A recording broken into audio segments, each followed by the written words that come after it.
In today's modern world, is there such a thing as normal family life? Who's to say what's normal? Some families enjoy a dangerous life. Some crave a relaxing life. And some just like the wildlife. In this series, we'll be visiting households across the globe to celebrate the wonderful, the inspirational, and the eccentric. Welcome to the world's most extraordinary families.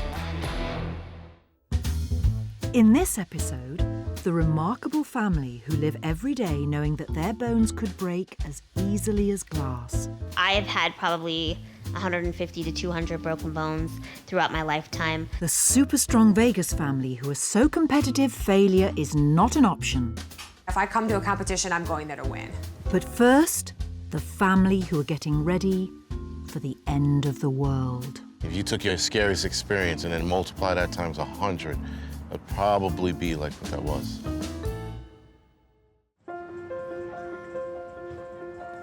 Behind the doors of this nondescript apartment in New York lives a family of preppers. A prepper is somebody who prepares for a disaster, right? So whether that's a small local disaster to the grand disaster, you're prepared for an emergency. The Charles family, Dad Jason, Mum Angelique, and their children Maverick and Haley are all expert at prepping. Prepping is going camping, but not really. A prepper is like doing camping, but showing people how to do stuff. Teaching how to, like, you know, carve, start fires, and do other things like that. You could show them what to pack or something that is compared to that. I prepare for all of it, you know, with the exception of a meteor smashing into this planet. I mean, reasonable things like civil unrest, pandemics, tornadoes, tsunamis, earthquakes, you know, we're good to go. But despite the threats that nature poses, Jason's biggest fear is man-made.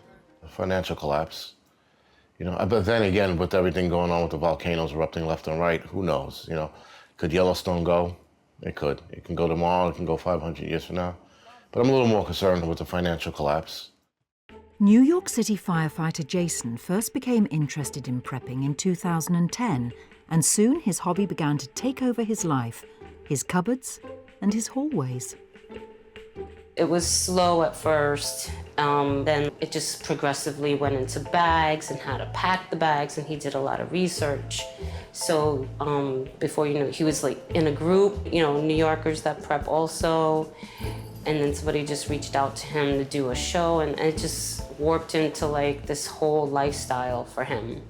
And then we kind of got absorbed into it as well. This is my food pouch with my food utensils. Jason now produces a successful YouTube channel, followed by thousands of subscribers where he shares his prepping expertise. I thought it was kind of crazy.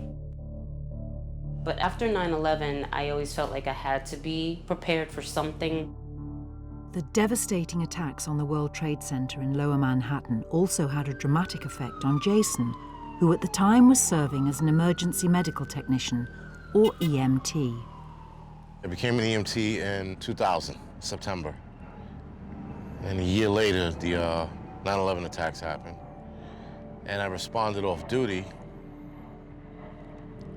And, you know, everybody knows what happens after that. You became an EMT and you work for the city or a fireman or a cop, it was your job to respond. On 9/11, I went into work, didn't know what was going on. I had left so late and I didn't see what was going on. So none of us were prepared. I just was so lucky that I had sneakers at my desk. So I would say, like, at least have something prepared at your job. Water, pills, any kind of medicine that you need, shoes, socks, anything that you think you would need to get out. Yeah, when they collapsed, it was time to run. Yeah, and then when you ran, it was almost like a sense of, I'm dead, but gotta try anyway.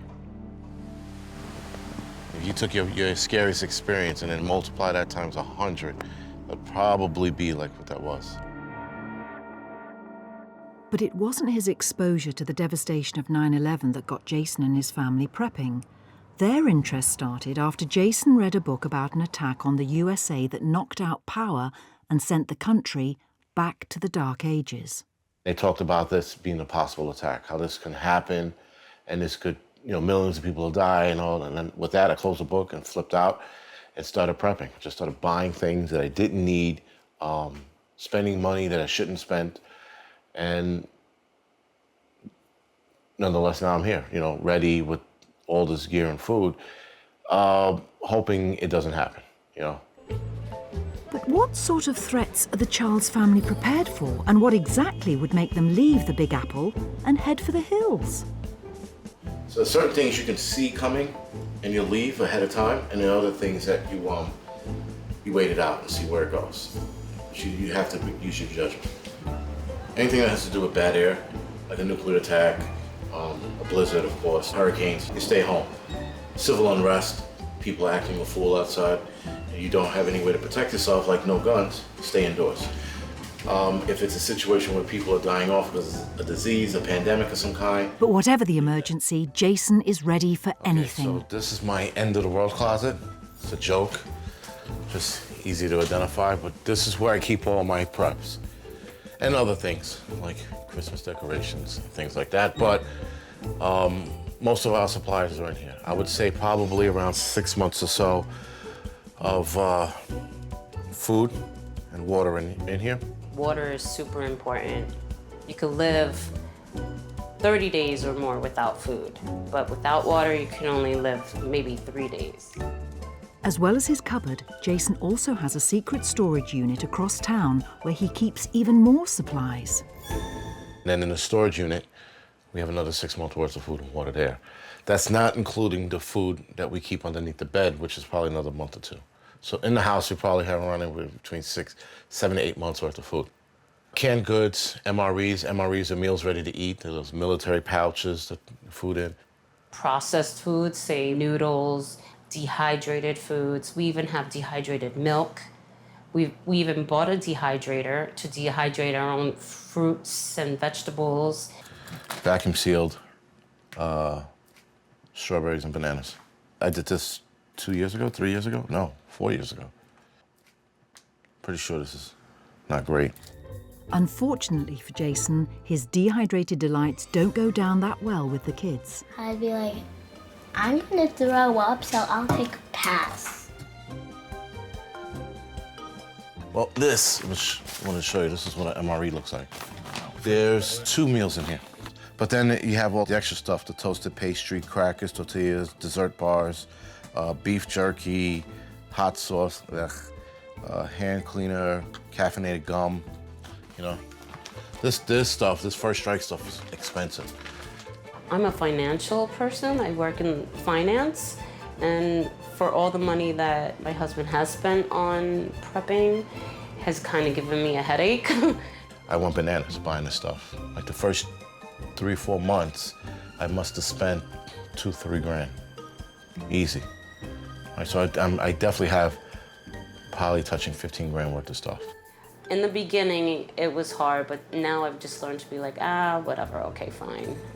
Because I know it's for the better interest of the entire family. Later on, we'll be finding out how Jason and the kids get ready in case disaster strikes. But now, the remarkable family who refuse to let their disabilities stop them enjoying life to the full. Meet Lisa Ferrario and Chris Lemur, who live in Denver, Colorado. This couple live with a rare condition called osteogenesis imperfecta. It's a rare brittle bone disorder. The collagen in our bone isn't like everybody else's, and we break a lot of bones. I've probably broken 150 to 200 bones. I kind of lose count after a while. Probably lost count at about 100. But what makes this couple even more remarkable was their decision to adopt a child with exactly the same condition. Hi, my name is Lemur. I'm 15 years old, and I love my bird and art. I was born in Belize, and when I was 7 years old, I got adopted by my parents, Lisa and Chris Lemur. We flew to Belize. We drove straight to the children's home to meet her, and she was sitting there. Her bag was sitting next to her. Her bags were packed. She was ready to go. When I first met my parents, I was just waiting for them, kind of nervous. Then they came out and I saw my mom, my grandma, my aunt, my dad, which was so cool. And I was like immediately ready to go home to my family. She never looked back. She never once was scared. It was just like she knew that she was going to be part of our family and it was meant to be. And she fit in from the very first second. It was amazing. It was important to us to adopt a child that had OI just because we felt that we could give that child the best life. So we looked through an adoption agency, and finally they found an EC, and she was in Belize.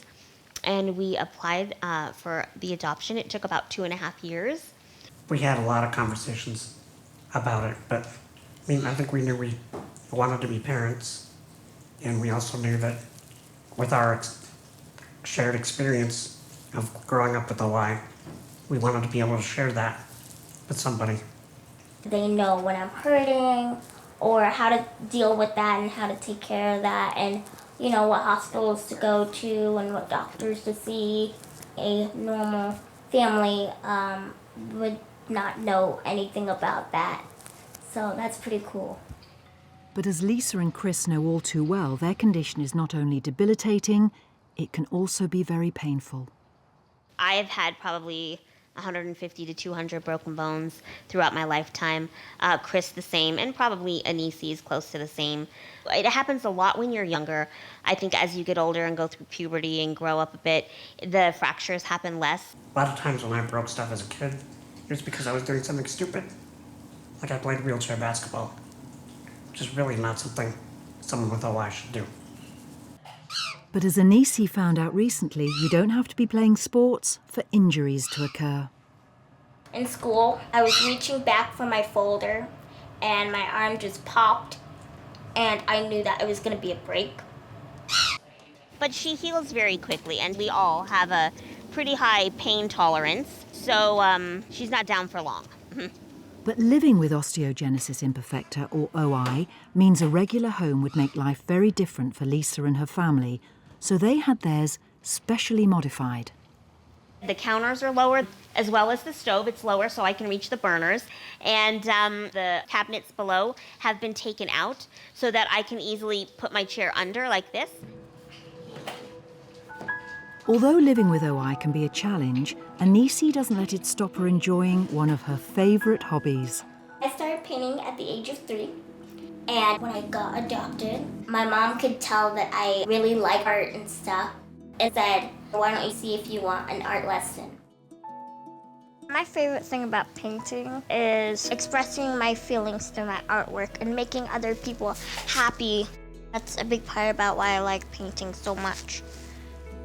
Look at that. I really like that. Sometimes there will be like one stroke that really pops out, like this stroke right here. And I just leave it be. And Anisi has certainly put her talents to good use. I auctioned off 2 paintings that sold for $100,000 for a children's hospital. The colors that she uses and the way she expresses herself is so vibrant and brings everything to life, just kind of like her and her personality, which is awesome. And I'm happy that she uses these things for good, like she donated the money, raised money for Children's Hospital here in Colorado, and I think that's a really good way to use her talent.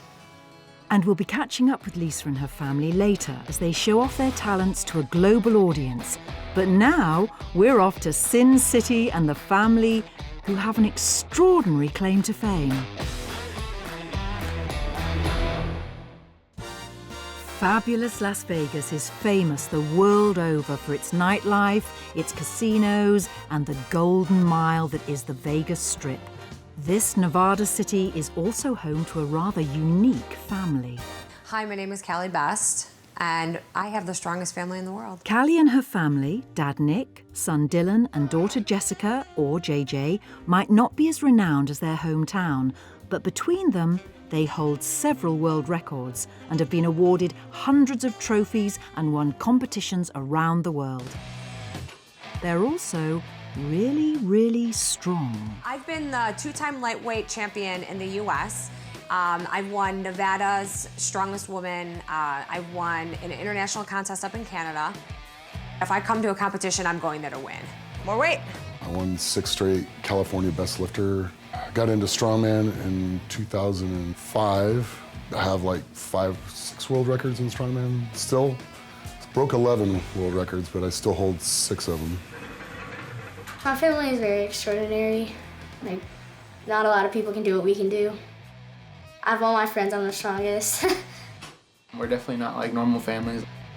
I've never really had a garage, like ever. Like my whole garage all the time has been a gym. I met Callie on Valentine's Day, 2008. I was sitting at a table with some of our strongman friends, and he got out of the elevator. And it was like something out of a movie where we looked at each other, we saw each other, our eyes locked. And we couldn't take our eyes off one another. She's one of the most beautiful girls I've ever seen, and just was like, wow. I guess you could say it was love at first sight. And of course I looked away and I said, hey, who is that guy getting out of the elevator? And our friend goes, oh, that's Nick Best. And the rest is history, I guess. For this super strong family, it's no surprise that staying active is a really important part of their life. We do have a thing at our household that is mandatory for the kids to compete in something. Yeah, right, I know. They need to be athletic, they need to develop the habits of training and eating so as they get older, they can still enjoy their life. All kids should play sports, all kids should be active. The problem is that kids are sitting around and not doing enough. If kids were all playing sports, we would have a lot less problem with obesity in America.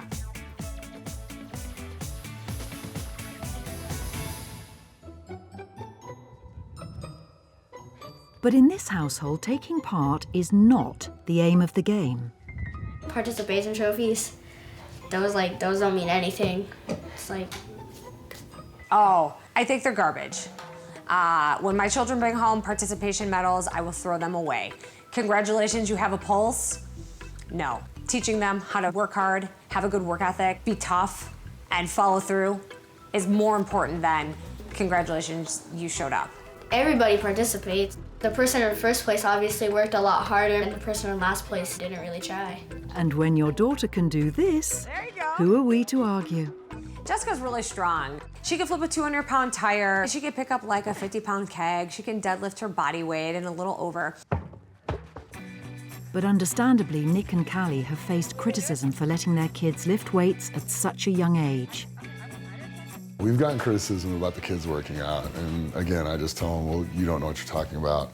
And most of the doctors, in fact, really don't know what they're talking about. People have opinions about everything. People say, oh, that kid's gonna be short. They would say that about Dylan all the time. Dylan is like towering over me. He's as tall as Nick. I'm not having them do anything that's going to hurt them. Scientific journals of medicine are doing studies about weight-bearing exercises for kids and how it does help to densen their bones. If your bones are dense, it doesn't mean they're not gonna grow. Your bones are gonna grow. People just don't know or understand.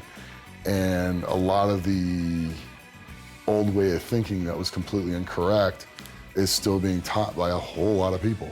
Whatever they are, they're always experts in their own heads about things.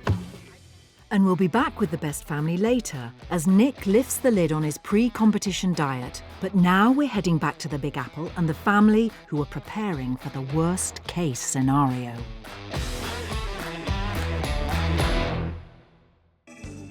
Today, our preppers, the Charles family, are practicing how to pack their emergency essentials, or as it's known, the bug-out bag. Well, I'll show you what's inside the bug-out bag. This is my comprehensive medical kit. Band-Aids, gauze, Tylenol, wipes, and a tourniquet, again, just in case for serious bleeds. I also have a tweezer. I do carry a surgical sewing kit if you have an arterial bleed or something like that. It's not in this bag. Actually, I don't know where the hell it is. Water jug, water canteen, emergency bar, okay, this tastes like crap. My first bug-out bag had a lot of gear in it, and there was a lot of crap I didn't have to carry. Now that the kids are older, they can carry their own stuff. The wife carries a tent, so my bag is minimal now. But in the prepping world, practicing in your living room only gets you so far. Nothing beats heading out into the wild for a field test, which Jason shares on YouTube. The next footage you're gonna see is me building or have my shelter built and hopefully my fire, not hopefully, and my fire going. This is my setup. I decided to build a firewall after all, as you can see there. And it's pretty warm in there. But for Jason, a big part of prepping is sharing his bushcraft skills with his family, and today is no exception. Today we're taking them to the park. We're gonna teach them how to get a fire started. I never did this before ever, and I'm excited. I'm not a drill instructor screaming at them 3 o'clock in the morning, get up, we gotta go, you know, banging pans, and I've seen that before, so we don't do that, but you try to keep it fun with them. I love the fact that he's teaching the children so that they're ready, they know. Hold it like that, angle it down. You get them to get used to the tool, scraping it to get a spark, then you get them used to the kind of tinder that it's gonna take to get the fire started. There you go. There we go. When they first started, they were 2 and 3. So now that they're 9 and 10, it's so much easier for them to even talk about and explain to other people what they have. I was able to do a spark. None of my friends could do it at all. Knowledge is king. We've done certain things like bug out weekends and stuff like that. We do have our bug out bags ready to go. First aid kit. There you go. If someone got hurt, basically, for example, my brother, I would take out my first aid kit and get to work.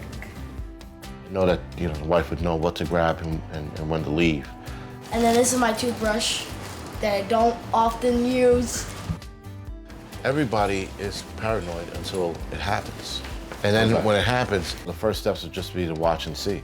Don't panic, you know? You don't want to be the idiot hanging out in the woods and then nothing's going on, you know? If you interview other preppers, you'd be surprised at how some of them think. They think just because they have everything, they're good. It doesn't work that way. It's an ugly game, but it's years of practice. It's years of thinking about all the things that can happen and how you're gonna counteract each thing that might happen. And we'll be catching up with the Charles family later as Dad serves up dinner with a difference. But now, back in Colorado, Lisa and her family are preparing for a meal of their own. In Denver, Chris and Lisa are a couple that go way back. When Chris was born, his doctor actually put his parents in contact with my mom, because I'm a bit older than he is, and said, can you come to the hospital because we have this baby that was born that has a Y, and maybe show the parents and talk to them about how do you pick that child up, change that child's diapers, or carry that child. So she did that, and that's when we first met Chris and his family. And then we were friends for like 5 or so years, close friends, and then his family moved away. The pair kept in touch for more than 20 years before finally meeting up and falling in love. I was at Stanford for grad school, and I started coming out here every other week to visit her. And eventually she convinced me to move here. Shortly after that, I decided to buy an engagement ring. Yeah, it's a pretty great love story. Mm-hmm. But for Chris, Lisa wasn't the only love of his life. I'm a space dork. I've been a Star Wars dork since I was like 6. And this lifelong passion eventually led to a successful career with a certain little organisation called NASA. I was a mechanical design engineer, and I'm very proud of the work I did there. I helped invent the weightlifting machine that the astronauts use on the International Space Station right now. It's been up there since 2008. And Chris isn't the only genius in the household. High five. All right. Oh my God, there's so many things I can talk about Bourbon. He, in the day, likes to sleep, okay? But then, He can also use the toilet, like the normal toilet. He'll jump up on the toilet and poop or pee. He's just amazing. He has a huge character. Hi, I know. I need to switch chairs with you, Bourbon.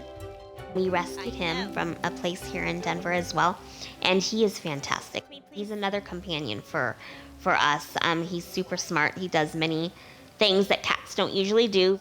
He sits up on our chair, and he rides around the house with us, and he provides entertainment and comfort to us as well. And there's another member of this extraordinary household that the family couldn't do without. Okay, good job. Pearl is the very best dog ever. She is a golden doodle. She turned 5 this year. Pearl was born with a cleft palate, and so her breeder could not sell her like the other puppies. And the trainer who trained her saw something in Pearl that was perfect for our family, and she asked if we would be interested in having a service dog. And of course we were. And she was trained to do certain tasks for us that we may need, but she picks up everything that we drop. She is a constant companion for us. She sits with Anisi when she hurts herself and comforts her, which is so awesome. And she closes the refrigerator. Close it. Yay, all right, good job. She can throw things away. She gets a Kleenex. Thank you, good job. She does all sorts of tasks for us that, again, the average person might take for granted, that you drop your keys. But for us, dropping our keys are like, oh. You don't realize how often you drop stuff and you guys can just lean down and pick it up, no problem. And that's really hard for us. So that's really nice to have Pearl to help. Thank you. Go get Bourbon's dish. Good girl, thank you. Okay, let's head down here and give you some food. But whilst Bourbon and Pearl have been catered for, cooking for the rest of the family is often a lot more involved. I have a little cooking show on YouTube. It's called The Little Chef. Hey everyone, I have Anisi here with me, and today we are going to make Giada's chicken marsala meatballs. Woo! Slippery little meatball, come back here. I love cooking. It's something that I can do and I enjoy. I think it's kind of how I express love to my family, and it's just a cool time to spend together and to show people what we can do and what we can make, and then at the end we get to eat it all, so that's good too. Today, the stars of the show are embracing their Italian heritage and taking Lisa's mum Diane, Auntie Dot and their friend Stacey to stock up on ingredients for tonight's cooking show. So right now we are all headed to Valenti's Deli. Good Italian stuff.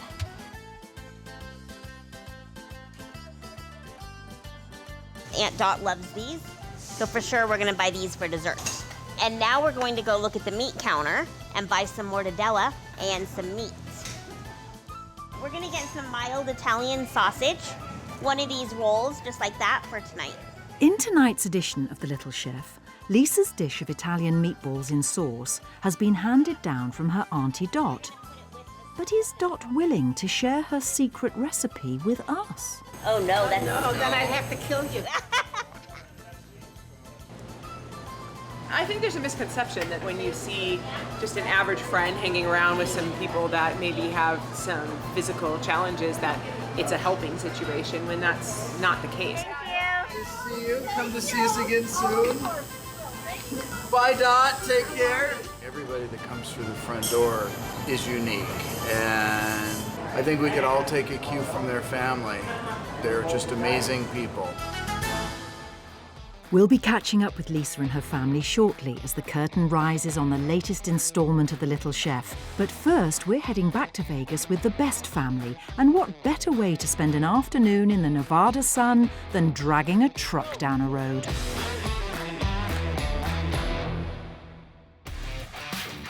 Back in Vegas, and strongman Nick Best has a serious rival to contend with.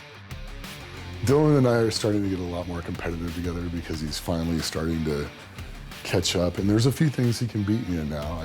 I used to run faster than him, and I used to tease him. I'm like, bud, you can't run faster than a 300-pound old man. You need to run faster. He can run faster than me now. But he doesn't have abs like these, you know?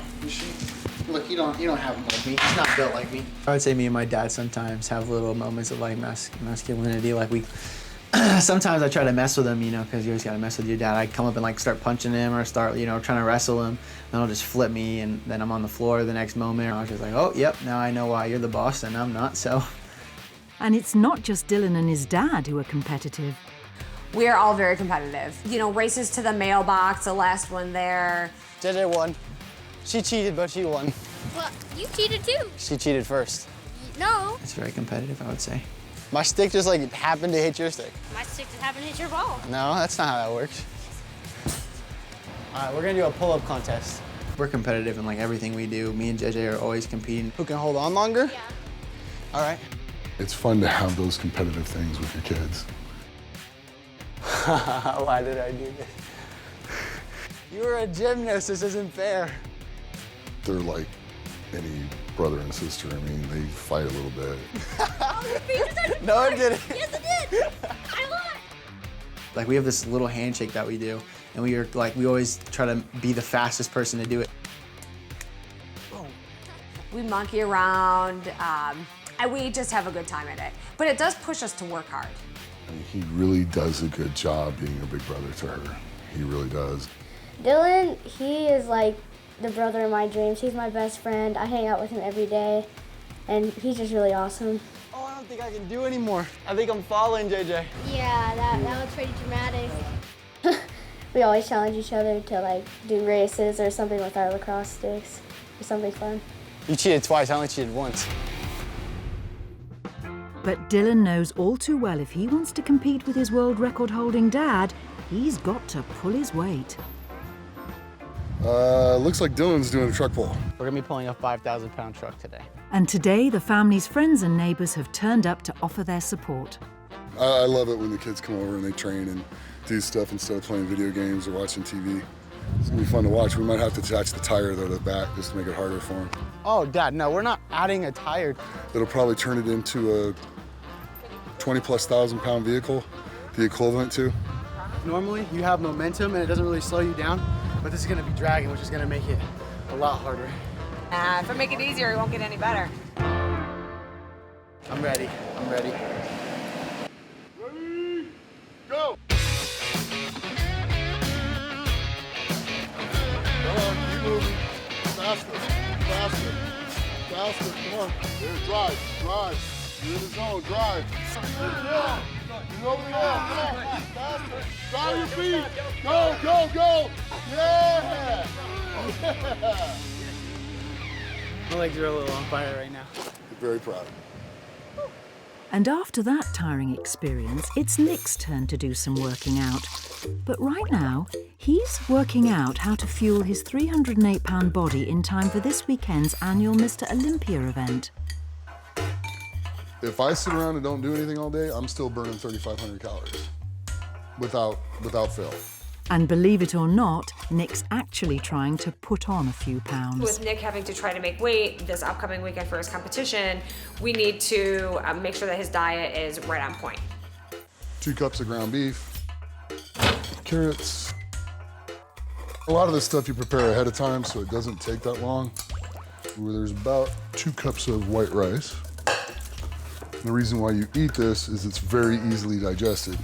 Organic chicken stock. 2 minutes. And when that's done, we're good to eat. We'll be back in Vegas later as the day of the big competition dawns for Nick. But now, in New York, it's dinner time in the Charles household.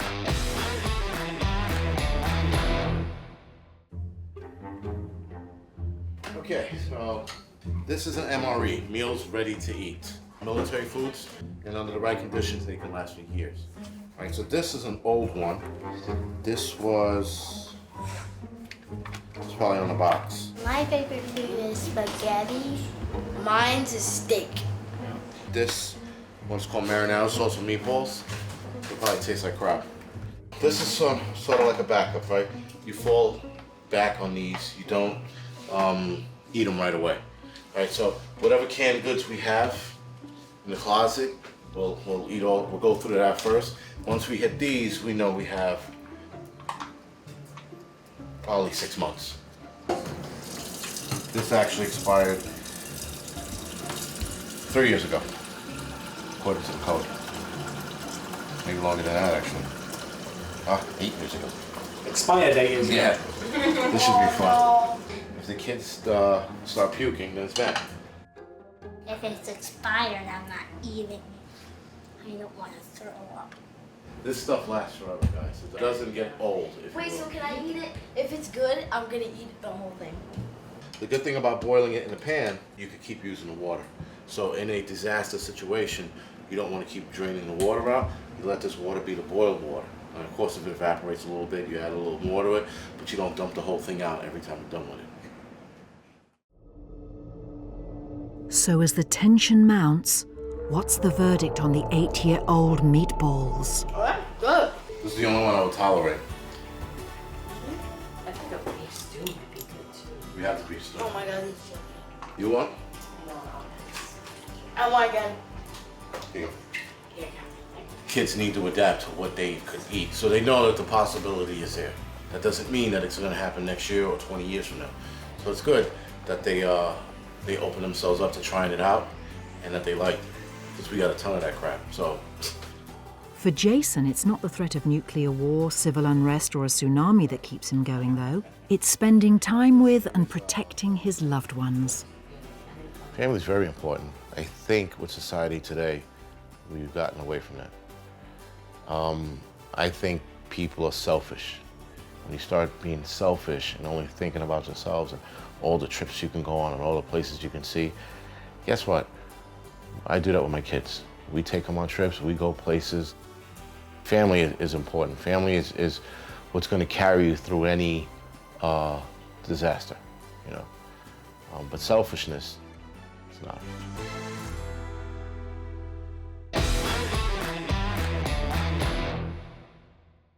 Lisa and her family are setting the scene for the latest installment of their online culinary adventure, The Little Chef.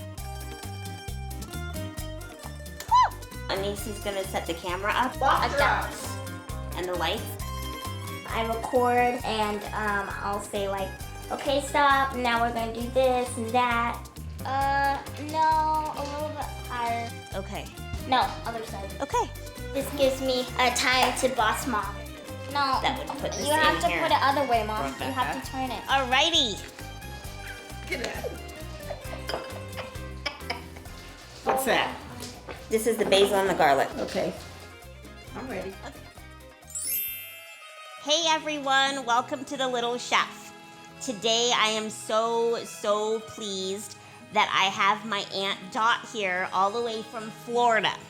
It's awesome to show people that someone with a disability can cook fantastic things, just like anybody, and maybe inspire some people that don't think they can because of a physical limitation to go ahead and cook. Okay, you're gonna tell me when? Yeah. Okay. Is it when yet? Now it's when. Now it's when. Okay. All right, so now we're going to have to put our hands in here. Okay, you gonna do it or you want me to do it? I'm gonna do it with you. Okay. Okay? You took off all your jewelry. Yes.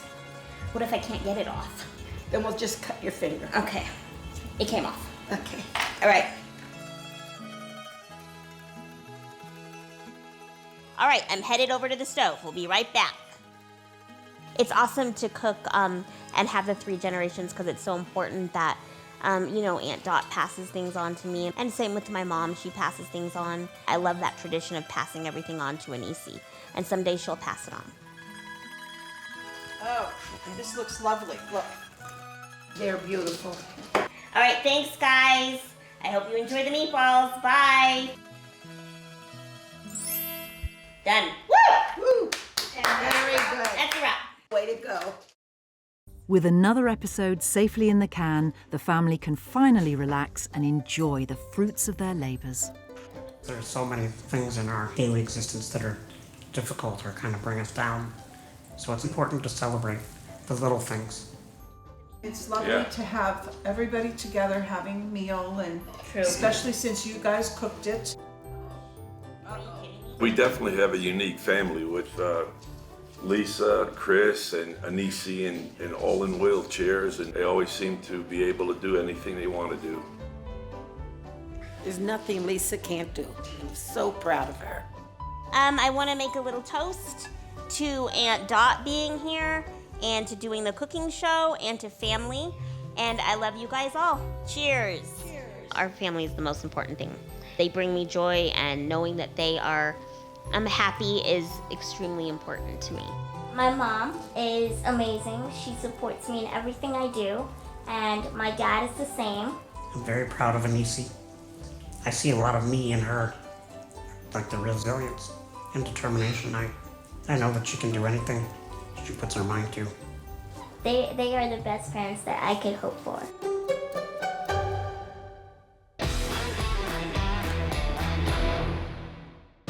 Back in Vegas, strongman Nick Best's competition is fast approaching. We're packing for the Olympia powerlifting meet. It's gonna happen Saturday. He has been preparing to break world records in the squat, in the deadlift, and in the bench press. I try to lay everything out like on a table or something so I can see it and just mentally check through everything in my head. This is like a ritual you go through every time you go to make sure you have everything that you need to compete with. The next few days before the show, I let him be. I don't pick fights. I don't cause drama. I just keep everything as happy and organized as I can. It does, to a certain degree, help me get in the zone a bit.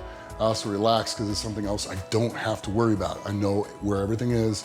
I know it's good to go. I just got to grab the bag and head out the door. Competition day has finally arrived. Morning, just trying to finish breakfast. Trying. The morning of a competition, Nick wakes up, he has his normal breakfast, he does his normal routine. Before a competition, now I just mainly feel anxious. You know, as it's coming up, it's like, come on, get here. I've been preparing this for like 8 weeks. It's like, come on, it's time to roll.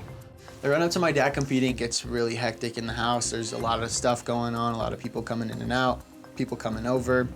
Yeah, I got a bunch of friends that came in. There's gonna be a whole bunch more at the contest. Are you guys coming? What? They're to come watch and hang out and support and keep my head straight.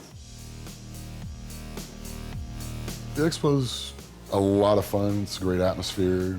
People, you get to see the people that like follow you on all your social media and stuff like that, because they'll just walk right up to you and ask you for a picture. And it's great meeting those people and hearing from a lot of them how you inspire them to live their lives better, and that's kind of cool. It's neat to see you're having a positive influence on people. The moment before I go on stage, it's just like anticipation. It's like, here we go, gonna go up, and this is what I work hard for. This is what I put on all the work in. Now I'm just gonna go show what I did. And it's fun and exciting. That alone just hits you with an adrenaline rush. It's like, so you go up there and you just feed off of it. You learn to use it to your advantage.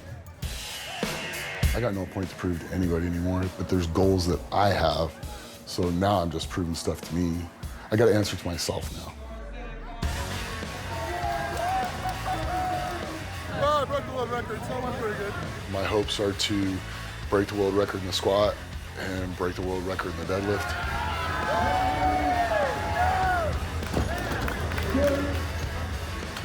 If I have a good day, I wouldn't mind breaking the total world record as well. So today I ended up breaking 3 records, so it was pretty good. I'm a little tired, but not bad. I actually feel pretty good. I'm in shape, so something like this shouldn't knock you out or have you wasted. I'll retire when I'm not having fun. When it ceases to be fun and it becomes a job and it's just like going through a grind and I just don't enjoy it anymore, that's when I'm gonna stop. But for Nick, none of this would be possible without his nearest and dearest. I loved having Dylan and JJ here. It was really important to me. When I travel internationally and I compete in strongman, they don't get to go to a lot of this stuff because it's so far away. So it meant a lot to have them there today. The kids really enjoy watching him because they can see that the hard work does yield good results. Going to the competitions and being there when they win, and you know, running out there when he's crying and like giving him a hug and he's all sweaty and just smells bad. It's just I'll never forget those moments. Yeah, it's really fun, but it's kind of scary because you don't know if they're going to get hurt or not. I'm aware of where Callie is, and I look to see where the kids are before I go. They're the loudest ones out there, well, besides me. My family inspires me. They're 100% of my inspiration. We all sacrifice for each other's success because when it's competition time, it's competition time. Oh, you're getting so big. I love them to death, and just having them there, having them go through it, having them yell, having them come up to me afterwards, JJ with her hugs, it just means the world to me. I would not be doing this without them.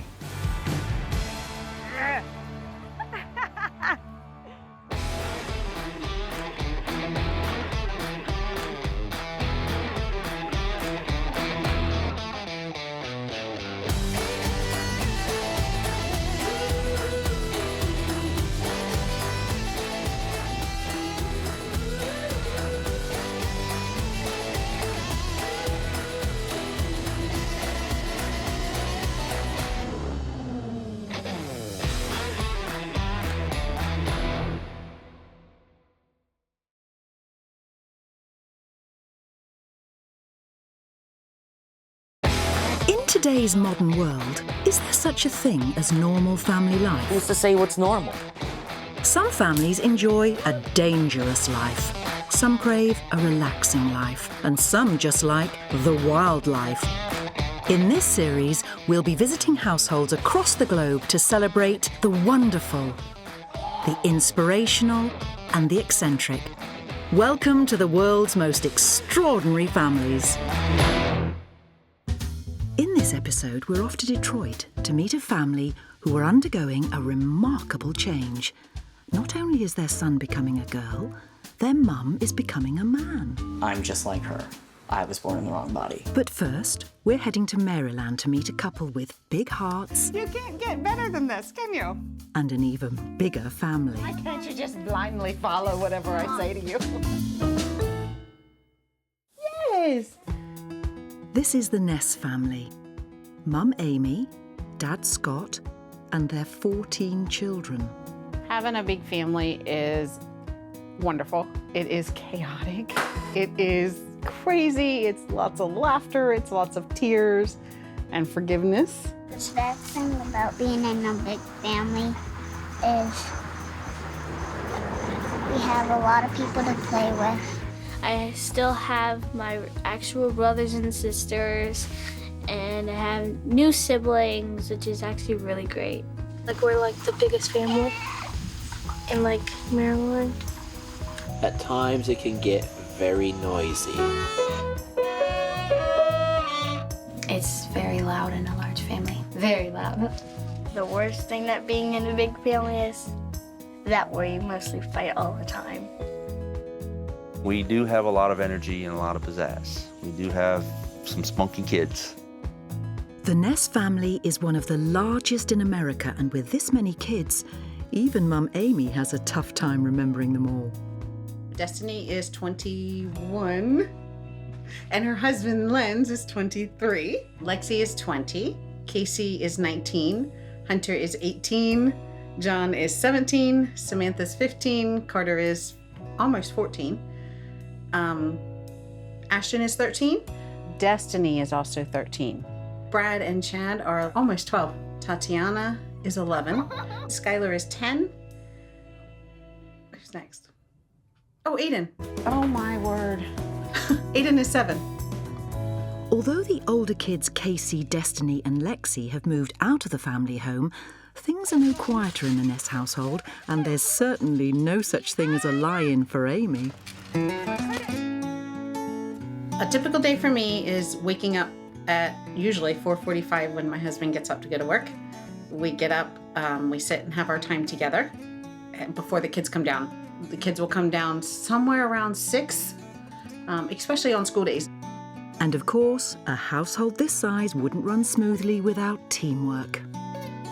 My wife does all of the planning. She's fabulous at it. She does a great job. I'm just there for support, to be honest with you. We load up for school by 7:25, and I take them to school, and then I get the whole day to myself during the school year. until I go pick them up at 3. Dinner, chores. If there's any like lessons, violin lessons, all those are usually in the evenings. And then we have during school nights, mandatory quiet time in your bedrooms by 7:30, 8 o'clock. They all have to go to their rooms, except for Hunter because he's not 18. And it gives me an end to my day, at least with the mom.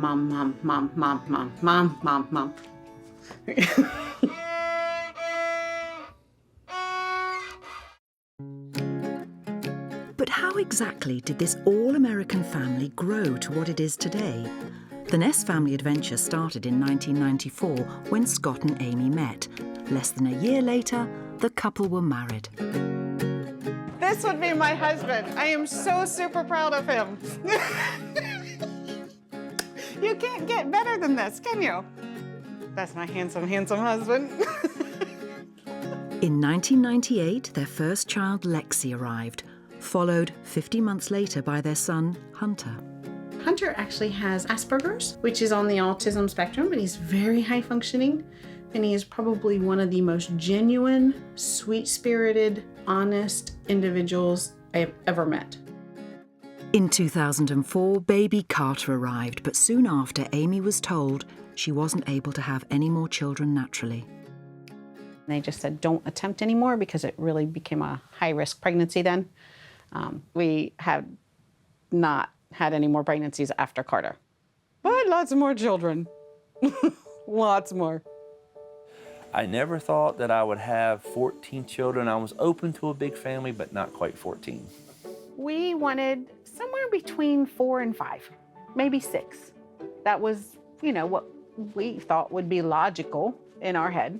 And we thought, what Scott said, once we learned that we shouldn't have any more naturally, that we should go ahead and pursue getting licensed to be foster and adoptive parents. So that's what we did. And just a few months later, Amy and Scott were contacted about a local woman who was looking to have her baby daughter adopted.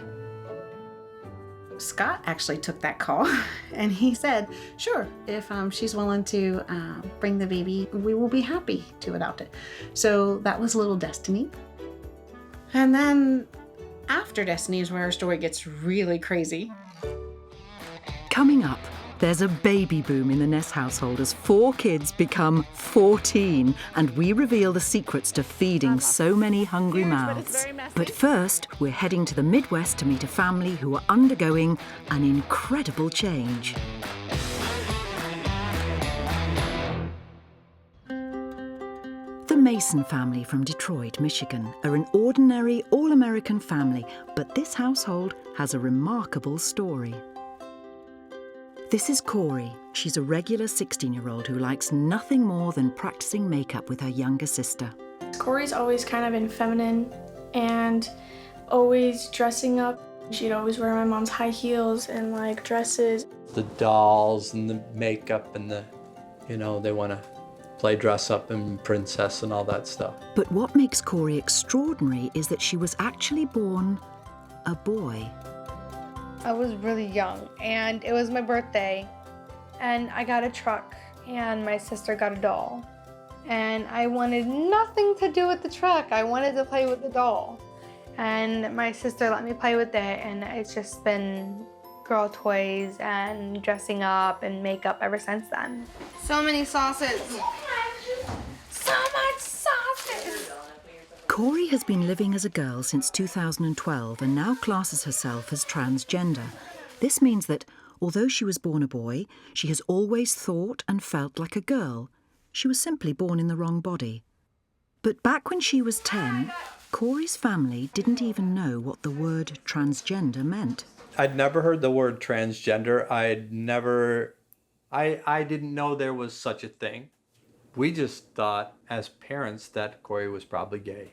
I had heard the term, and I had assumed that it was a cross-dresser. I assumed it was a man in drag or a dress. There was no education. I did not know what it meant. All Cory knew was that she simply felt different and didn't know why. And this sense of confusion made her life tough. I wasn't ever happy as a child. I was hating the world. I was being mean to my sisters, being mean to my parents. I would destroy things. It wasn't a good time for me because I was trapped in the body that I wasn't supposed to be. I didn't know what was wrong with me because I didn't know what transgender meant. I had memories of getting bullied in 5th grade that were just terrifying. She wasn't even bullied because of the transition. We didn't even know at the time. The kids, she just didn't fit in. She wanted to hang out with the girls. You know, the girls were like, you're a boy, go away. And the boys were like, oh, you're gay, you're queer, you know, the terrible names and 5th grade kids, terrible. They would, just tease me because, they didn't get it. They would spit, call me these names, shove me into lockers, tell me to kill myself. It was... Sorry. The bullying at school grew so bad, Cory's parents decided to homeschool her. The family was still unaware of what being transgender actually was until Mum Erica saw an interview with transgender icon Jazz Jennings, and from that moment, everything changed. I need you to come watch something. And of course she's a kid. Oh, why? I don't want to. I said, just please sit down, 10 minutes. This is important. And the whole time she watched it, she did not say a word. My mom showed me the video when I was about 10 or 11, and I will never forget these words, what Jazz Jennings said. I have a girl brain, but a boy body. And I was like, oh my God, that is me. At the end of the video, I just looked at my mom and started sobbing. I was like, Mom, everything makes sense now, that's me. So the next day we went and we changed my whole wardrobe. She went out and bought the pink outfit that she wore for a week straight and wouldn't take off. Cory and her family had finally realised who she really was, but remarkably, her coming out didn't have much of an effect on family life. Nothing really changed in the family when Cory came out. Nothing. It's just, Cory's just Cory. And nothing has changed. Nothing's changed other than we use different pronouns, and she's now dressing and presenting the way she should have since she was born. Her sisters, it wasn't even a big deal. They were just like, whatever, Cory's Cory. Even when we realized and she came out as transgender, it was no big deal because they're like, okay, well, Cory's always kind of been a girl, so it makes sense. Nothing changed other than, more fighting over clothes between the teenagers and makeup.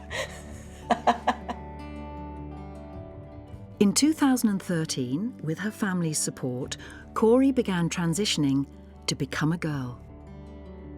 Once she learned what being transgender was, once she learned that she could actually transition into a girl, she wanted to do it tomorrow. Once she hit 12, they started doing the readiness interview where they would do, delve deeper into the mental health and make sure she was really ready to start hormones, whenever the time came. And so for 2.5 years, she would ask me several times a day, Mom, did the letter come yet? Did the letter come yet? Is it time? Is it time? On her 14th birthday, the day Cory had been waiting for finally dawned when her first course of hormone therapy arrived. Hi. What? I want you to do me a favor. What? One day she pulled me out of school and was like, Cory, come here quickly, come here. Sit on the couch, I have something to show you. And she started recording me. I was like, come on, what did you do this time? Why? I was annoyed. I was like, why? What are you doing? My first thought was, what can I do to commemorate this and to remember this forever? Reach behind you. And the idea came to me. I'm gonna hide it behind the couch, a little surprise, and record it. And the rest is history. Do you know what that is? You know what that is? I just burst into tears hugging my mom because it was just such a relief and a huge weight lifted off my shoulders. Cory started hormone therapy in 2015 and took the first step to becoming biologically female. But everything that she had gone through had another dramatic effect on the Mason family. it made Mum Erica realise that she too had been trapped in the wrong body. Because Cory's mum used to look like this. Coming up, how Erica broke the news to her family and husband that she wanted to become a man. But first, we're heading back to the Ness family to find out how their family grew to 14 kids in less than 5 years. By 2005, Scott and Amy Ness had 3 biological children in the house: Lexi, Hunter and Carter, as well as new arrival, Destiny. The couple were initially reluctant to accept any more babies, but then in 2006, social workers offered them a chance to adopt a premature boy who was about to be fostered, and Amy couldn't refuse. But there was a surprise in store. I'll never forget the social worker said, but he has a twin that has to come with him. And that didn't even faze me. So I called my husband and he said, Amy, I think it's right. If you think you can handle 4 babies, then let's do it. So Brad and Chad were the next ones that joined our family. But just hours after that phone call, there was another amazing revelation. Brad and Chad had brothers and sisters, and the Ness family was about to double in size. Before I even got to go to the hospital to meet Brad and Chad, I talked with the social worker on the phone, and she told me that they had 5 siblings living with their grandparents. I knew instantly that these were my children. I just knew. This baby bombshell meant that in just 3 years, Scott and Amy's family had grown from 3 children to 11. In the beginning, it was just 3 of us, me, Lexi, and Carter. And basically, it wasn't just like a slow introduction. It was like a big bang of like, okay, we're getting more children. In most like adoption families, like they actually did try to split us up before, but Mommy and Daddy said that they would only take us. They weren't going to split us up. So Brad and Chad were joined by their siblings, Samantha, John, Ashton, Casey, and another Destiny. Right before the adoption was final for the sibling group of 7, their birth parents had another little girl named Skylar. Skylar was born with severe brain damage, but the Ness family were determined that she joined her brothers and sisters. Then there was another bolt from the blue, in the shape of Tatiana. Little Destiny's birth mom contacted us, and we knew she had had another girl, and she was trying to raise her. When Tatiana was about 2, her birth mom called and said, I can't do this anymore. My life is not stable, and any chance you would be willing to take her so she can be with Destiny.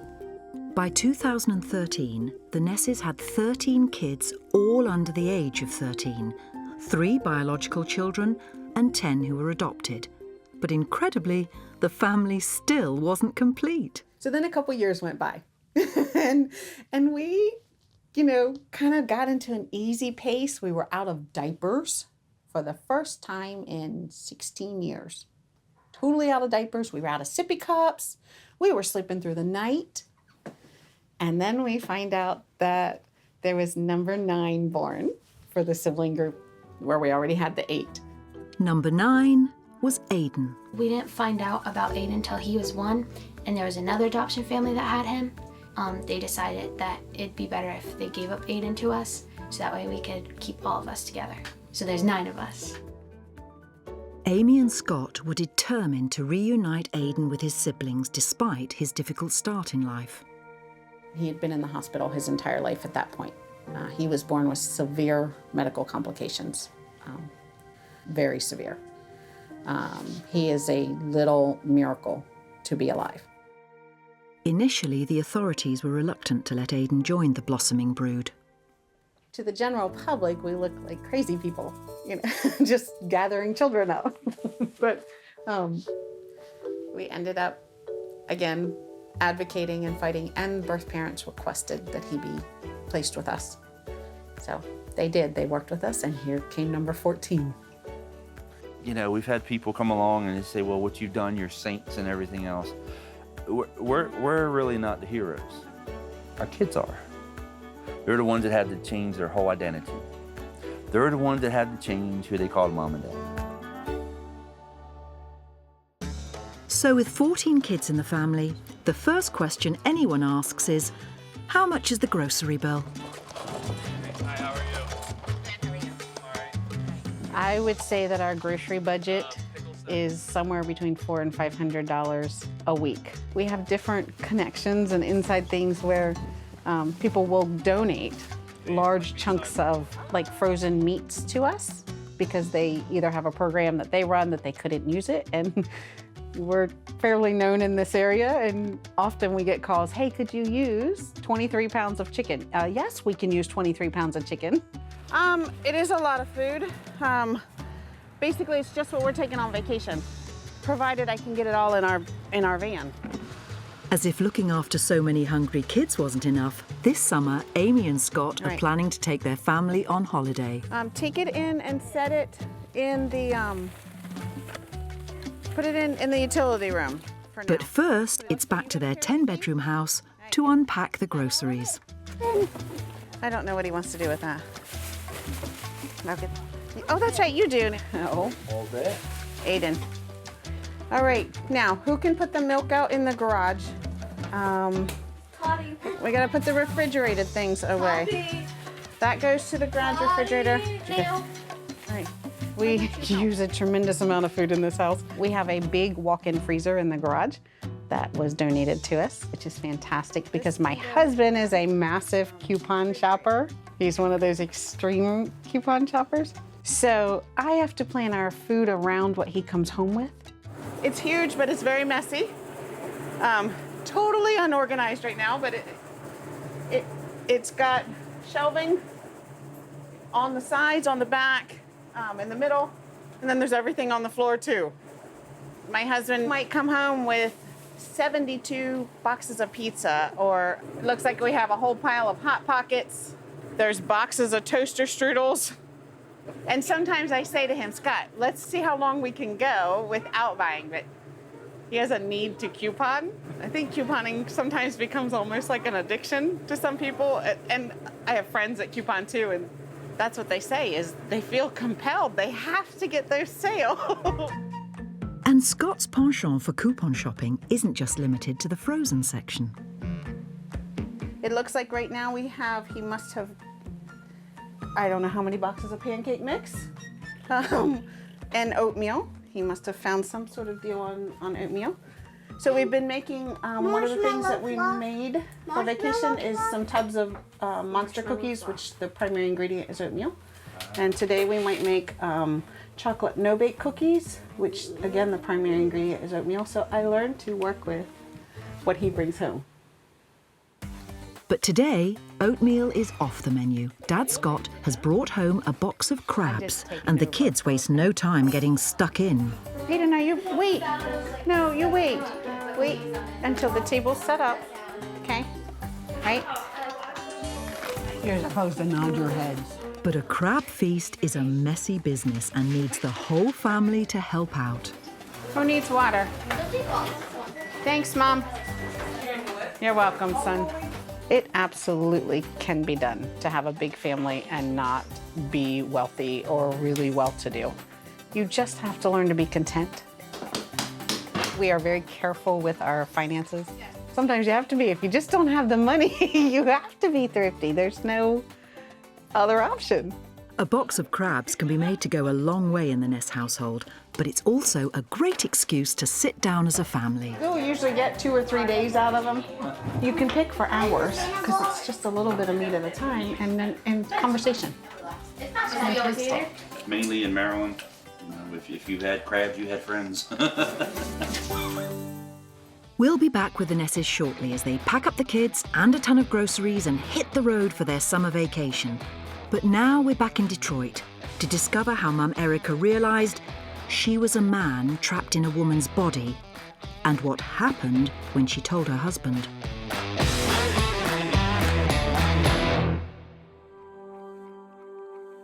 In In 2015, Detroit teenager Cory Mason began the transition to become female after finally learning she was a girl trapped in a boy's body. But her realization also made her mum Erica recognize that she too was transgender.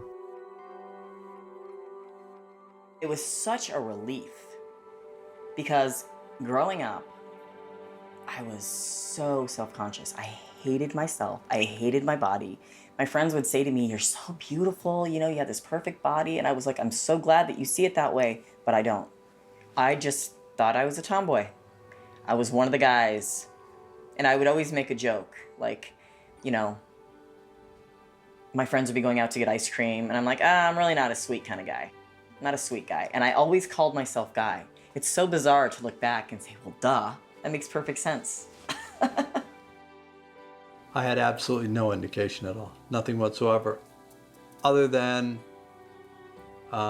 she hated her breasts.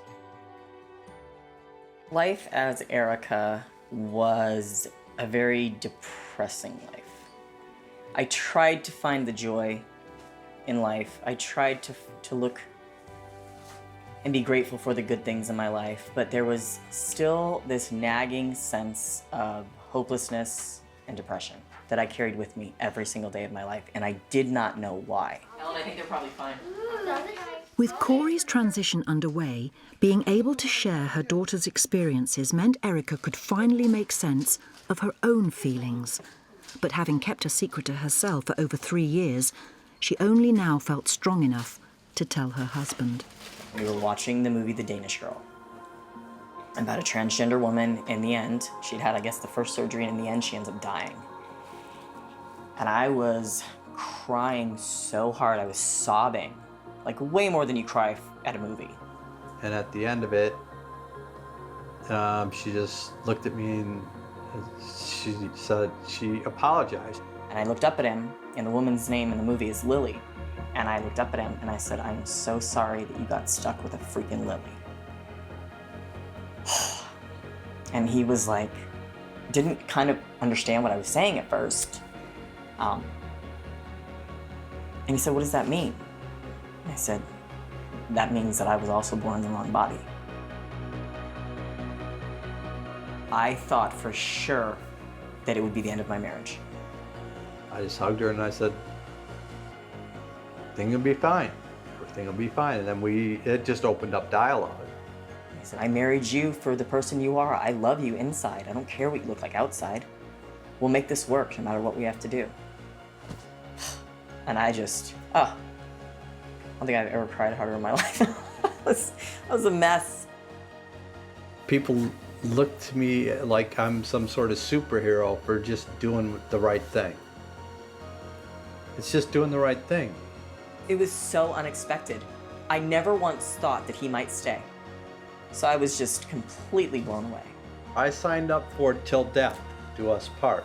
And that doesn't come with fine print. It comes with, you said I do. We started a family. We end as a family. And of course, the other person Erica told was the one person in the family who knew exactly what she was going through. I was like, "Hey, I'm transgender like you. I'm just like you. I was born in the wrong body." I was like, it was awesome. And the other family members took the news just as well. I sat down with Ellen, the 10-year-old, and Willow, who was 7. And I said, "You guys realize that I'm transgender too, right?" And they were like, "Yeah, that means you want to be a boy now?" And Willow goes, "Does that mean we should start calling you Dad?" I said, "I'm your mom. You call me whatever you want to call me." But for them, it was no big deal. With her family's support and after keeping her secret for so long, Erica finally began medically transitioning and became Eric. I didn't realize what normal felt like until I started hormone therapy. But how has this dramatic change affected Eric and Les's relationship? I think in some ways the experience has brought us closer, but I think in other ways, especially when it comes to my marriage, things are different. Some days it's really tough. You know, I could sit here and say that it's all sunshine and roses, but I'd be lying. We're still a couple, we'll probably always be a couple, but romantically, I'm a straight heterosexual guy, and if you look like a guy, it kind of makes things difficult for me. I don't think anything changes as far as someone's sexuality, just because my whole life I've considered myself bisexual, where I don't care about gender. I don't care if you're a woman or you're a man. If I fall in love with you, I fall in love with you. I'm still just as straight as I always was, and will ever be. Nothing about me changed. Nothing about my spouse changed, other than she's living in the body that matches the brain. I've never told anybody this, and I've just recently been thinking about this. That I can't say that I identify as a man, because I don't. I don't identify as a woman. I identify as transmasculine, but I also identify as a human. That's how we should all identify as humans. We'll be catching up with the Masons later as the family get ready for a double celebration, as well as finding out what the future holds for Cory. But first, things are getting messy in Maryland as the vacation planning gets underway.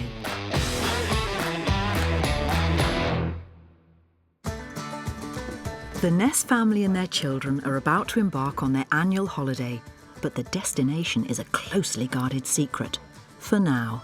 But when you've got this many kids, planning starts early. She makes sure the kids get their clothes packed, things that are necessary, and I'll think of some things too. I am to the point to where I tell her, well, what do you want me to do? What do you want me to do? And then, of course, you know, I provide the finances for it. Another thing. Basic cupcakes, frosting, and sprinkles on top. But financing a holiday for so many people isn't easy. Dad Scott is a corrections officer and Amy is a stay-at-home mum, so she boosts the family's spending money with a little bit of home baking. Different people ask for me to make cakes and cupcakes for them, and then they will often donate a specific amount or a certain amount, and I throw all that money into our vacation fund because our finances have gotten a little bit tighter this year than what they normally are.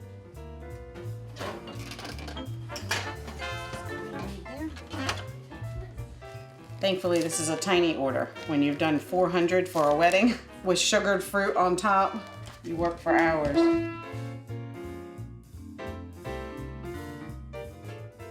I have to watch him. Sometimes when there's an order, he's the one I have to specifically spell it out to. You cannot sneak one of these because I'll have a certain amount done, and next thing I know, there's one missing.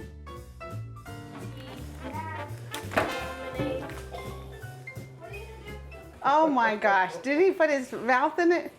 Aiden! I'm licking the top. Hours and hours and hours go into planning a vacation for us. Okay, Tatiana, what shoes are you wearing? I need you to bring down your shoes. Some of that is because I'm a control freak. And I have fear of losing my children. I have fear of, especially in crowds, things like that. And so I probably way overplan. I research and try to know every area of where we're going so that it can be the best it can be and I can relax and have peace of mind that we're gonna be okay. So far I've not lost a child. I lost a grandpa on vacation once, but not a child. This year, the Ness family are a few members down for the annual holiday. We are missing 5 because my oldest daughter is married and lives in West Virginia with her husband. My second oldest daughter, Lexi, is in South Carolina at Bob Jones University. And then Casey, who is our third oldest daughter, moved out in February. The other 2 Ness family members who won't be joining them on holiday are 17-year-old John and 13-year-old Ashton, who are away at a boys' camp. But for the rest of the family, finding out where their holiday will be isn't going to be straightforward. I have planned a vacation reveal thing for the kids. Every year I do something fun with them to reveal where we're going for vacation and what we're doing. I'm now an angel. Ready? Get set, go.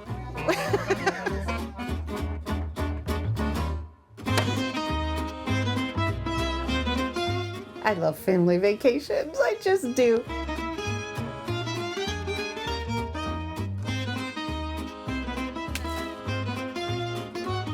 After the kids' hard work, the destination is finally revealed. For our vacation, we're going to Pennsylvania, and it's gonna be fun.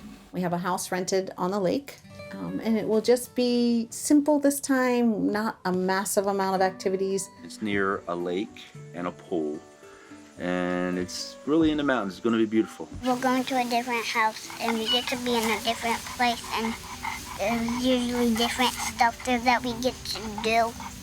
It'll be very good. It's great bonding time for us. Coming up, the Ness family hit the road as they head off on vacation. But with this many kids, how is Mum going to work out who sleeps where? But first, we're catching up with the Masons, and it's party time as they get ready for 2 big birthdays.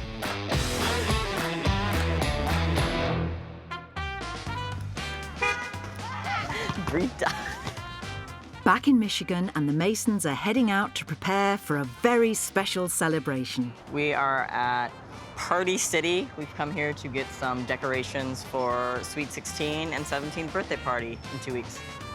Very excited. I'm super excited. But with Cory and Kaylee's birthdays just 1 day apart, sharing a party isn't always easy. It can be difficult sometimes because, you know, it's just a mix of a bunch of people, but, you know, it's easier that way. I would rather have my own birthday party just so like I could invite my friends and it could just be like, you know, neutral, but then like when we have to share, it's like Cory's friends and my friends and also family friends. Unfortunately, the reality is that Kaylee has a lot of friends and Cory doesn't. So anytime there's a party, especially their birthday party, it usually ends up being more Kaylee's friends. Kaylee's friends are most likely coming to the party because I really don't have any. I only have one best friend and a lot of internet best friends that live across the world, so I can't really see them. So I only have one friend, her name's Emma. That's not really fun, to be honest. I get jealous of Kaylee a lot because she goes out and she has like 30 friends she hangs out with, and I'm like, God, I wish I could just be in your place for one day. Like, I would kill to have that many friends. I think that people are really missing out on a great person because Cory truly hasn't really changed. Cory is still a beautiful person inside and out, and all the people who turned her away because she's transgender made a huge mistake. It's hard for me to watch Kaylee basically have a typical teenage girl experience in her life, and Cory does not get to experience much of that. It's hard to watch as a parent. But Cory has taken some comfort from the fact that she is now able to offer advice and support to other teenagers around the world. People do ask me all kinds of questions. So what made you think of transition? Like, how did you overcome it? And do you have any advice? And it was awesome because I get messages all the time on Instagram saying, hey, because of you, I didn't kill myself. Because of you, my parents know what transgender means, and now they accept me for who I am, which that right there is like that's like, wow, I just saved somebody's life. It's amazing. And of course, she can also rely on the support she receives from her family, especially her mum. I wanted so badly to come out to Cory. Mainly because I wanted her to know, not only do I support you and love you, but I understand on a deeper level what you're going through. When my mom first told me she was transgender too, I cried for her because like I know all that holding that hatred and like being trapped in the wrong body felt. So I was like, oh my goodness, you're just like me. And it was awesome because I had a friend to talk to that was like me, and we went through the same things, and it was awesome. The road ahead for the Masons won't always be smooth. Cory is considering surgery in the future and is about to join a new art school. Plus, the effect on Eric and Les's relationship will always be a challenge. But if any family can deal with the ups and downs, it's this family. The way that people look at us, just our opinions in general, it's a lot to deal with, but at the same time, we're also like a family, so we always have to stick together. I would say my family is just a family. My family is insane, my family's crazy, my family's funny, my family's fun, my family's frustrating. My family's the same as any other family. Having a transgender parent is definitely something hard to deal with because people don't look at us the same, or when I go places, I have two dads and people are just kind of confused, but I mean, at the same time, my mom is still my mom and I can still trust her with everything, and it's just, it doesn't change the person that you are, it's just the appearance that you want people to see you as. I do think I've come a long ways. I think that I am stronger. I think that I am more brave than I ever been, and I can overcome anything. If there's one lesson that they can take from this is, always be yourself. Always be yourself. Don't ever be what anyone else wants you to be or says you should be. You be you, and you be proud of that. You be proud of who you are. I feel all of that. I feel free, I feel happy, I feel down sometimes, but you know what? It's life. Life throws some tough things at you and you just gotta overcome them.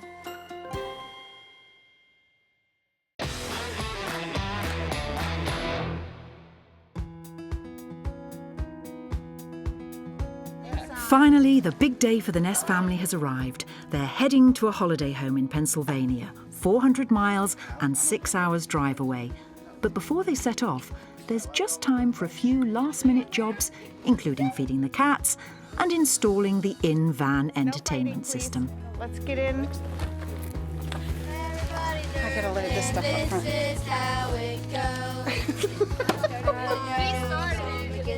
We got 9. If we have the neighbor kids, I don't know. We got 9 kids, that's what matters. With all 9 kids buckled up and the van packed, the Ness family can hit the road. But as every parent knows, it's not long before nature calls. I don't know if it's that way or where. I don't know where we're going. Every vacation we do crazy fun t-shirts like this because it gives me a quick visual way to identify everybody. And it's just fun. And it's silly and it brings humor to something that can be tedious sometimes. I'm the dad of all things.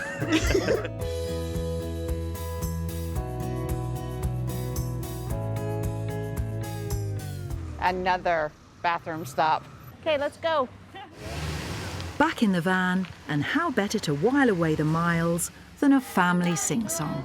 Everybody's nurse, everybody's nurse. I know a song that gets on everybody's nerves, and this is how it goes. I know a song that gets on everybody's nerves. How much longer, anyway? Gotta go, Lou! Even though vacation for me is not exactly a restful thing, it's bonding, it's family connectiveness. And because we've joined multiple families together, this builds memories all together. I think any family, when you make memories together, that's what a family is. So that's what vacation is for me. After a long 6 hours on the road, the Ness family arrive at the holiday home in Pennsylvania. But there's no rest yet for Mum Amy. Is there any beds down there? No. There's a couch. There's a couch, okay. Okay, so let's go see what's up here. So maybe this could be the girls' room. I have to just make an executive decision as to who sleeps where because they're gonna fight about it no matter what I pick. Okay, well, I called this room. Here's what we can do. Who is in the closet? Wow, we found a child. So then if the girls get this room, the first... Mess with the controls. I don't know why I even talk. Nobody listens to me. You just said you listen to what she says. How can we solve this? What do you guys think? No. Why can't you just blindly follow whatever I say to you? Take pictures. Boys are in this room. Do not lock him out. But all the preparation and planning has been worthwhile as finally the Ness family summer vacation can begin. I'm very, very, very glad to be here. It was all, even though it really wasn't a long drive compared to some that we've done, it felt really long. The last 3 hours got long. The kids survived, I survived, even Dad survived, which is a miracle, and we only had one potty break the last 3 hours.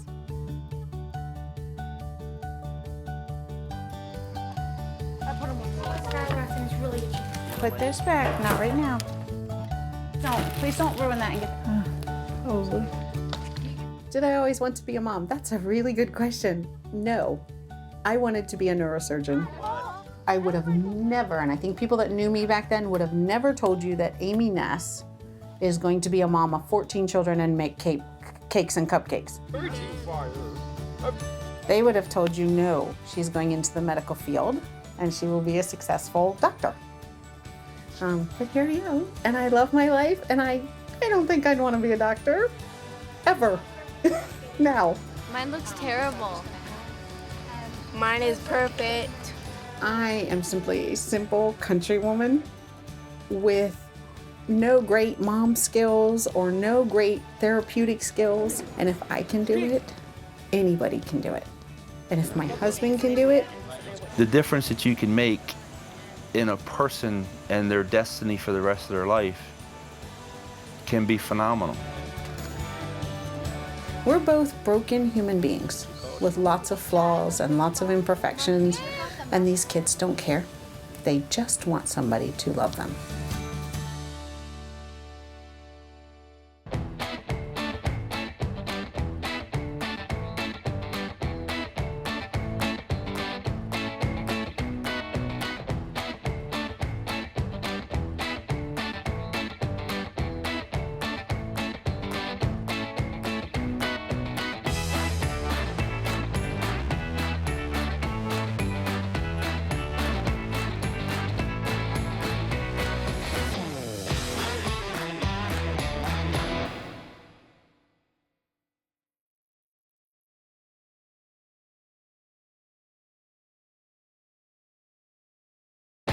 In today's modern world, is there such a thing as normal family life? Who's to say what's normal?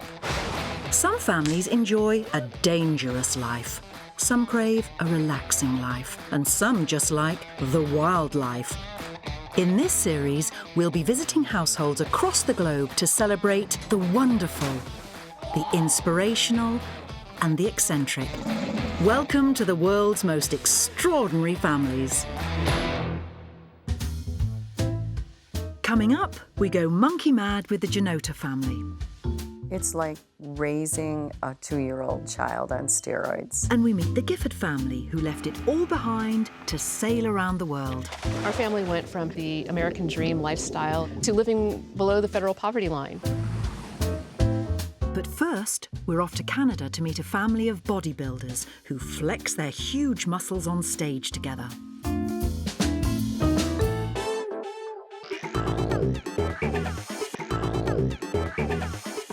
Meet the Annetts, a muscular family of bodybuilders who live and train together in Sarnia, Canada. They are one of the only families to compete on the world stage and have won hundreds of competitions between them. I think my family is unique in more ways than one. There's not many families that actively compete the way we do. The moment I walk on stage, I'm at home. I love it.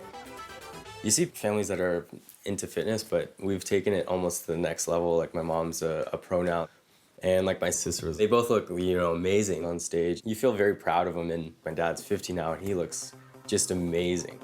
Today, the family are taking a trip to their second home, the gym. And along for the ride is newest member of the family, grandson Hunter. I love coming to the gym with our kids. Yeah. We're gonna have a good time today.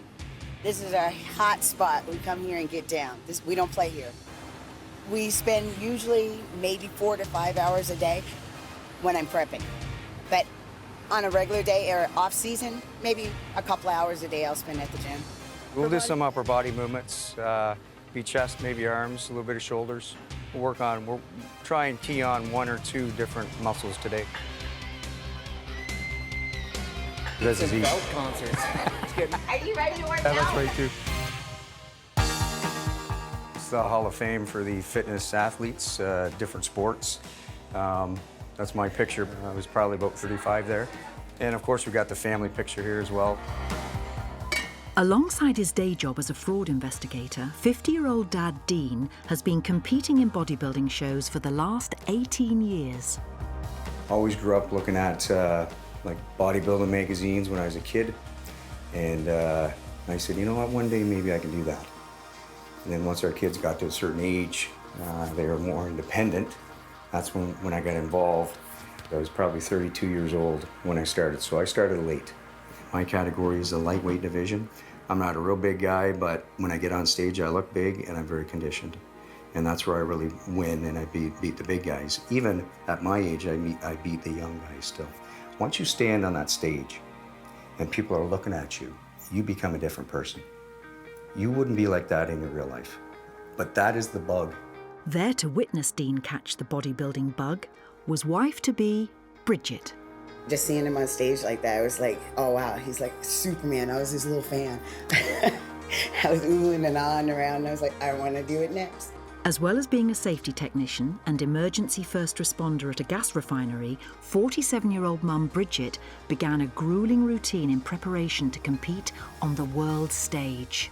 I'll get up at 3 o'clock in the morning, go to the gym, I'll do an hour cardio, I'll do my hour morning workout, I'll go to work 12 hours, I'll come home, I'll go back to the gym, I'll do an hour workout, and then I'll do another hour cardio. So I was getting like 3-4 hours of sleep.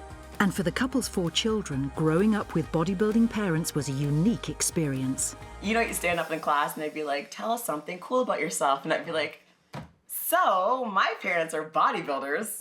What do your parents do? You know? Growing up with bodybuilders as parents was intimidating for my friends. Like, boys did not come over. It was definitely different. Like, I remember all my friends coming over and they're like, oh my God, your parents are so jacked. Like how do they do it? I feel really blessed to have my family. And I think to have a family that's all into bodybuilding is unique and awesome. I have one son that does not like bodybuilding. He has a 2nd-degree black belt. He's an amazing man. Growing up with a bodybuilder family, it's fun in its own way though. When I was little, my dad would just work out while my mom was taking care of her. He's tried it. He's just not into it. He's his own man. It wasn't long before 29-year-old Barsha and 25-year-old son Tyler followed in their parents' footsteps. That was a good set. Yeah. At the age of 18, Barsha competed in her first bodybuilding show. Ended up placing 5th. I was absolutely mortified, like crushed, because in your head when you go into a show, like watching my parents compete, they always get number 1. My sister did her first show and I saw her do it and I was like, wow, like this is amazing. Like this is totally for me. And cheerleading coach, 27-year-old daughter Dina, was the last family member to join the team. I loved how their bodies were changing and like the dedication they had. So that's how I kind of got into it. And they're like, we need a bikini girl. So I was like, well, okay. Training as a family can get competitive, especially as mum Bridget and daughter Barsha compete against one another in the women's physique category. We are very competitive. My daughter and I do not play. We go hard in the gym and we go hard on stage. When I'm on the stage, I'm not her mother. She comes at me like a stranger and I come at her the same way. I love my mom, please don't get me wrong, but I like to win. Training with her is great, it's great motivation, I love doing it, but when I know I can do something a little bit better than her, I mean, I feel great.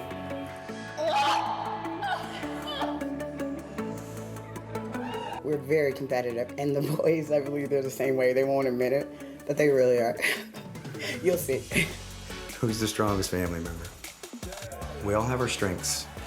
I'm probably strongest. Who's the strongest in the family? I would have to say probably me. Coming up, find out what it takes to feed this family of bodybuilders and how they struggle to fight off temptation. I am starving, so going into this grocery store is going to be a struggle. But now we meet Mum and Dad, Pinky and Roly Janota, and their 5 monkey children.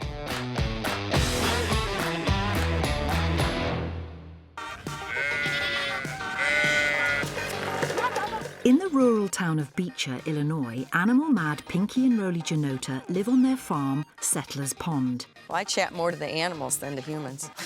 And are parents to 5 primate monkeys. It's like raising a 2-year-old child on steroids. It's a constant thing. They demand your attention. You can't just leave them in a cage.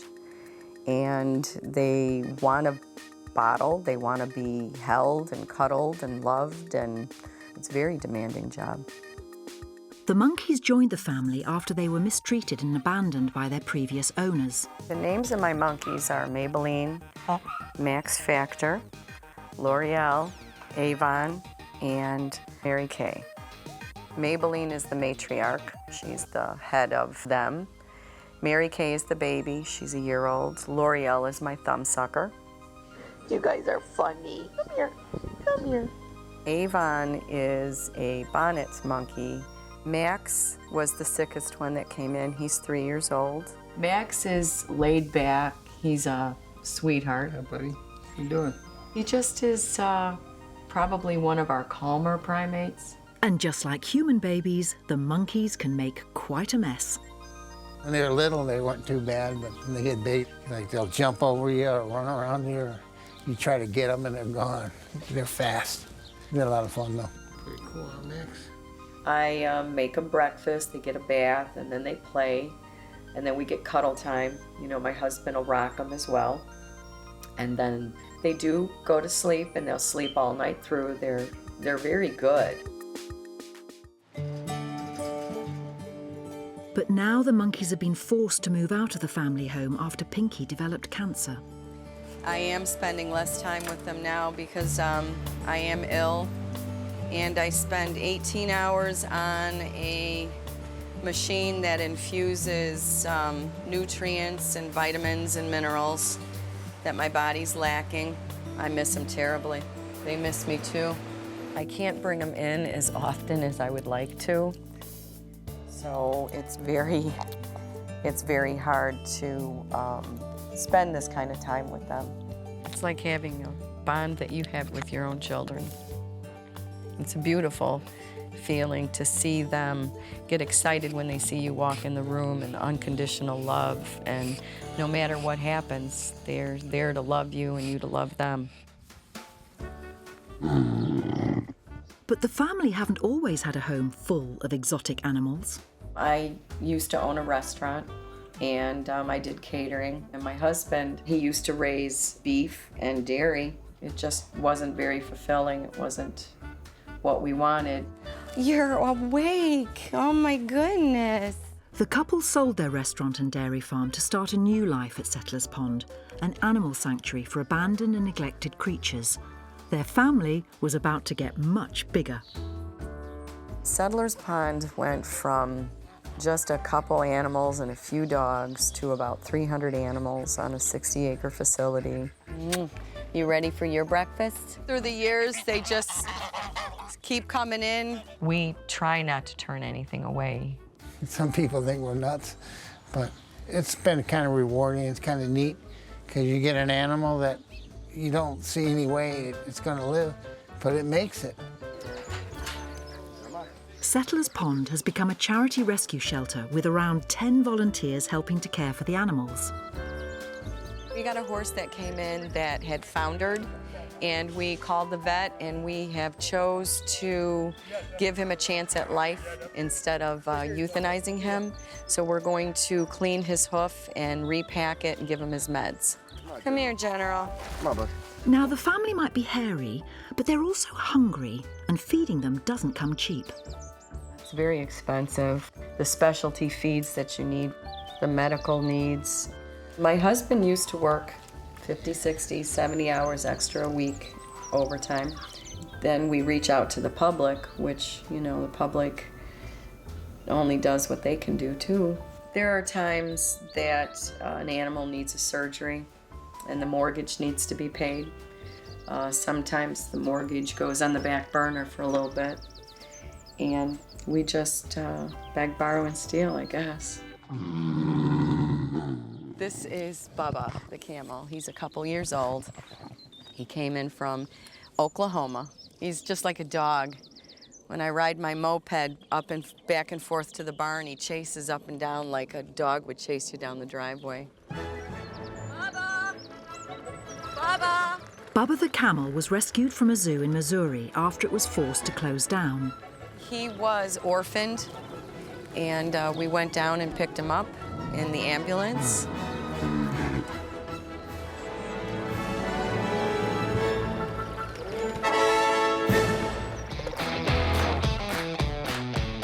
Next, the Janota family is about to get even larger. They must be quackers. That happens almost every day here. Now we are setting sail with the Giffords to experience family life on the ocean. Our family has literally sailed around the world in a circumnavigation.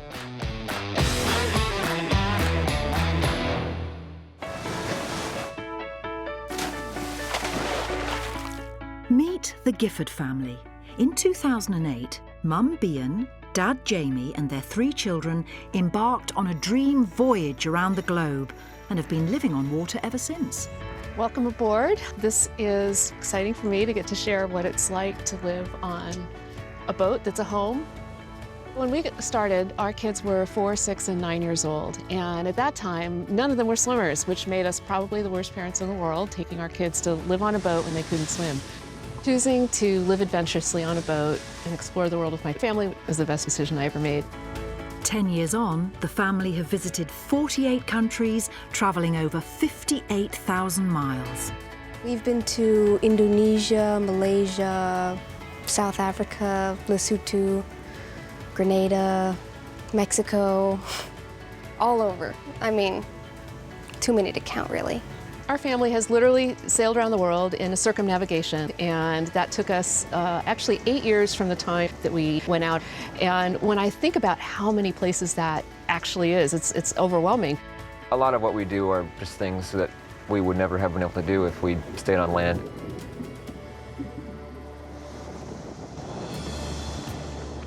The Giffords are part of a growing but little-known community of people called cruisers, couples and families who spend months, even years, at sea, living on a boat. It's exciting because we're going to head out and do something new, and it's relaxing because moving on the water is just, it's peaceful, it's wonderful. But before the family cast off, their lives were very different back on land. As well as being a sailor, Dad Jamie owned a business distributing medical equipment, and Mum Bian worked in digital marketing. Our life before we went cruising was one of comfort, of financial security. We had a large house in a high-demand area in one of the best school districts in our home state. Despite their comforts on land, the family had a longing for a life on the ocean. I had grown up with this idea that I wanted to live on a boat someday and go sailing around the world, and we thought it would be when we were retired or later on in life, but we had a really challenging year. We had the birth of our second child, and 2 weeks later, my mother-in-law passed away. It was very unexpected. It made us reevaluate or look at what's important in life, and we weren't spending time with each other, with our children as much as we wanted, so we sat down and we came up with this idea and we made a plan. After planning for the next 6 years and saving almost $90,000 US, Mum and Dad quit their jobs, rented out the family home in Seattle, Washington, took the children out of school and loaded their lives onto a 47-foot sailboat they christened Totem. Our parents had told us for a long time that we could be doing this big trip, and when it finally happened, we were all really excited. When we took off as a family, we left San Francisco and sailed under the Golden Gate Bridge. It was really like we were starting again for the first time and doing it together. And it was exhilarating. And I'll never forget it, that moment that we were starting this grand adventure as a family. For the next 10 years, the family lived and travelled the globe together and had to adjust to living in close quarters. When we moved aboard, we were downsizing from a 5-bedroom house. And I don't even remember how many bathrooms it had. It had a bunch. And living on the boat, it's highly compact. We're fitting so much living into that space. We're fitting in both all 3 of the bedrooms and 2 bathrooms, a living space and a kitchen, which we call the galley, and our navigation station. All of this life into not even half of the size of our garage in the house that we gave up when we went cruising. Day-to-day life, it's different every day. We show up into a new place. It can be figuring out provisions and groceries or fuel if we need fuel. It can be more of a field trip thing where we're in a cool place and we want to go out and see historical exhibits or museums or safaris, so we're going out looking for animals.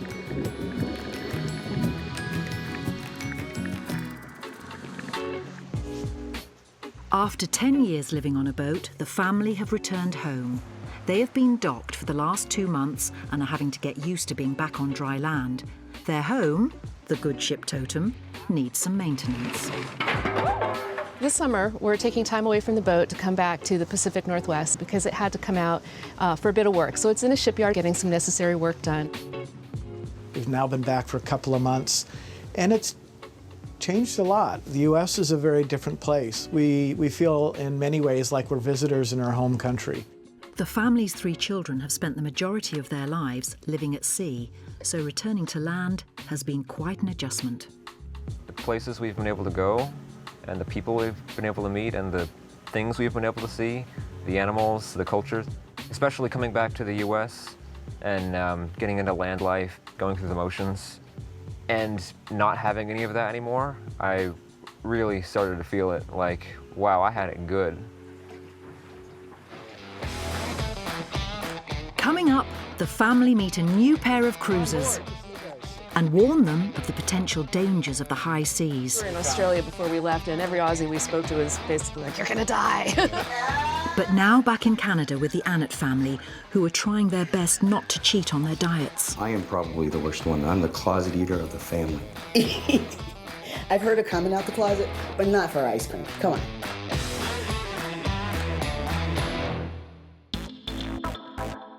After an intense workout, Dad Dean and daughter Barsha are heading to the supermarket to buy supplies for the household. Chicken? Chicken, probably steak, spinach. It's not for everybody. And to be successful, you have to love it. But shopping for this bodybuilding family can be expensive. It costs about $300 A week. a week, yeah. Yeah, so it's expensive. There's no extras in there, no sweets, no sugars, nothing like that. It's only what's on the diet, and that goes back to the house.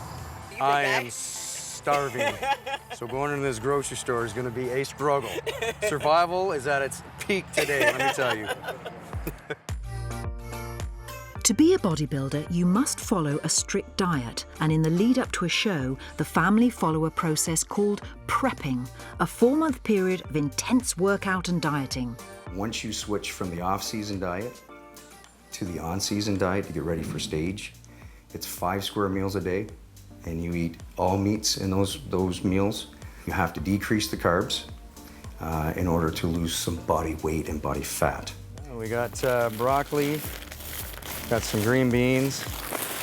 You can see we got skinless, boneless chicken breasts. Temptation is huge, especially when you're dieting. The Lucky Charms caught my eye. The chips. The chips. For me, I love chips. My husband, I have caught him outside, hiding by the freezer on his hands and knees, and it's like, what are you doing? Nothing. What are you doing? He's crouched down. What? Nothing. And he turns around, and there's brown stuff around his mouth. Well, what is that around your mouth, dear? I don't know. Well, that's not right.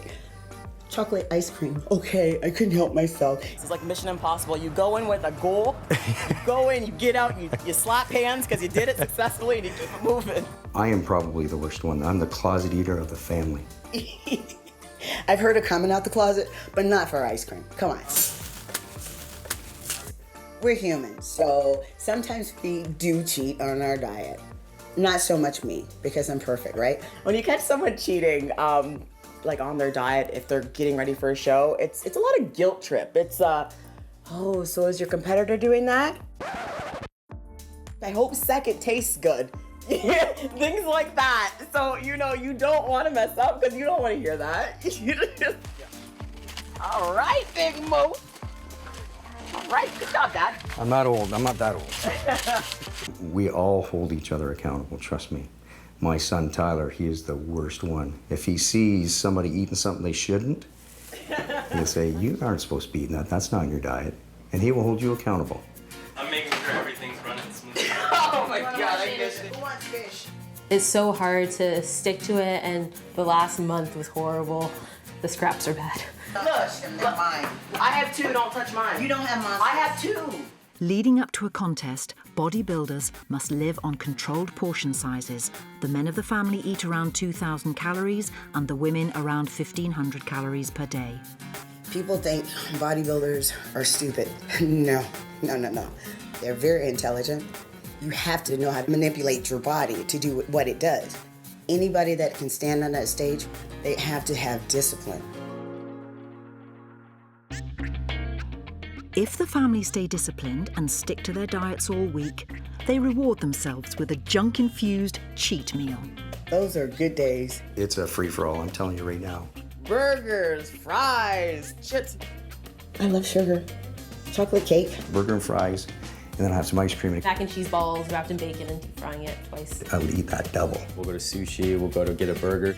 And when you finish, you feel sick. Well, you're not supposed to go crazy, but we're crazy people, so.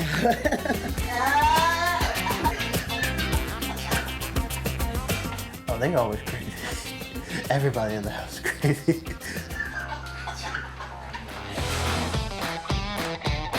Coming up, Mum Bridget hits the stage and Dad Dean shows off his tanning skills.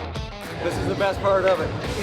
But now, Pinky and Roly Janota show us some of the more exotic members of their family. We got a call. They wanted to rescue 2 tigers.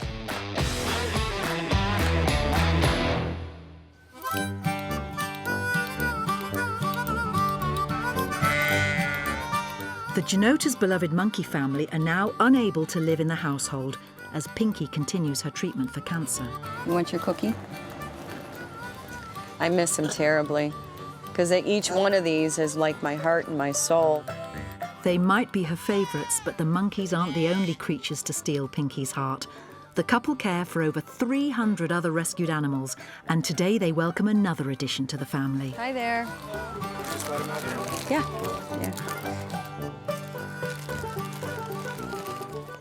We came to relinquish our ducks. Couldn't keep them at home anymore, so wanted to make sure there was a safe place for them. Got them for Easter, it was about $2, $3 a piece. Didn't expect them to grow that big, that fast. This family have fallen foul of rules restricting the ownership of poultry as pets, so they're left with no choice but to bring them to Settlers Pond. That happens almost every day here. They get a pet and they can't take care of it anymore, or it grows, or it's something that they can't have. They choose to bring it to a non-kill shelter, and this is what we do. I like it here. It's, I think they're gonna be much happier. They have more room to roam, so other animals here. It seems like a very friendly place. So, absolutely. I've never seen anything like this before around here. It's different. I feel pretty comfortable with leaving him here. This seems like a nice place. I'll send you guys some video, okay? Absolutely. All right, thank you guys. Have a safe trip.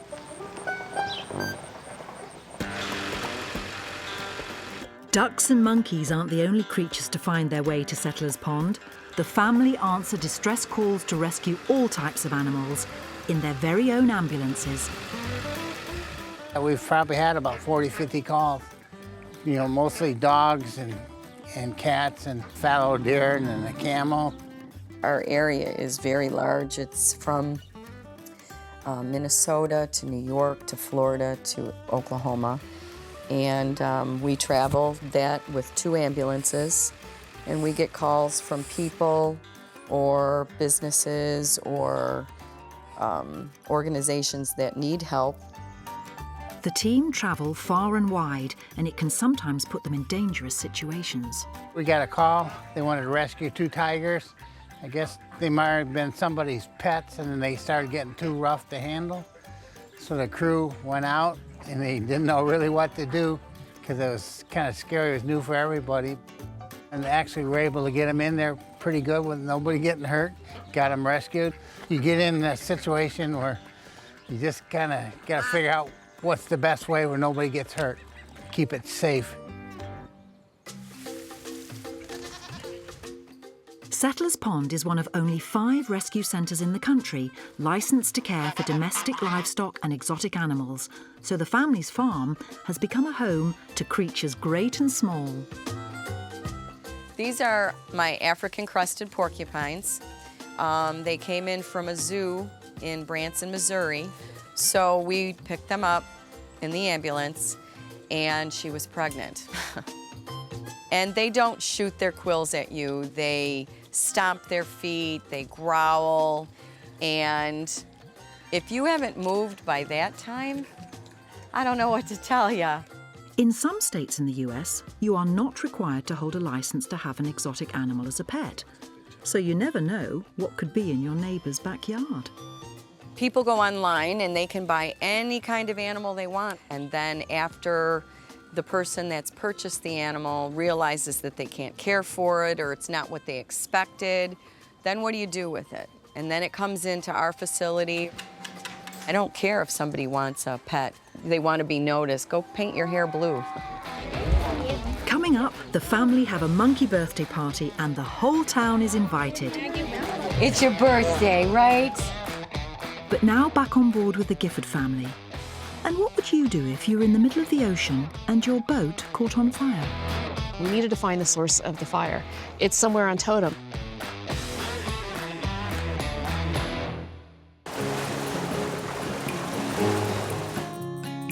To fund their seafaring adventures, Dad Jamie spends some of his time as a sailmaker and Mum Bian has written a book about cruiser life.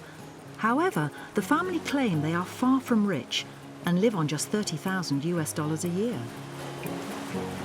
Our life, it is pretty great in a lot of ways, but it isn't always like sitting in a hammock swinging, drinking a Mai Tai with an umbrella in it. It's actually really difficult.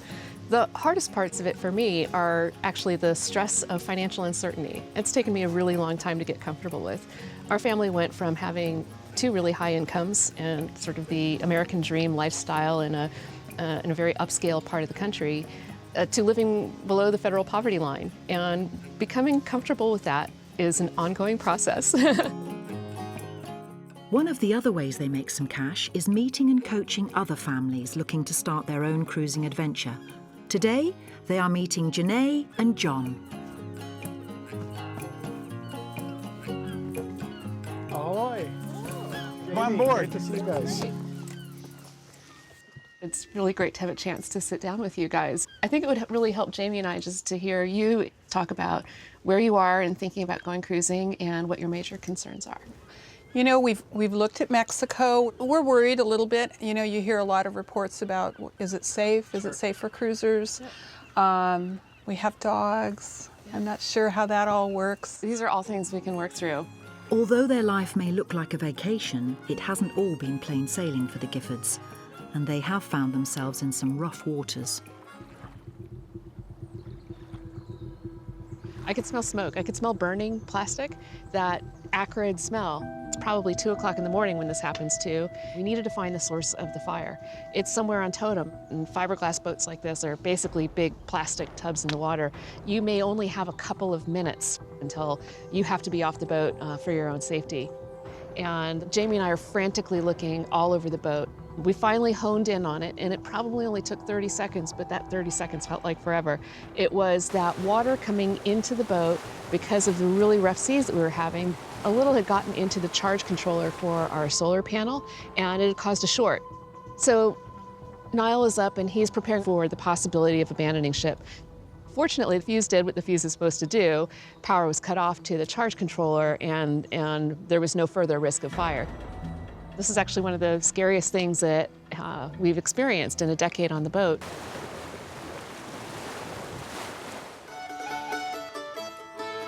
Apart from some of the dangers of cruiser life, the couple are also keen to know what it's like living as a married couple on board. So you guys are together a lot. I mean, you're on the boat all the time. Are there times you wish you could, get away? Does it work all the time? How does that work? Yes, there are times that we each need to get away. Yeah, our boat is a very small house, but we have a big backyard. It's easy to jump in the dinghy and go for a walk on the beach or go for a swim or... We're with each other 24/7, and before we went cruising, we had busy jobs, and we might see each other for a few hours a day, and that would be it. And it's a big difference when you're with each other all the time. For a typical teenager, no escape from mum and dad may feel like a big challenge. This is the kids' end, forward of the mast. Our son has a cabin on the port side with 2 bunk beds, and then the girls share a cabin all the way at the front. And they like to say there's an invisible line down the middle, but really they're basically sharing the equivalent of a big double bed. For the Gford kids, living on the boat is all they have ever known. The only things I ever really remember are just little fragments of what it was like before we were living on the boat and what had happened after. It's everything I've known since I was little, so it's kind of hard to have a perspective of what it would be like from a land life. I guess if you're living in a house and you think of living on a cramped little boat, it must be no privacy whatsoever, But you get used to it, and it's really not nearly as bad as I think you'd imagine. We don't fight that much. Part of it is because we're in such close quarters that I get along very well with my siblings, usually. Most of the time. Growing up at sea means the children are boat schooled, with mum and dad providing all their education whilst on board. Here in the main cabin is really where most living takes place. Around the table, we have our meals. Homework happens here, having shelves on the outboard side where we can keep all of the kids' books, their school books. But overwhelmingly, yeah, this is our living space. I've been homeschooled and I went to a normal school when we were in Australia, so I think I have both perspectives, and I enjoy both. I think we have more experiences, for the ones my age at least, but not with others, like with normal school life. I think I'm a little different with that. I need to adjust. And I'm not as good at socializing as my siblings. When I look at the incredible wealth of opportunities that we've had as a family and that we have been able to give our children, it's been worth every compromise that we made along the way.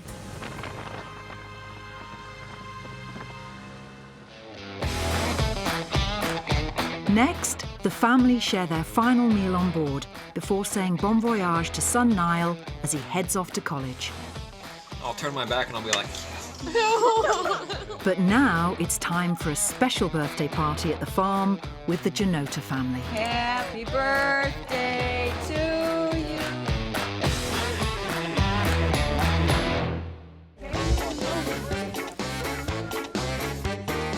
Back at Settlers Pond, today the Janota family are having a community open day at the farm to celebrate their monkeys' birthdays. Can we sing to them? Happy birthday, dear monkeys. Happy birthday, dear May, Max, Maybelline, Ava. Day to you. Here. It warms my heart to see all these people come out here and show their support for us. I mean, when you get blue and down and you start doubting things, this makes it all worthwhile. It really does. Normally they don't get things like this, but it's your birthday, right? And today here to lend a helping hand is Monkey Grandma and Pinky's mum, Janet. It's wonderful, and with all the volunteers and such, you can't believe so many people want to help with something like this. To keep Settlers Pond running, the family rely on donations from the public, and today the community has been very generous. Well, you've been collecting for a while, haven't you? Dog food, cat food, we use a lot of paper towels, and bleach is our major sanitizer. And then we do, my husband does probably 40 loads of dog bedding a week. Pretty much everybody donates anything. We can use everything. And that support is just what the family and the animals need as Pinky continues to battle with her illness. But there are no signs of her slowing down just yet. Like I said, it's tough on her, and she wasn't as tough as she is. I think it would be a lot harder How can you slow down? These guys got to eat every day. That's what amazes me about her. She just, no matter what comes on, she kind of figures it out and makes it work. Even now that she's ill, you know, she keeps going. You can see her walking around with her IV pole, so I couldn't be more proud or pleased with the woman she's grown up to be. It's just beautiful. I really was surprised, and I was shocked at the amount of people that showed up. To tell you the truth, I was really down and depressed. So I wasn't. This was beautiful.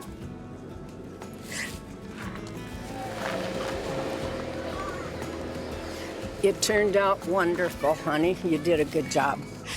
Don't you start crying. Yeah, there's Mamie. I couldn't imagine my life without doing all of this. I don't think I'd know how to survive. I wouldn't know.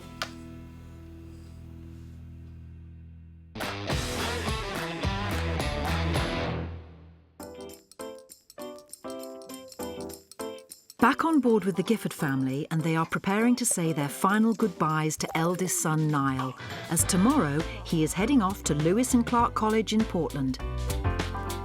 Tonight, they have decided to have one last family dinner on board together. What we eat just depends on where we are and what we can get and what's fresh. And, you know, today there was some good peppers and onion and some sausages, and there's dinner. In Thailand, we learned to cook lob, and in South Africa, we learned to cook baboti. In the Maldives, it was mashuni. And so these are now part of our family's cooking culture, and it's fun to have those. South Africa has a lot of really good meats. Thailand has really good street food. I think we eat exceptionally well. It may not be fancy, but it's healthy and it's interesting and it's good. And with the Good Ship Totem losing its first crew member in over a decade, the family are getting ready to say goodbye to Niall as he begins his new life on dry land. Now, how's it going to feel when you're at school and we're off in the tropics? I'll turn my back and I'll be like, yes. No, you won't. I won't. There'll be a feeling of loss in a way, but I also feel like it's another adventure, it's another journey for him, and I'm super excited for him. I know it's not going to be easy for him, but he's a strong kid and he's a smart kid. I just hope it's not too difficult to find his way. When we put the boat back in the water and we sail away and you're not there, I need tissues. That's going to be hard. We're going to miss you. Yeah. Come here. I'm glad to be moving on to the next stage of life, you know, college and new things to learn, but I am going to miss the boat. I'm going to miss traveling a lot. And with Niall flying the nest, living on land is not on the horizon for the rest of the family just yet. For our family, it's getting Totem back into shape, make her ready to go again, and we'll do that in Mexico, which is a terrific cruising area, and then hoping to get back out into the Pacific. There's so many parts of the world that we can't wait to see that we haven't yet. This way of life has changed me profoundly. It's enabled me to find happiness I can't imagine having found otherwise.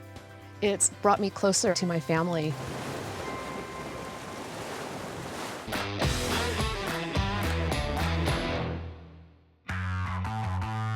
For the Annetts, a life competing all over the world has taught the family some valuable lessons, and one bump in the road could be the difference between first place or going home empty-handed, as Mum Bridget found out in a competition in Florida back in July 2018.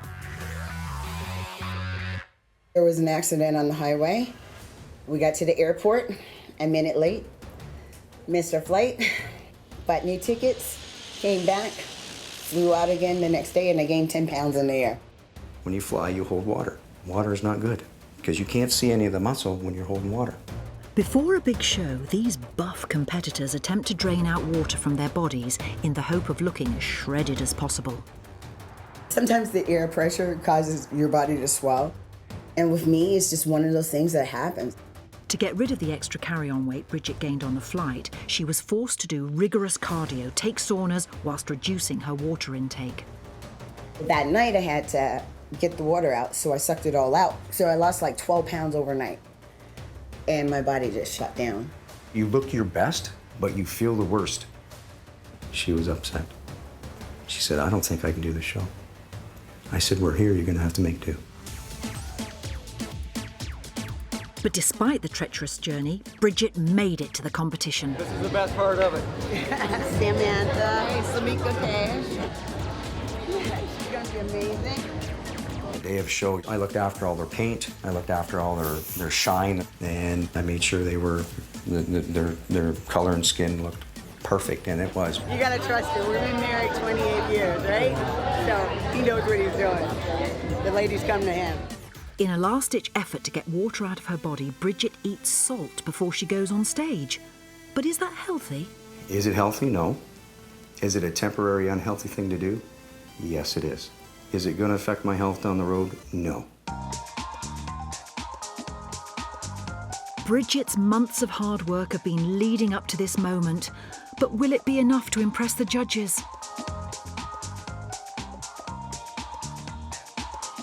Unfortunately, I had some setbacks, some major cramping that day, so I couldn't pose like I should. She was too conditioned. She was too hard. That is not what they were looking for. They were looking for a more softer, gentle physique. I wound up coming in 7th place, but hey, this is the Pro League, so wherever you come in, just to get on the stage, you're doing it. For Bridget and Dean, competitions are about more than just flexing their muscles and are a chance to spend some quality time together as a family. Seeing my family compete on stage, it's really indescribable because I know what it's like to put all that effort and time into stepping on stage. Whether you win or lose, it's a success.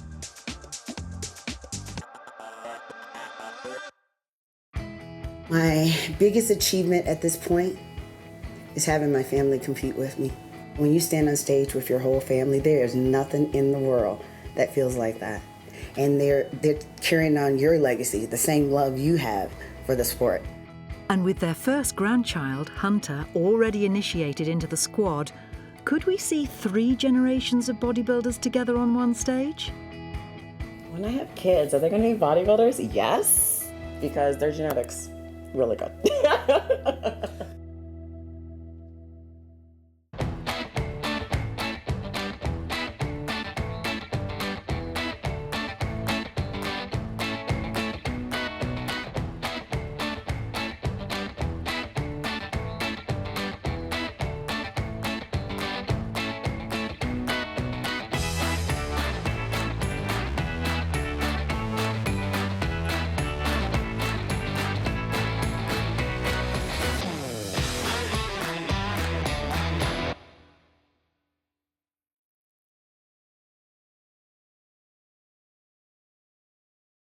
In today's modern world, is there such a thing as normal family life?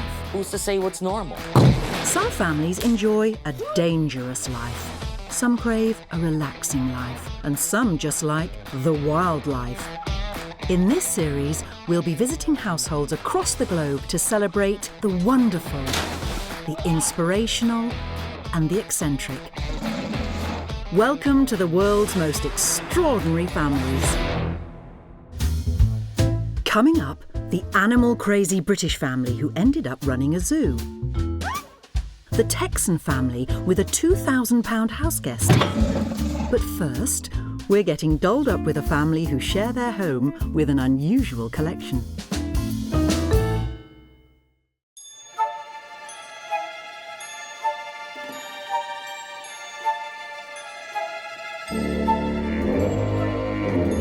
I think the amount of dolls I have is around probably 500, I would guess, but we never counted. Staten Island, New York. Home to the Mansfield family and hundreds of dolls.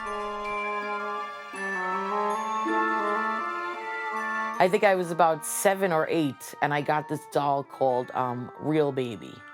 And it was a baby doll that was supposed to look realistic.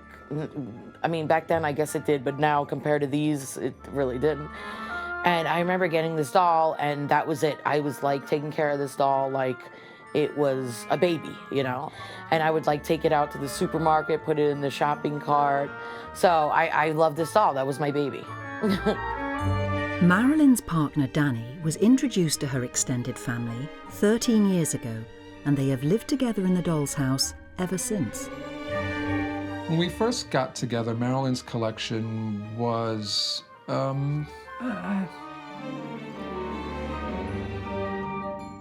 there were a lot of dolls. He came in my house and was like, "You have a lot of dolls." And I was like, "Yeah, welcome," you know? That was it. But I mean, everyone who knew me knew already that I had a thing with dolls. Like, I used to go to work and carry like a Chucky doll. Like, I was just always with the dolls, you know? So he was totally fine with it. He always thought it was cool. Marilyn invited me to dinner. So I went over to eat dinner, and of course, you know, when you enter someone's home, the first thing they do is they give you a tour of the house. So, you know, we walk around the house. Here's the living room. Here's an by the way, here's my room of collectibles. I like, you know, things that have lots of different characters, different, you know, variations of something. I always think that's kind of cool. So those collectibles really interested me. And I thought it was really cool that, you know, she's passionate about something. And that's why I was like, you know what? I think this one's a keeper, because I probably wouldn't be with someone who didn't like the dolls. We're a package deal.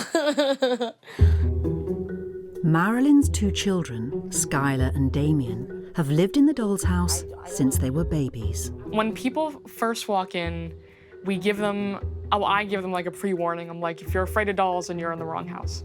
And if they're not, then they come in, and then I show them, and then they're like, oh my God, this is so cool. The dolls are definitely part of the family. They are, Ellie in particular, she's definitely a huge part of our family. Ellie is a real doll, and I bought her from a private collection. I always wanted a real doll, and when I saw Lars and the Real Girl, the movie, I really, really wanted one.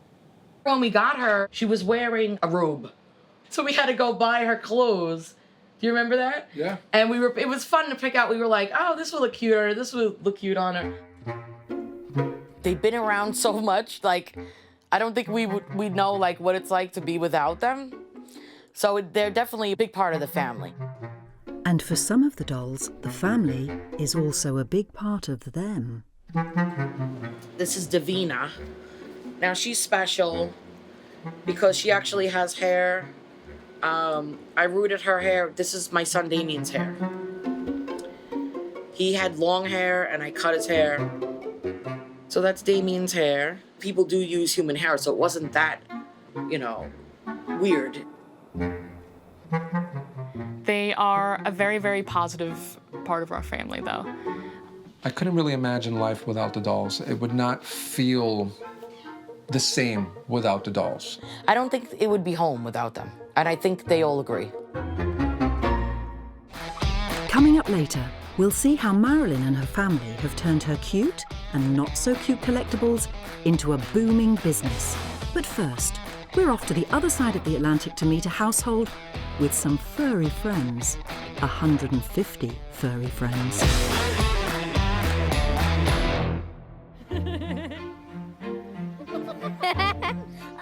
The Mintram family from Lincolnshire in England are animal crazy. Hello. Dad Jamie, Mum Michelle, 12-year-old Josh, and 9-year-old Chloe opened their home to around 150 rescued creatures. Great and small. Before they accidentally became zookeepers, Jamie and Michelle worked together in a university science department. We were very boring, very kind of 9 to 5, boring kind of job. I had to wear a shirt and tie all the time, and it just didn't feel like me. Whilst their work life was pretty conventional, in the family home things were a different story. We started off just being a bit odd, having some odd animals, and the kind of word got round. And then we had people phone us up asking if we can take in animals, and kind of word spread. And then it just kind of developed from there, and it got to crunch point. We either couldn't take anything more on, or we had to do something quite drastic.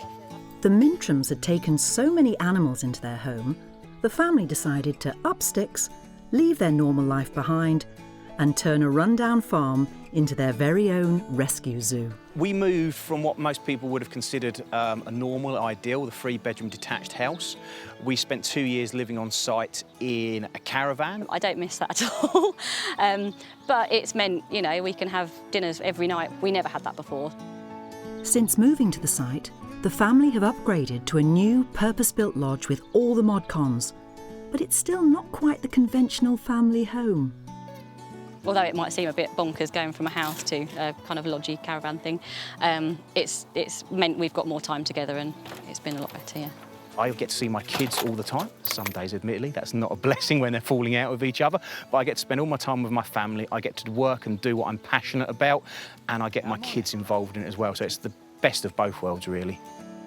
I can see the animals whenever I want, and I have a whole play park to play in. It makes me feel good about myself because we're helping animals. We treat them well, so they have a good life. In October 2016, the Ark, Britain's only rescue zoo, opened its doors, and now the Mintrams and their furry friends welcome visitors all year round. We're a rescue zoo, so it means we don't buy or breed animals or particularly trade them. Anything that comes here has got a forever home. We mainly take animals from members of the public that need rehoming. There you are, I can see your tail. When I first went to school, lots of people didn't even believe me that I lived in a zoo. And then when we opened, they started to believe me because they heard about it. I got a lot of support from my family, they've been amazing. The groundwork, helping us build the place, the financing, all that sort of thing. We wouldn't have been able to do it without their help.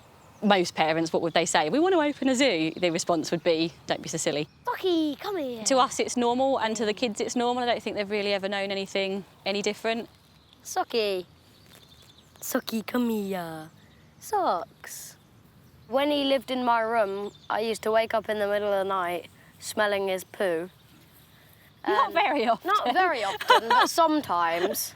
My favourite animals, Socks the fox, Rio the koala, Rascal the raccoon, and the skunks because they used to always sleep under my bed. My favourite animals are rabbits, guinea pigs, and like farm animals because they're really fluffy and cute.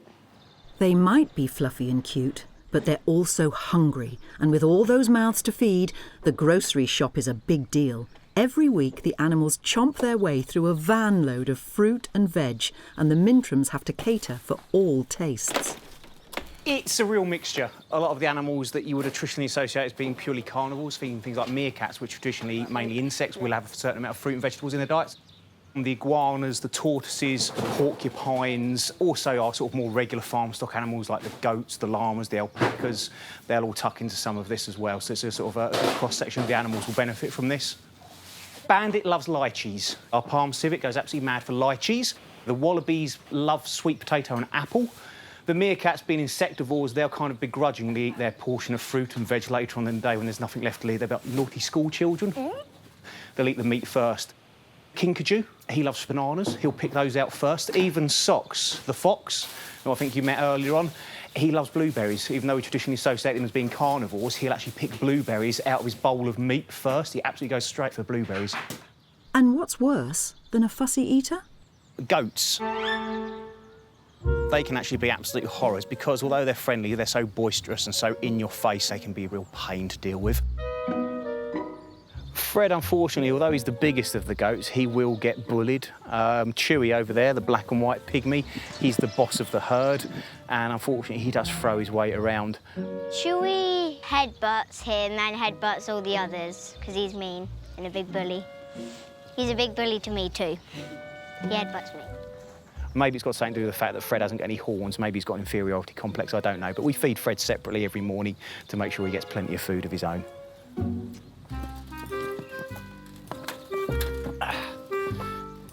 Oh, that's Fudge. He does that every single day. Sticks his head through. I don't know if he does it deliberately now because he likes the attention, and just waits there until someone comes along and releases him. The other 7, they all do it absolutely fine, but little Fudge always has to go and get his head stuck. Coming up, it's training time for Josh and feeding time for a ravenous reptile. But now, we're off to Texas to meet a household with a larger-than-life family member.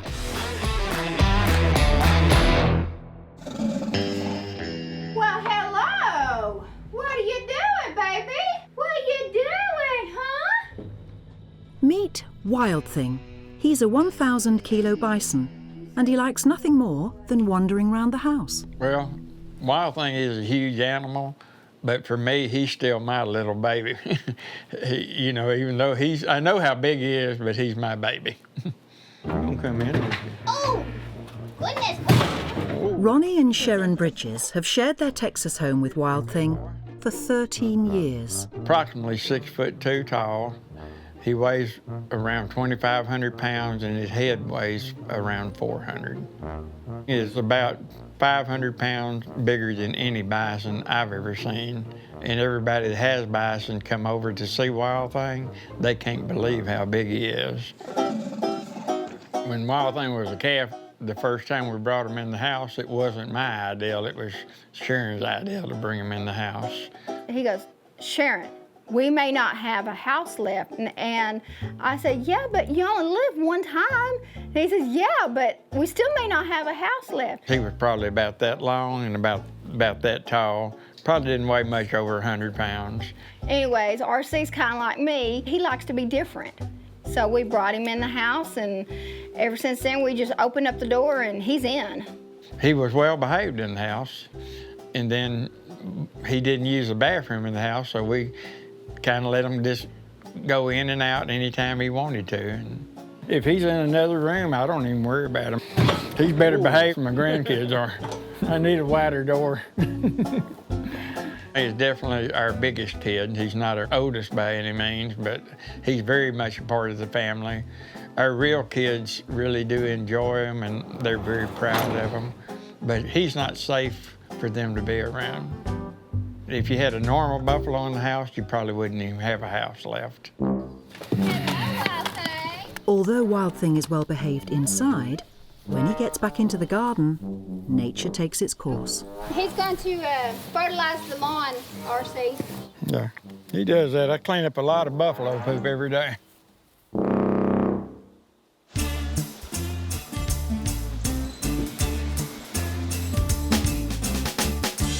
We used to have 2 buffalo in the house, but the only problem is Bullet, she would go to the bathroom in the house. And if she pooped, it wasn't too bad, but if she peed, it went everywhere. She would horn the furniture more too. Yeah. Why he's so good in the house, I have no clue, but he tears up everything on outside of the house. He tears up my fences, my trucks. Wild Thing is still a very wild animal. His kick can kill you. His horns could kill you. He don't bite, but you know, he could stomple you, he could horn you to death. So I do have to totally respect him. He kicked me one time. We were skiing behind him on water skis on sand, and he actually left a dent in my leg. He was only a year old, but I have a dent in my leg now where he kicked me. If he kicked me now, I wouldn't probably live through it. Bison's disposition usually isn't real good. They have a high temper, and they like to knock stuff around. There aren't many people like me that work with a bison, but they're putting their life in a lot of risk doing it. He holds his temper back most of the time. But he's still, even for me, a dangerous animal to be around. I like the adrenaline rush. I always wanted to do it, you know. I'd still be riding bulls if I was a little bit younger, didn't have so many injuries. I left home when I was 14 years old to be a cowboy, and that's what I've done the rest of my life. I've worked on 9 different ranches, been the manager of 5, and I've broken trained horses most of my life. I was a rodeo clown. I was a bull rider, and I did saddle bronc and bareback, and did a little bit of everything. Wasn't great at anything, but did everything. I like the danger and the excitement of it. It's an adrenaline rush. I don't do drugs or drink and never have, and that took the place it gave me the high I wanted. It's mealtime in the Lone Star State, and RC and Sharon are having a bison for lunch. We're fixing to eat lunch with Wild Thing. He likes coming in the house and eat with us. He won't eat pizza though, but he likes his horse and mule feed real well. Well, we had to move furniture. He's like having a small car come through your house. But other than that, all you gotta do is open the door. He knows he's gonna get to go in the house, so he's excited about going in. Here he is. We don't have him in the house every day to eat, but occasionally, especially when he's asking to come in, we'll move the furniture around and let him in. We enjoy him coming to the dining table to eat with us. And I think he enjoys it more than eating in the barn. He's definitely part of the family. You know, most kids are real messy at the table, but our kid, most time he's pretty good at the table. He keeps his nose to his business. Good-mannered bison. He does kind of spread his food all over the table. I have to hold his bowl sometimes because he gets too carried away. Are we done?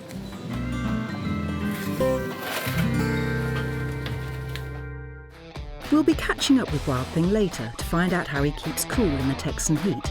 But next, we're back to New York, where the dolls are hitting the streets. In Staten Island, Marilyn Mansfield is off to a restaurant with her family. And I mean, all her family. I do take the more natural-looking ones out. Come on, Skylar, Damien. No, I'm not bringing them. We've taken them out to eat. We've taken them shopping. We've taken them to the park. I've taken them to the aquarium, you know, just one in the carriage. And I always ask first, does anyone mind if I bring one? They're like, no. And they'll push the stroller. They'll, you know, my husband will carry the car seat, you know. It just makes me happy. I like to push the stroller. Just take a fake baby out. I used to love when the kids were little in the stroller. So, I don't know, it's just something I really enjoy. And they don't mind it, so why not? The reaction from people when we do take a doll out with us is always they're amazed at how realistic the doll looks. People are often confused when we tell them it's not a real baby, it's a doll. Hello. Hi. You want to see my baby? Yes, I do. Oh my God. It's real. You want to hold him? Sure. Oh, cute. Oh my God. I don't know. It was really cool. It felt so real. It felt like a real baby, yeah. I started rocking back and forth. I thought it was real when you first walked in. It's crazy. I'd say 9 out of 10 people are just like in disbelief. They're like, no, you're kidding. You're playing with me, right? Oh my. It even like moves as crazy. You gotta hold. You ever held the baby? Yeah. Oh, look how cute. That's crazy. Oh my God. It always brings attention, and then it turns into a whole explanation. It's a doll. Oh, it's a doll. It's a doll, yeah. That's what's so creepy about it. I don't think it looks like Mikey. So you design these or? Yeah, I paint them. Can I touch? Yeah. Paint them. The hair's cute. That baby looked real. It looked like my friend's son. Cute. People's reactions are mostly positive. Very rare, people will be like, that's really creepy because it looks so lifelike, but it's not. I thought it was freaky and I didn't want to touch it. You get like maybe 1 out of 10 that's like, oh, that's really creepy. Like, I don't know, it's just unsettling for some people, which is fine. I don't understand it personally, but I understand that they see it as unsettling because it looks so real and it's not real. Bye-bye, thank you so much. That's a typical reaction that we get when we take the dolls out. You know, people think it's a baby, they come over, say how cute the baby is, and then when I tell them it's a doll, it's a little confusion. And then when they finally get it, they're really impressed with how, you know, how lifelike they are and everything, especially when they hold the baby and it's weighted and all. It's very, very lifelike. In 2012, Marilyn Mansfield turned from doll collector to doll maker and now takes orders for dolls from around the world. The baby business is booming. Oh, wow. Since I started, it's, oh, geez. How many? Like, hundreds. Hundreds. Made hundreds, yeah. Paying around $300 for a bespoke baby, her customers have a variety of reasons for wanting their own cuddly creation. I've done dolls that look like people's children when they were babies. Or they just want you know, a doll, they'll tell me like what they want. Like I'll show them different sculpts. They'll pick a face, and then they'll pick like the eye color, the hair color, skin tone, every little detail. These dolls look and feel so realistic that I believe it tricks the mind into thinking that you're holding a real baby. It makes me feel very calm, happy, and content. They have been used for therapy for multiple things. For calming Alzheimer's patients. I've known people with like trauma that it calms them down. Anxiety calms them down. You know, so, I mean, they do have therapeutic aspects to the dolls. They're not just dolls. But Marilyn's most popular line of dolls are not your average cute reborn. There's something altogether more grisly. And we'll meet some of her freakish family later on. But for now, we're back at the Mintram family zoo, where there's a hungry mouth to feed.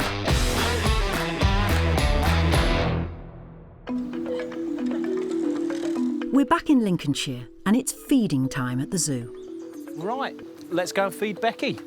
And that would be Becky, the Morlet's crocodile. You can take hold of that. All right. You fixed it. Just another father-son activity, Mintram family style. Right, let's get our fish ready. Today, we've got some nice whole sardines. Grip. Right, bring the stick up, bring it over, down on the side. Let it go. Textbook. And that's how you feed a crocodile. Well, Becky was being well looked after at a conservation centre in Kent, but they lost their reptile keeper, and so they didn't have anyone sort of qualified or experienced to work with her, so we were phoned up and we were asked if we could take her on instead to give her a permanent safe home with people that have worked with crocodilians before. This is an interesting little guy. We've got a spectacle caiman. Rudolph the spectacle caiman, he was brought illegally on the black market. He was being kept in a bathtub, in a flat in London, and been bought as a birthday present for the owner's 13-year-old son.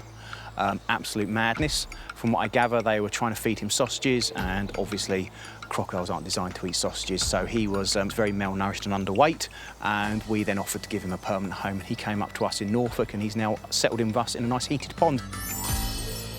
It does annoy me that people get animals. I mean, we're not against people keeping exotic animals as pets. I would never, you know, dictate to other people what they should and shouldn't do, but it's about doing your research and knowing what you're letting yourself in for. Crocodilians, most venomous snakes, wild cats, they're what we call DWA animals, dangerous wild animals. There are certain types of animal that you're just not allowed to keep for obvious reasons. Dangerous or not, they all need feeding.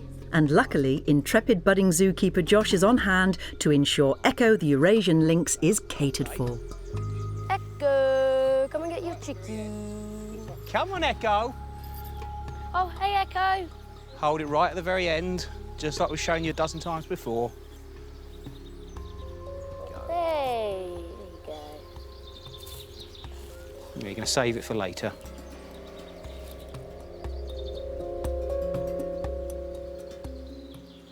On the other side of the park, Mum Michelle is preparing for some new arrivals. We've got 5 female lemurs coming from a zoo in France. We've been anticipating them for a while, kind of getting ready, and we're all really, really excited. We've never really dealt with primates before, so we've got a lot of backing from our partner sanctuary over in Europe, and we've got a lot of advice from expert primatologists on how to set up their environment for them. So this is going to be something very new for us that we're really excited to get into. Another new experience for the Ark. We'll be seeing how the Mintrams get on with their furry visitors later. But now, we're heading back to the USA and the temperature is rising. Ronnie and Sharon Bridges are about to cool down a hot and bothered bison, Texas style.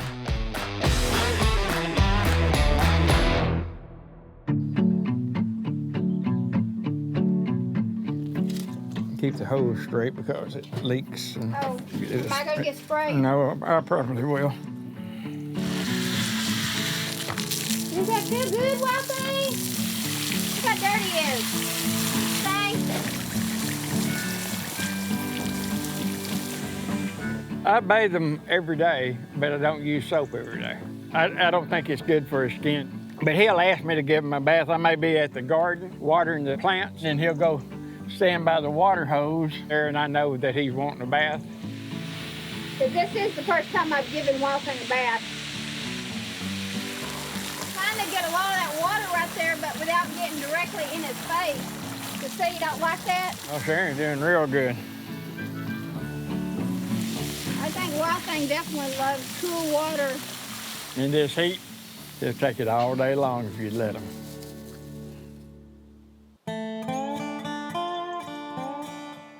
For R.C. and Sharon, life on the ranch with Wild Thing really is a lifelong dream. When I was 5 years old, I knew I was going to be a cowboy. When Sharon was probably 5 years old, I think she told her mama she's going to live in a two-story house and marry a cowboy. And both of our dreams came true.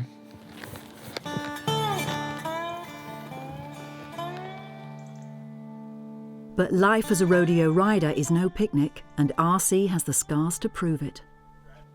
Right before I left home, a horse kicked my teeth out. The doctors tell me I've had nearly every bone in my body broke more than once. Of course, I've had my neck broke twice. Every good cowboy knows when it's time to hang up his rodeo boots. When injuries took their toll, R.C. took up ranching buffalo. But in 2014, disaster struck.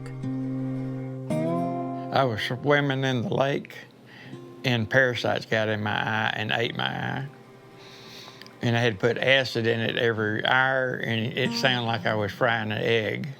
He lost weight from it, but he never complained. We had to sell out our buffalo herd just so we could make ends meet.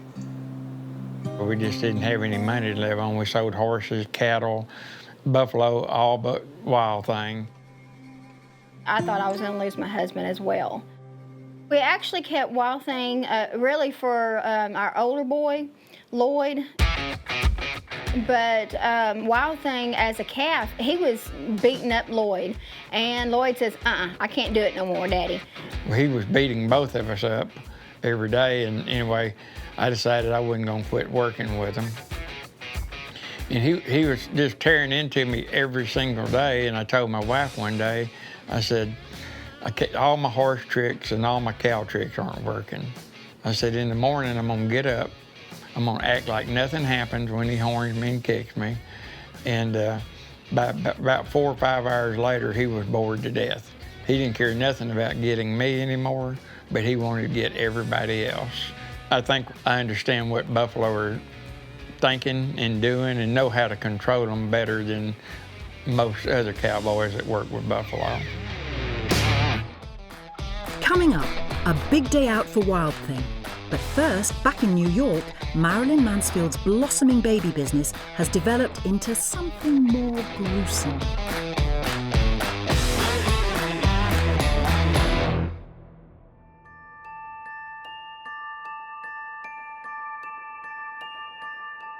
I said for Halloween I want to do a zombie, you know, that kind of thing. And people really liked those, so I just kept doing them all year. And then it got into the sculpting. I started sculpting the fangs and teeth and horns and things like that. And it was like a dream come true. I'm like, I can't believe that, you know, I used to collect these dolls by other artists, and now here I am creating them. This is a finished baby. This is our baby Judith. She comes to all the conventions with us. So this is how it will look, similar to when it's totally finished. So she has a little bite there. She has a little zombie bite. People go crazy for the zombie babies especially. You know, they really love these little monsters. And I'm happy to make them because, you know, I've been a lifelong horror fan. I always liked horror movies and things like that. I've always liked creepy and cute mixed together. That's always been my thing. Like a cute little baby, then you look close and has fangs. I think it's so cool. Like, I don't know. I've always loved it, you know? So I mean, like I said, it's not everyone's cup of tea, but it's a lot of people's cup of tea.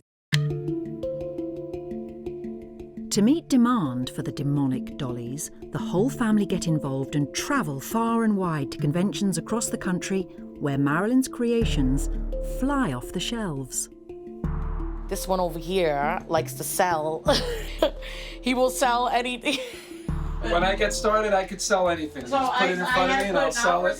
She puts them on the table, someone's gonna want them, and I'm like, all right, what do I got, what do I got, what do I got, what do I got? You know, it's like an auction. I just start selling all the dolls, and she's actually gotten angry at me because I've sold dolls that she was attached to, and then afterwards when we're leaving, we're packing up, she says, oh, I can't believe we sold that one. And I'm like, it was for sale, he was there, you know, somebody wanted him, so what am I gonna do? We view them as art forms. We obviously know that they are dolls. We're not oblivious to that fact or anything. When the dolls first are being created, it's basically like a blank canvas. So the artist now brings that to life by adding their artistic talent to it, by their creativity, by their imagination. You can take the same sculpts and parts and have 10 artists work on them, and they'll all look different. It's definitely an art form. Instead of a flat canvas, our canvas is the doll. I always say, you know, I'm living a dream come true over here. If you told me that I'd be, when I was little, one day you're gonna be grown up and you're gonna, you know, make dolls and play with dolls and people will wanna record you doing it, I would have been like, yeah, right, you know? But it happened and I'm totally glad and grateful. I mean, I love it, you know? Each layer of paint has to be baked on. So the doll parts go in an oven. You bake them for 8 minutes at 265. Now that sets the paint. If you don't do that, it will eventually rub off. So this makes it permanent.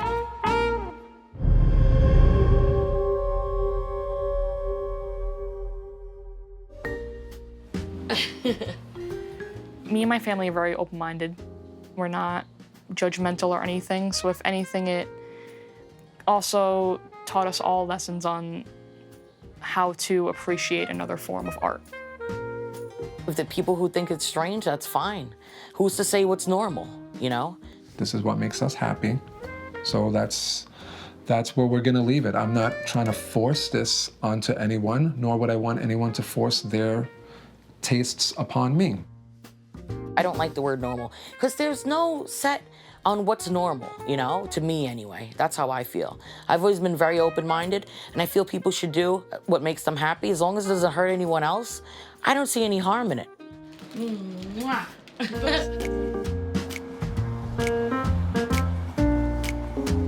I'm not filling any void. I just enjoy pushing a stroller with the baby in it. I made a doll for a woman who lost a baby and it helped her. I'm not saying it worked for everyone, but for this particular woman, it helped her, so. Different tastes for different people, you know? We're not hurting anybody with our particular tastes.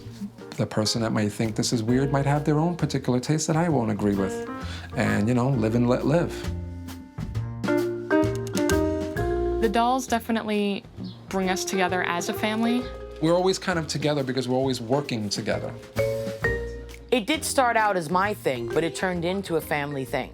And that was the coolest thing about it because, you know, we do this all together. I'm very proud of my wife, Marilyn. She's a very unique artist and great mother who's been able to turn a passion into a flourishing business. We really enjoy this stuff. I just can't picture our lives without it.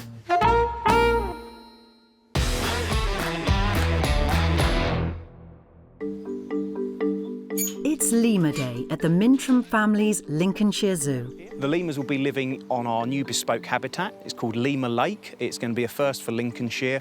It's a lakeland habitat surrounded by water because lemurs are naturally adverse to swimming. So people will be able to see them without any barriers or bars in the way, and the lemurs will feel safe because they'll be far enough removed from the public on the safety of their own island. Lemur Lake kind of shows the ethos of the Ark. We are small little guys. We can't afford to throw hundreds of thousands of pounds at projects. So it's very much a family project, family and friends. Sometimes, though, it is best just to splash out. Unfortunately, we bought this boat and it was a bargain, but we've kind of seen why it's a bargain. That'll teach us to go cheap with the boat. We spent all the money on the enclosure, but yeah, the boat we got cheap second-hand, and that serves us right, really. Yeah, they're going to be here in about 45 minutes, so you might want to turn around and come back. With the lemurs on their way, it's all hands to the pumps to prepare their accommodation. What? You said they were coming at 5 or 6. It is 5 in 45 minutes. We lost track of time. Yeah, that'll do, won't it? We'll get them another one. We've had this built now for a few weeks, and we have some geese, some Canadian geese that live on the lake, and they got in one night and it pooed all over the floor.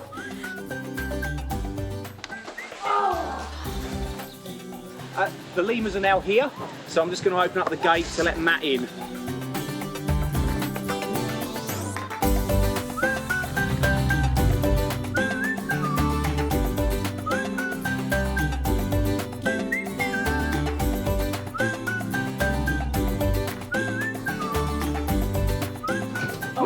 You didn't mess about, did you? So the Mintram family's new arrivals are settling in nicely, and everyone has come to take a look. And I mean everyone. They can jump very high though, because Mum, when you let them in, they literally just jump. Yeah, straight across that back corner. Yeah. They're so cute. I love them. They've definitely grown since the picture was taken. You reckon? No, I don't think they have. I think you'll find they're mostly fluff. Yeah. I really like them. They're setting really quickly. I'm really happy and excited. I think it's a big thing for the park. Hopefully it's going to bring in people. Being a rescue sanctuary, we rely on visitors to fund the rescue programme. So, yeah, hopefully it should bring in even more people than we're already having. So, from a 3-bedroomed house to a fully fledged zoo via a second-hand caravan, the Mintrams menagerie continues to thrive. But for Mum and Dad, it's Josh and Chloe that are the stars of the show. Both me and Michelle are proud of our kids. They're really part of the driving force behind all of this, as well as wanting to help the animals out. We also wanted to give our kids a lifestyle that they're going to look back on and, touch wood, remember really fondly. I asked Chloe about how she had to go to school to learn to get a good job, and she turned around and said to me, I'm not going to bother because I'm going to run the zoo, so that's fine. Josh, I think, will. When I grow up, I kind of want to work here and help out with the animals because it's really fun. It's important to rescue the animals so they don't get poorly and sick. I wouldn't go back to work in a proper job, not in a million years.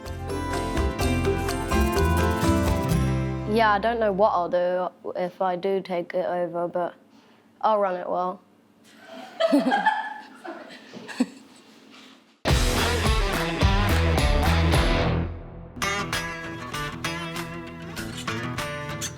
Well, today we are going to take Wild Thing to one of his favorite spots to go swimming. Sounds like a lovely day out, but when your passenger is a 2,000-pound bison, you can't take anything for granted.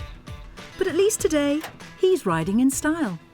This will be his first time in my new trailer and be the first time my new truck ever pulled him. I think he's going to enjoy it. I don't know how he's going to load in this trailer. He's used to his old trailer, but I think he'll do it fine. Yeah, he would have gone in the old trailer faster, but he was a little concerned about the new one.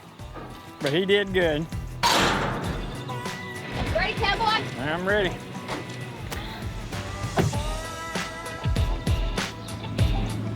I've got to go in first to make sure that he's not going to get stuck in the mud. And then I got to also make sure all the snakes are out of the way. And I can go in there and splash around because I don't want him getting bit.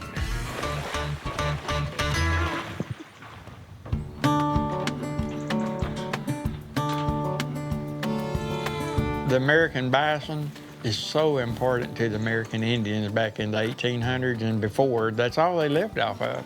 They'd follow the herds and they wouldn't waste anything. They even use the hooves. They use the hides for clothing. They made teepees out of them, out of the hides. And of course, they ate the meat, and it's one of the best meats you can eat. Bison meat is a little bit sweeter than beef and has less cholesterol than fish. It's the only red meat you can eat all you want of. It's very healthy for you. Ronnie Bridges is well aware of just how close these majestic creatures actually came to extinction in America. At one time there was over 30 million, and they killed them down to where there was only 800. They were trying to starve the Indian out. And they were going to have the last buffalo hunt and kill the other 800, and Charles Goodnight stopped it. There's about 500,000 of them now, and they are coming back. We raised bison. We had 52 head at one time. We ate bison. We killed them and ate them, and I hope people will do that. They need to eat bison, because if they don't eat them, there won't be any. That's the reason we have so many big herds of cattle. People eat cattle. Ranchers raise cattle. If nobody ate them, there wouldn't be an incentive to raise cattle. In the same way with the bison, we need people to eat the meat. That was a lot of fun. I enjoyed that, especially in the heat. And the biggest thing I know Wild Thing really enjoys it. He said, I've had my fun, I'm ready to go home.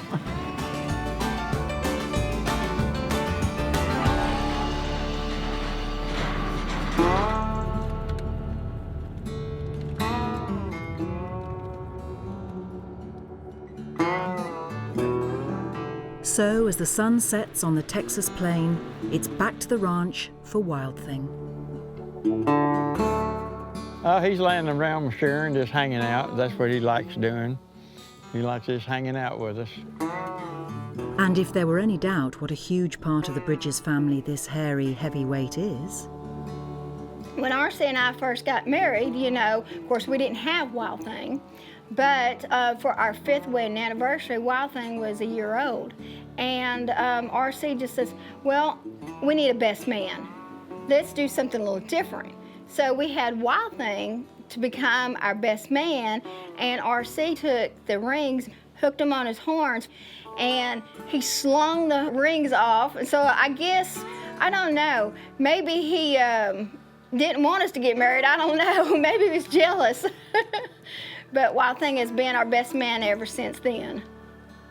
He's our baby, and we just think he's beautiful.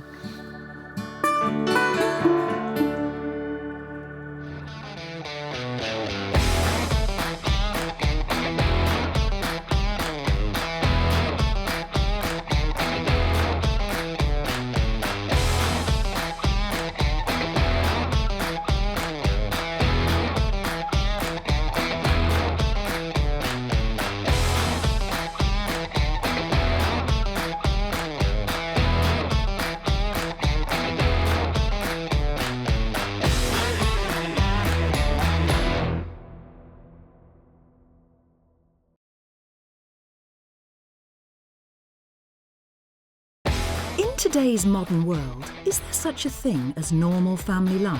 Who's to say what's normal?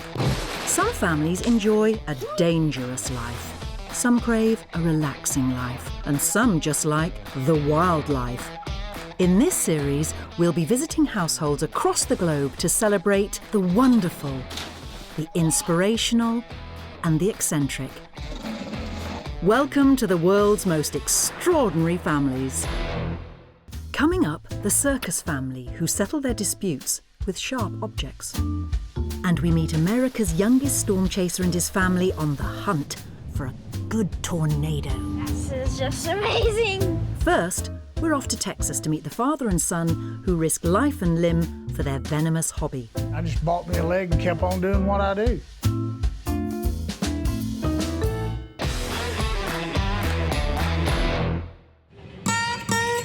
This is Rising Star, and this sleepy town in Texas is home to Jackie and Michael Bibby, America's first family of snakes. They call me the Texas Snake Man. I've been involved in rattlesnakes as a hobby and for fun for 49 years, coming up on 50 years. I got started over in Brownwood, Texas when I was 18 years old. I entered the Rattlesnake Sacking Championship. That's a timed event where 2 people had to get in a pit with 10 rattlesnakes and put them in a bag as quickly as possible. And you get a 5-second penalty if you get bit. We do get bit a lot during that contest. And I won 2 trophies, $30, and got my name in the paper.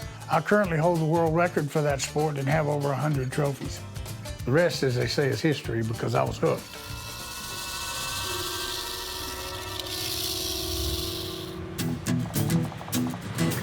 Jackie is a veteran snake handler with over 30 years' experience. And as well as touring the country putting on rattlesnake shows, the family run a snake rescue service. They buy and sell snakes for their skin and train household pets to stay away from the venomous rattler. My oldest son became interested in it at an early age. He started handling a lot with me at the shows I did when he was about 15 years old. I was born into this. My dad's done it my entire life, so I started doing it real young, and I enjoy doing it. I enjoy what we do. I enjoy the traveling. I enjoy meeting all the people we get to meet, and it's a lot of fun, a lot of adrenaline when you're handling a dangerous reptile like a rattlesnake that has the capacity to kill you if you're not careful. It's an amazing feeling. The adrenaline is like no drug in the world. It feels good, and there's not many people that can do what we do. I learned from the best. Handling venomous rattlesnakes with your mouth is not for the faint-hearted and has earned Jackie celebrity status as the Snake Man. Most famous person in Star, Texas. That just kind of became my nickname a long time ago. I've used it as an amazing vehicle. It's got me all over the world and opened a lot of doors for me and given me the opportunity to travel, meet a lot of people, and make a little bit of money and have a whole hell of a lot of fun. The family run a dedicated snake museum in the town where the familiar sound of the rattlesnake's tail can be heard, warning off any potential threats. This is one of our medium-sized ones. This is something like you'd use for snakes in the mouth. That'd be great for putting snakes in my mouth. That looks like a good one. It's got a good clean rattler. There's multiple different facets of what we do involved with these reptiles. You know, I'm almost 70 years old. I'm pretty spry for an old crippled man, but still the fact remains I can't do what I used to when I was 30. So Michael's gonna have to move up and begin to help in some areas where it kind of takes a little of the pressure off of me. Watch that thing, kind of jicky. I wanted to follow in his footsteps. I wanted to make him proud. I wanted to do the things that he did. And now that I'm getting closer to actually running the business, I want to just make him proud. I mean, I want to do a good job. Why don't you check the mouth on one of them? The daredevil stunts and killing of snakes has been criticised by some animal rights campaigners, and Jackie and Michael are ready to move with the times. I'm in hopes that Michael will be able to refine this business into something that maybe will be more timely, because I think he's going to have to go more educational and more scientific if he's going to be able to hold the interest of the people who will be wanting to come to shows and listen to what he has to say. So I'm hoping he can develop it in that way so as to keep it current. The world we live in today is just changing, so just like anything else, you can't do the same thing forever. We think we can take it a lot farther than just performing the daredevil stunts like we've always done. His mouth's good thing. Yeah. He just shot all his venom out at me. Did he squirted all out one word it all over the place? Yeah. And that's good size too, so hopefully we'll have some more of them before too long. Certainly it's rewarding to have Michael elect to go into this hobby alongside me and to learn from me and to take this thing maybe to a different level than I ever did, maybe in a little bit different way. It's overwhelming a little bit, but it's also exciting. Actually taking the reins and direction is a big step, but I'm excited for it. Next, the family get a call to rescue an unwanted house guest. Wait a minute. You got something? I got something. Look out there, look out. But now it's time to meet a father-daughter team with an equally dangerous profession.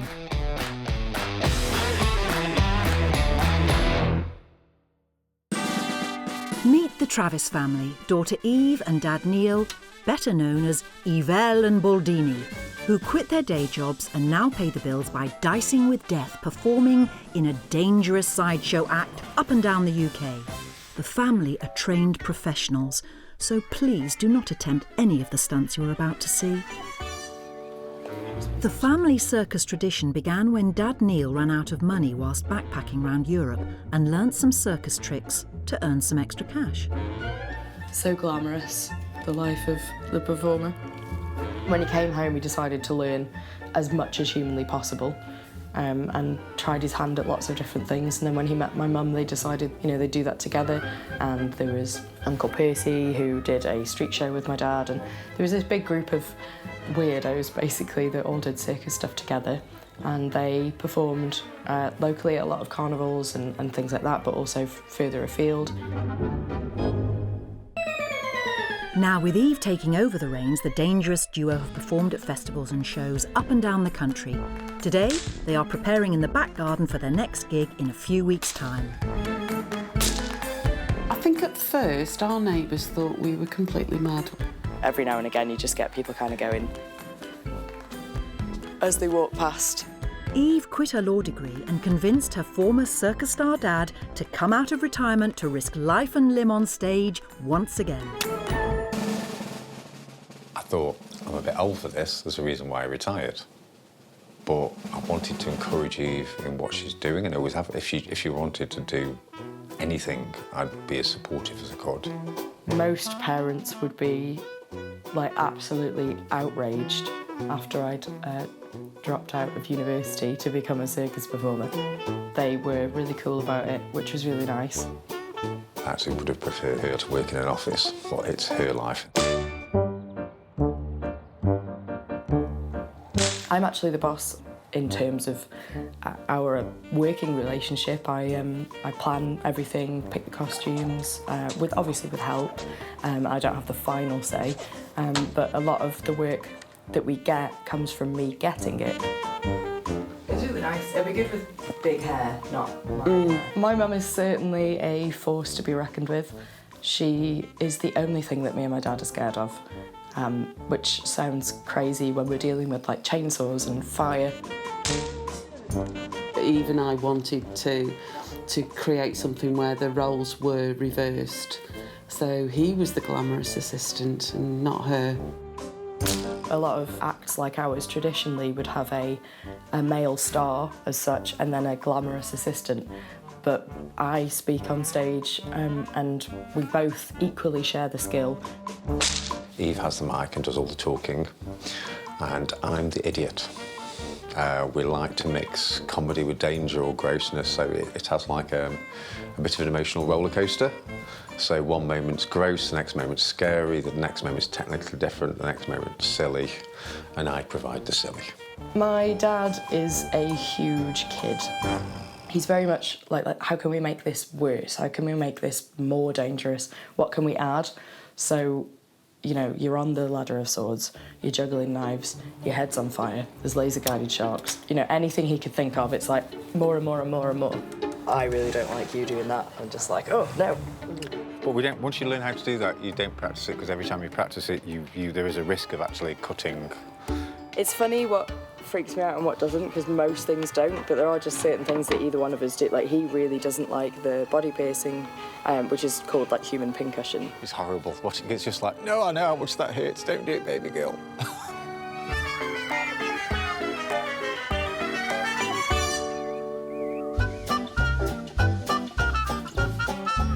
It's the same skill. It's such a show-off. Once the leading lady in this family double act, now Mum Deborah makes the amazing costumes worn on stage, and today she is preparing the outfits for their up-and-coming show. It's nice for the three of us.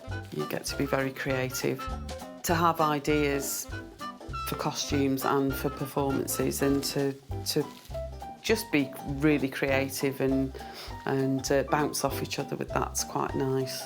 You know, there are arguments sometimes, but Eve and I usually win those because we know what's best. I think at the moment there's a beautiful vintage waistcoat that I've got to fix, because someone did a chainsaw act and got a little bit too close to her father. It's my waistcoat. Not that makes it better, but it's, you know, it's just a little nick. But yeah, we get a little nick that big with a chainsaw, but it didn't go through to his back, so we're okay. But that needs fixing as well.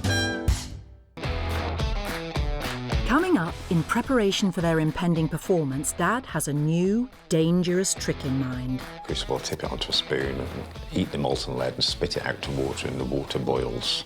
And next, we meet a father-son team who love to spend their weekends together, chasing tornadoes.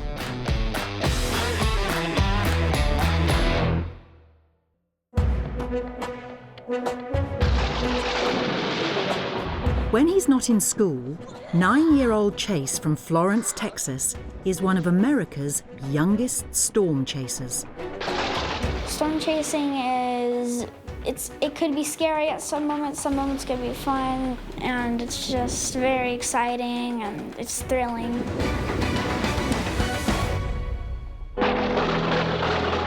Now, every good storm chaser needs a reliable wingman. And for Chase, that's stepdad Jason. I've had an interest in storms most of my life. There's so much I love about it, and once I got my first shot of lightning, I just ran with it from there. Jason has turned his love of storms and photography into a full-time job. I host the most adventurous photography workshops on Earth. If you have any interest in the weather or nature or adventure, I mean, this is definitely the thing for you. There's nothing else like it. You're never going to forget it. It's definitely addictive. As well as taking out amateur storm chasers, each trip is an opportunity for Jason to build up his already impressive portfolio. Photography workshops are my big thing, and then, you know, all sorts of sales. People buy prints, sometimes companies use them for advertising. I do a lot of time-lapse photography and videos that'll sell to the media. And Jason has had plenty of opportunities as the United States is hit with around 1,000 tornadoes every year, with the peak of the season in spring. Following in his stepdad's footsteps, it wasn't long before aptly named Chase went on his first adventure. When we first started taking Chase out, he was 4 years old, and he would just take his mom's cell phone and aim it out the window, you know, because it was stay in the car Chase, because he was a little guy and we were overprotective. I'm looking at the radar and the storm's coming this way. My favorite story I have was probably the first tornado I ever saw was in Florida, West Palm Beach. We were driving and we saw a water spout, and that was probably my favorite moment because it was the first tornado or water spout I ever saw, which was really cool for me because I had never seen one. Some of the things he's got to see, he's been on a storm that's produced a dozen tornadoes, and he's seen beautiful lightning. I definitely think he enjoys it. Whilst his friends might spend their weekends playing video games, Chase rarely misses an opportunity to go out with the family. Any chance he can get and he's free, he's got a busy schedule for a little guy. He has to go to school, he has football practice, a lot of responsibilities. Yeah, any chance he gets, he likes to come out. Most of my friends know about storm chasing because my stepdad came in my classroom and did a big presentation about storm chasing. They said it was pretty cool. Some of them might think it's too dangerous for me because I'm just a kid. Today, the family are preparing for another expedition, and the first thing to do is check the weather. We've got big storms moving in off the coastline. Could I come look at it? Yeah, absolutely. Just better look at it. These are all big storms out here over the water, so as the day goes on, these will push inland. Just about a county and a half to the east.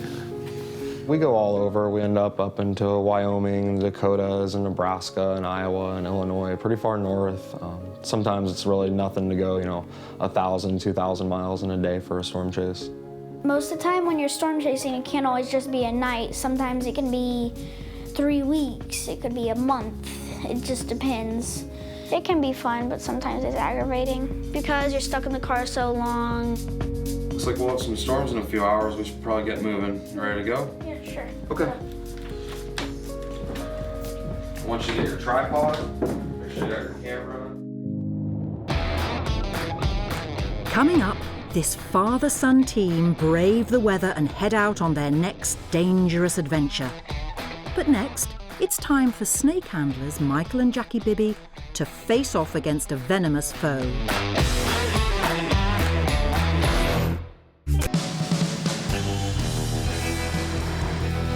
Snake wranglers Jackie and Michael Bibby have received a call from friend Scott, who thinks he's got an unwelcome guest in his barn.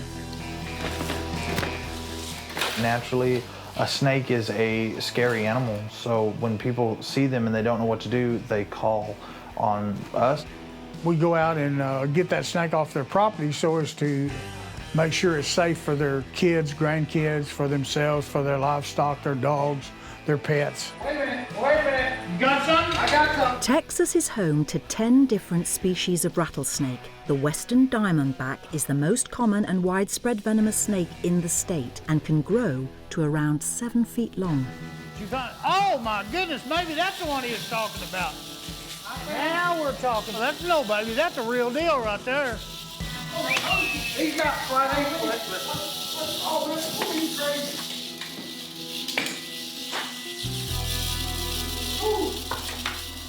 Yeah, now that's snake hunting right there, guys.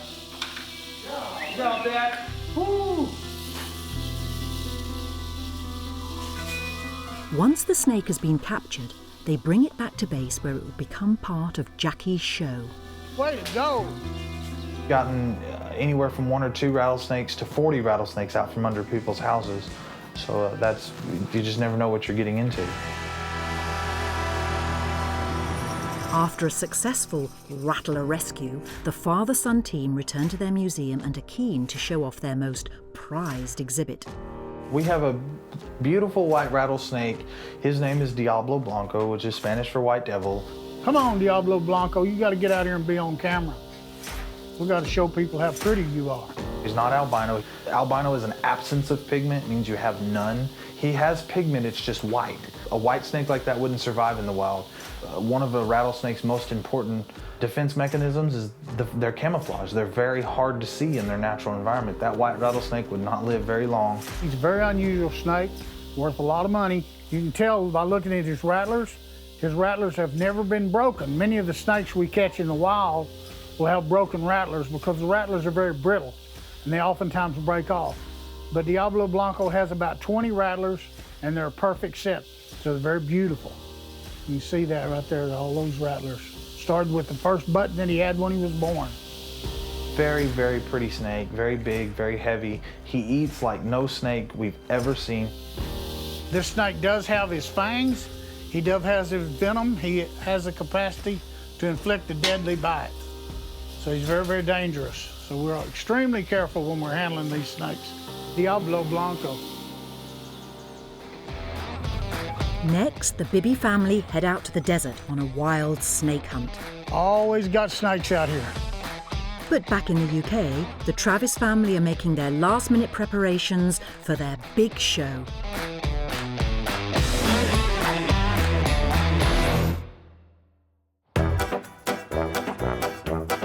In just 2 weeks, this father and daughter circus act will take to the stage, so the duo are busy practicing their death-defying stunts. I'm so sorry.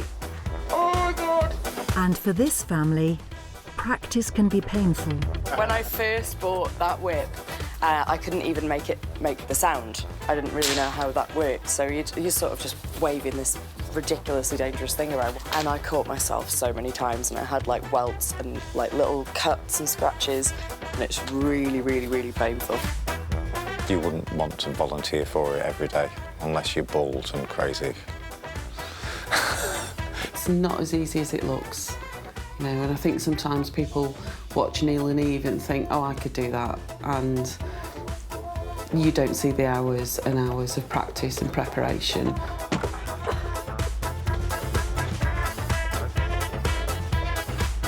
The rehearsals for the show have 3 different stages.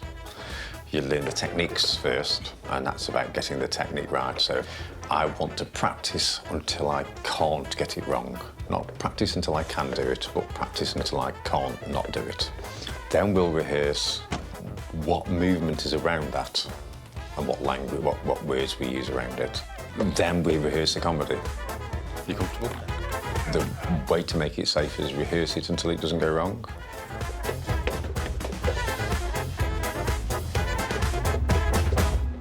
When things go wrong, it can be really quite disconcerting, especially on stage. And, you know, there's that like age-old phrase of the show must go on, and the show must go on. We have to carry on going. We continue regardless.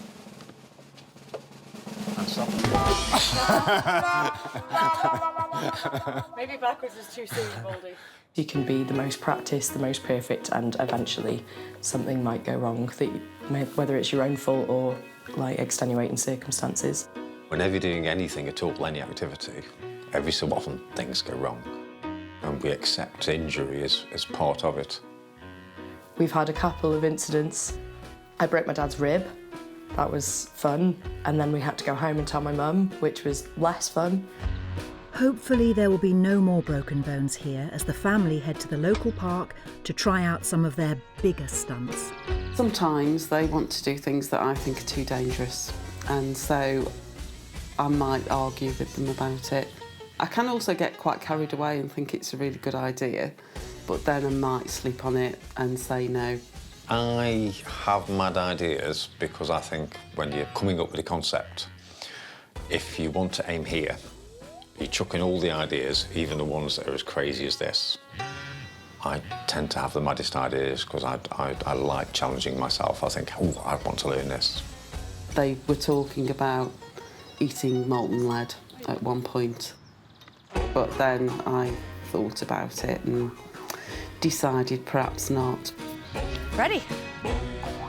There's a very old sideshow act where you have a crucible, you melt lead into it, and on stage you add more lead to it, and then you take a pot of the crucible, tip it onto a spoon, and eat the molten lead and spit it out to water, and the water boils. Now, we're more aware nowadays of things like lead poisoning and stuff like that, and how it can be absorbed through the skin. So we've looked at it, and Debbie's gone, nope, it's not happening. We still have the equipment just in case. Thankfully, knives and molten lead are banned from this park, so the couple have to settle for something a little safer. I've only very recently learned to juggle, so I'm the world's most rubbish juggler. I don't worry a great deal. I think you get injured. They've both cut their feet on the glass, Eve quite badly. I insist that they carry super glue. Other glues are available with them all the time just to use it because you can't go and get your feet stitched.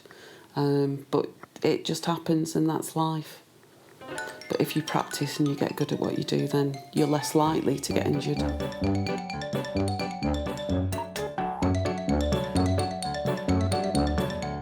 My mum has a power of veto with the acts that we do.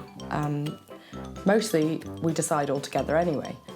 But if my dad or I don't want to do something, there's a bit more of a discussion. If my mum says absolutely no way, then it's absolutely no way. She has to put up with a lot, and I think that's fair that she gets that choice. Coming up, the day of the performance is finally here. But will the audience love their show? And will they survive it unscathed?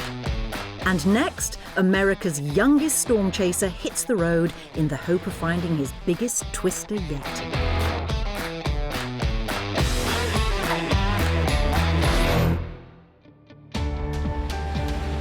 In Austin, Texas, Jason Weingart and 9-year-old stepson Chase are hitting the road for their favourite hobby. Here's my camera. Take one of the walkie-talkies. A weekend chasing storms around the southern United States. The family's plan is to head off towards the coast where they hope that the sea breeze will be pulling in an afternoon thunderstorm. The cloud you're seeing there, that's what this big green blob is.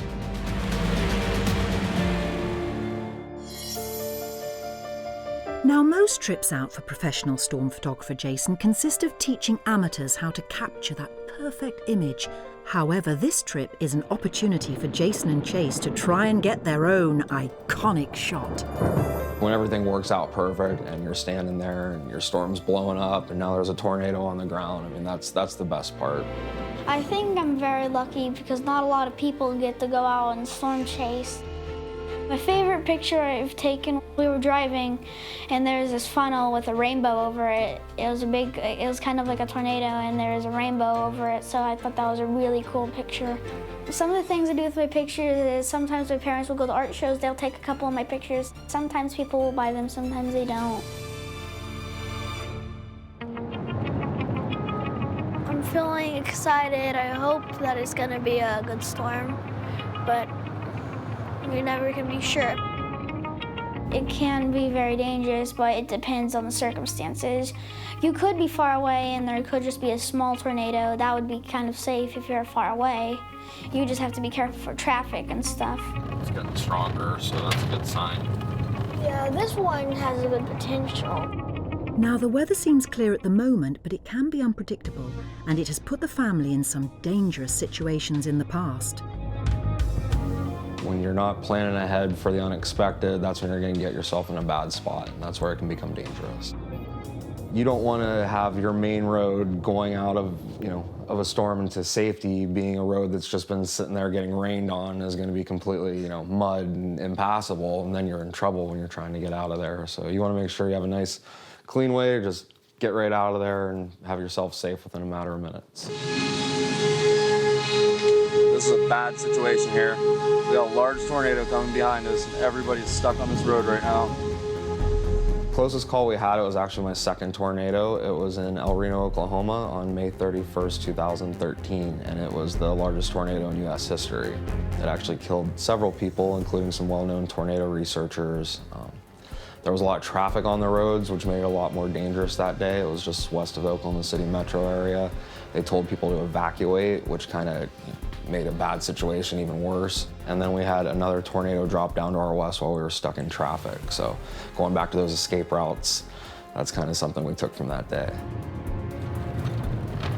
There's really no secret or mystery to storm chasing. It's just developing kind of that instinct by getting out and chasing as much as you can. Now it's gonna start picking up. Did you hear the thunder? Did I hear thunder? No, did you hear it? Everything amazes me. Next, as the weather begins to turn, has the family found their first storm of the day? But first, the Bibby family are out on a hunt for wild and venomous rattlesnakes.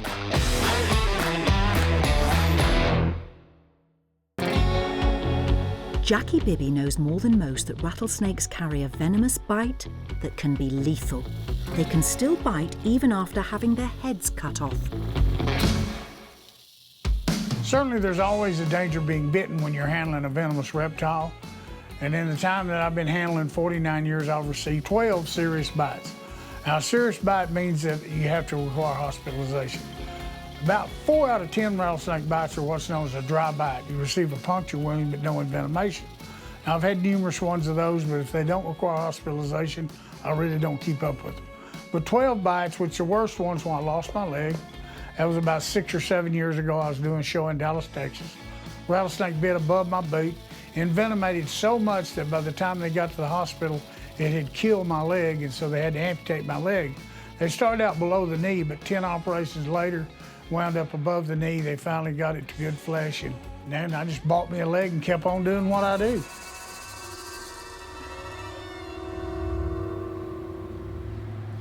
Rattlesnake venom is hemotoxic. So you're dealing with a venom that's hemotoxic, it attacks the blood, but it's also a muscle deterrent that aids the snake in its digestion. So anytime an animal or ourselves or anybody gets envenomated by a rattlesnake, that begins to break down tissue almost immediately. That's why you see the damage that has occurred related to the rattlesnake bites that I've got, because it deteriorates the tissue to the point that it can't come back. That's why I lost my leg. Many snakes have a neurotoxic venom that attacks the autonomic nervous system, but the rattlesnake has a hemotoxic venom, attacks the blood. And you can see the deterioration on my other thumb. That's from having bitten on that thumb, and the pad deteriorated, just wilted away, and there wasn't any way for it to recover. It's a miracle he's lived through as many bites as he had. One of the funniest things when he tells people he's been bit 12 times, he only counts the ones that he went to the hospital. So he's been bit quite a few times, and it's always scary when somebody gets bit, but that's part of what we do. I'm very excited about the fact that Michael, having been handled for 12 years, has never received a bite, not even a scratch. Nope. And I'd certainly like to think that's partially related to the fact that I've always wrote him pretty heavily about the safety issue, and he hadn't pressed the envelope in some of the same ways that I have. I'm hyper aware. When I'm in a pit full of rattlesnakes, I always know what's going on, what snake is where, what snake to watch for. That's just how I was trained. Anytime that a snake handler gets careless, even for a minute, you're going to get bit. I think he can have a long, illustrious career of handling snakes and never have to receive envenomation. So I'm really proud of the fact that he's very careful and he's an excellent snake handler. The Bibbies are off to the desert on a wild snake hunt. The duo have a show coming up at Redneck Woodstock in Rising Star, and to perform the rattlesnake shows, they need a lot of snakes. And they also sell them for their skins. A lot of people make products out of tanned rattlesnake skin. They make hat bands, billfolds, belts, purses, wristbands, decorative things. And also a lot of people like to eat rattlesnake meat. It's considered a delicacy. First, they stop off for a bite to eat. Friend Scott, who the family saved from a deadly encounter in his barn earlier, has offered to do the driving, but is a little nervous about being bitten. You don't want no rattlesnake bite. How many times you been bit? 12 so far. How many times you been married? 10. Which one's worse? Women. They're more dangerous. Take issue with that logic.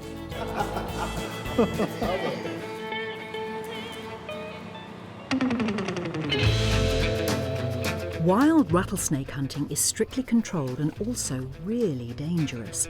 Luckily, Jackie and his son have all the necessary permits and expertise they need to stay safe.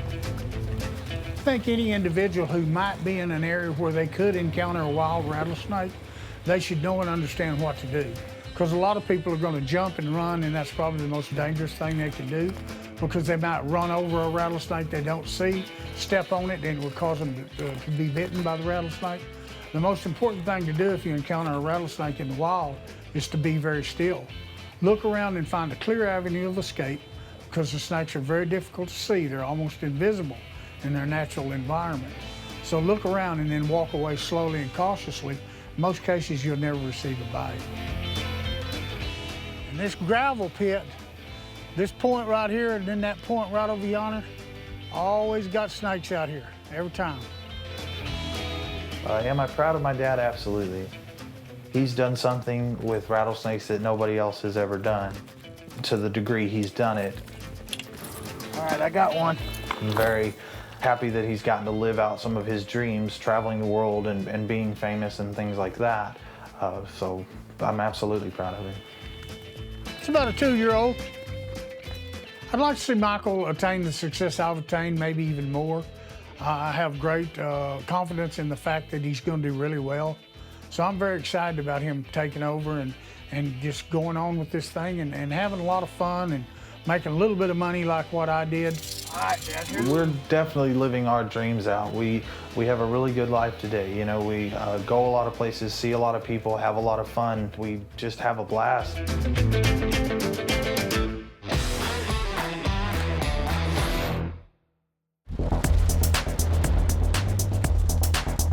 In Texas, Jason Weingart is on the hunt for weather. And along for the hopefully wild ride is his 9-year-old stepson and storm hunting partner, Chase. God, I can barely see anything.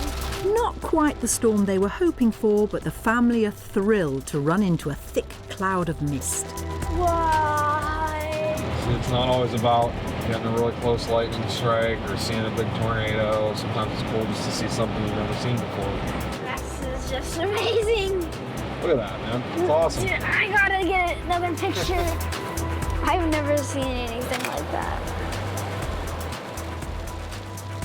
I've seen hail. The size of it has been about quarters, probably the biggest I've ever seen it. I've seen lightning, I've seen tornadoes, I've seen really big thunderstorms. I've seen funnels, water spouts, and I've seen a lot of things. My favorite thing to take pictures of is probably lightning because of just how it looks, and it's just really cool looking because all the color of it and everything about it is just cool and amazing. For professional photographer Jason, as well as spending some quality time with Chase, his time on the road represents that quest for the perfect shot. I like to try to tell a story with my pictures if at all possible. If there's something that I can put into that, any kind of figure that's dealing with the weather, you know, that's when you get an exceptional shot. It's hard to pick a favorite kind of weather to photograph. They're all different, they're all unique in their own way. It's just a moment in time that you're trying to capture. You know, I love chasing tornadoes, just the adrenaline that comes along with that. But from a photography standpoint, for the better photos, might be lightning, you know, because it's a really beautiful, bright thing that happens and then it's gone in a flash forever. So if you got that picture, you know, you were able to preserve that moment. I'm always looking to have, you know, the best picture of that event that I could possibly get. It's never like just, you know, a storm or just shooting up at the sky. It's always trying to find a good scene. As far as a quintessential shot, I'm still out looking for it. There's always this like 1 or 2 shots in my head that I'm just probably never gonna get, but I'm gonna keep searching for them. And then everything I get in between, it's just kind of okay.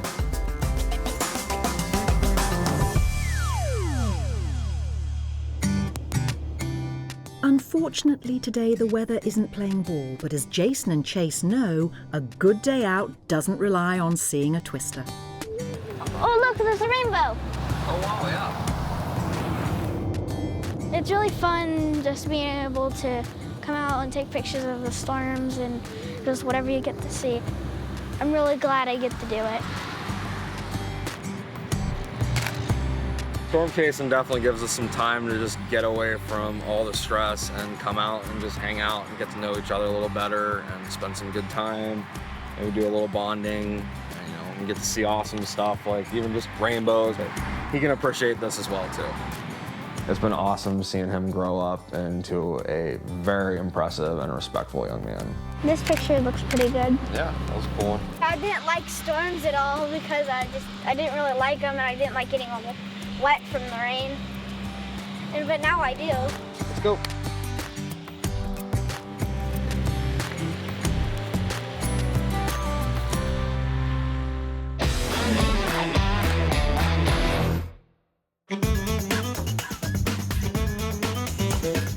The big day is here, and it's time for the Travis family to head off to their performance at a local tattoo convention. Today we're going to do a half-hour show at a local gig at King's Hall. The act will be bed of nails, ladder of swords, walking on broken glass. I think he's going to eat a light bulb. We're doing fire as well. Fire, knock nails up a nose. It's not quite like when you do a cabaret show, people buy a ticket and they come to see you. But because there's so many artists there, where there's lots of entertainment, it's almost like you have to capture the audience a little bit more. If you weren't nervous, you wouldn't care. It'd be very strange not to feel nervous. The adrenaline you get from a little bit of nerves makes a bed of nails less uncomfortable, or the ladder of swords less uncomfortable. When we get there, we still have to look at the stage, see how big the stage is, assess everything. So some of the things we've got planned, we might discard. We always have to be flexible, don't we?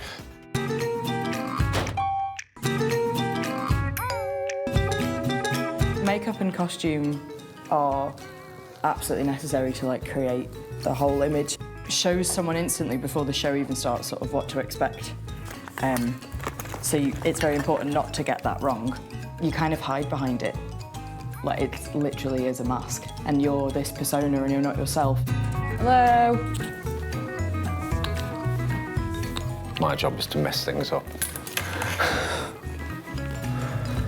Your makeup box is really empty, and I was confused, and then I realised it's probably because I've just stolen all of your makeup. We have like a good laugh backstage and stuff, and that's great, but to be honest, like we probably bond the most on like the long drives, because we have so many long journeys, and so to keep this one like alert, we chat like the entire way. And when you've talked to each other for like 6 hours solid, like that's probably more than most dads and daughters talk to, you know, each other in like a few days. Today I'm just here because I'm the general gopher, so I have to go and get the drinks, and she's going to eat some glass, so I had to go and get a cake, because you need to eat before you eat glass. You need to have something carby in your stomach, really, so that it can find its way out.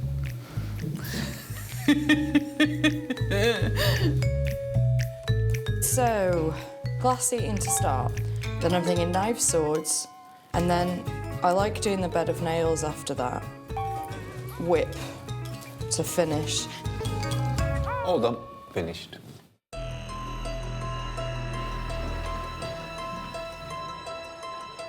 After their transformation, the the pair become Yvel and Baldini, Britain's #1 father-daughter danger sideshow act. And after a few last-minute nerves, it's time for the big performance.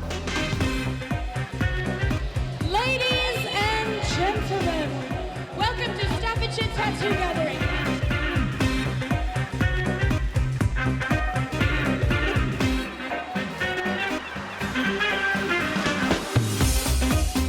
It's going all right.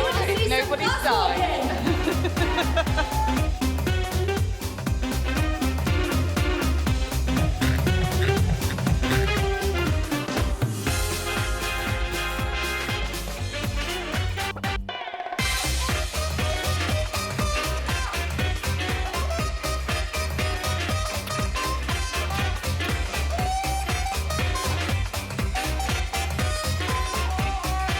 I take quite a lot of pride because it's great to see them working together and getting on so well and being creative together and actually enjoying their life.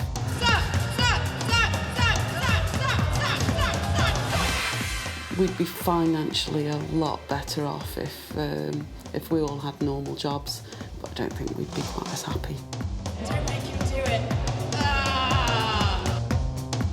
When we have a really good show, there's no other feeling like that. Even better because it was you and your dad. I love every day that we have together, the work that we do, the life that I lead. Even when it's really difficult, even when it's stressful, I'm going to have a better day than most people do because I've got my mum and dad there with me. Thank you, and good night. It's been a good show and a good day. I always want to improve the show, so we want to fine-tune what we're already doing. Also, we think it'd be really nice to get my mum involved in some more stuff. It'd be cool to get her up on stage maybe a bit more, or see how she feels about that. I don't know.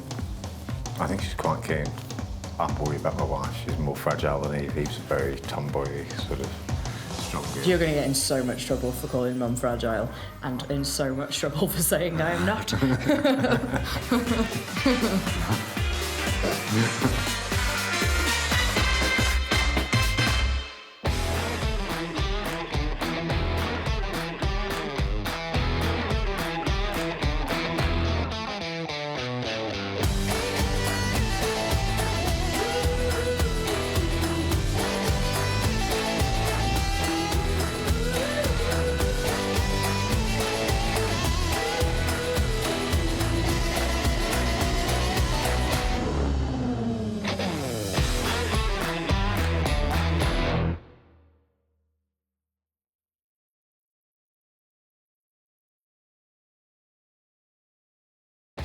In today's modern world, is there such a thing as normal family life? Who's to say what's normal? Some families enjoy a dangerous life. Some crave a relaxing life. And some just like the wild life. In this series, we'll be visiting households across the globe to celebrate the wonderful, the inspirational, and the eccentric. Welcome to the world's most extraordinary families. In this episode, we meet an extraordinary couple who opened their home to half a dozen children, all with one thing in common. Having the blindness factor, we can all relate in that way. In Denver, Colorado, we meet the Williams family, who built a multi-million-dollar family business selling a controversial product. Once in every 50 years, a new market like this opens up, and we actually were there day one. But first, a family who have given up the high life and all the mod cons to squeeze into a 250-square-foot school bus.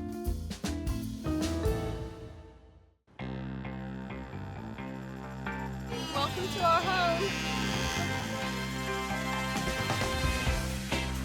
Everybody want a tea? Extra sugar. Extra sugar, please. Extra sugar. In 2017, Gabriel and Debbie Mays, along with their 4 children, Grayson, Darby, Deacon and Jovi, left their old lives behind in Chicago and hit the open road to live life in a school bus.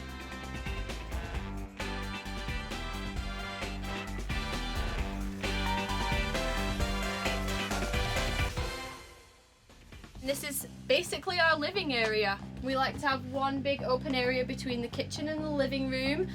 These couches actually pull out too into a bed if we were going to have guests. This is the bathroom. And this is the only closet that we had built in. This is the kids' bedroom.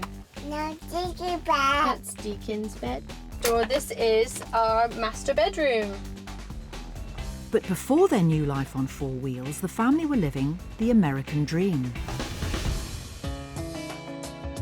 House that we had before was 5,000 square feet. It was a lot of space. Everyone had their own rooms. Our bedroom was just huge. I was a successful man in business, ran a really good agency, and big house, fancy cars. To fund their luxury lifestyle, Dad Gabriel worked long hours running an online consulting business, which meant Mum Debbie took care of the four kids and their huge home. Was my whole world was just staying home with them and taking care of that big house. It takes a lot to clean and cook and do all the laundry. Despite their comfortable lifestyle, the couple felt distant and disconnected from one another. Debbie, my wife, is the most amazing woman on the planet. And what's crazy is you would think that most women would want what she had prior. But in that type of setting, Debbie was miserable. We were just unhappy with where life was at. We were really disconnected as a family and as a couple. Debbie realised she needed to bring the family closer together, much closer together. I saw a young couple that had converted a school bus. They had done a documentary about the conversion process, and I was like, yeah, heck yeah, we could do this. Debbie's audacious plan was to move out of the family home and onto a school bus in search of a fresh start. The idea of living on a school bus was terrifying to me. I just never imagined that we'd be the kind of people living in this type of situation. But despite Gabriel's reservations, he was on board. Okay, whatever it takes. I want to be closer with my wife, and I want to be closer with my kids. So what does that look like? And for us as a family, it looked like moving onto a school bus. With Gabriel convinced, he planned to run his business whilst on the road and rent the family home. The next people to tell were the kids. I was like, well, we're moving onto a bus? That's crazy. My parents told me that I'm going to move onto a bus, and I just started crying because I didn't want to leave. They made it the best decision ever. With the kids ready for adventure, the couple bought a Thomas-built, high-top school bus they christened Schoolie. It's 10 years old, it's not super rusty. When it was bought, it was yellow. It looked like a normal school bus. The family hired a company to convert the bus into a livable space, fit for their family. We're dropping our bus off and we'll see it when it's almost complete. To pay for their new bus, they rented the family home and used the money made from Gabriel's business. The cost from beginning to end was $38,000. So yes, it was expensive, but what a crazy, awesome investment it's been. And for Mum Debbie, she had the opportunity to design the perfect mobile family home. I designed everything on the school bus, so I spent probably a good few weeks planning out every single inch of the space. When you only have 250 square feet, literally every inch is important. When we designed the bus, we had to make sure every part of it had good storage because we knew that that was going to be a huge difficulty. So we have storage under each of the couches. This side is for the kids' toys, and then this side is for the guitar and some books that are mine. Above the TV we have storage, and just every available area pretty much I put storage in there. I found the process really fun because we'd always had houses in America just have the same kind of style, and I have more of a Scandinavian modern style. It's like designing a dream house, but just on a very small scale. With the bus complete, the family were ready to begin their big adventure. However, they were about to hit a bump in the road.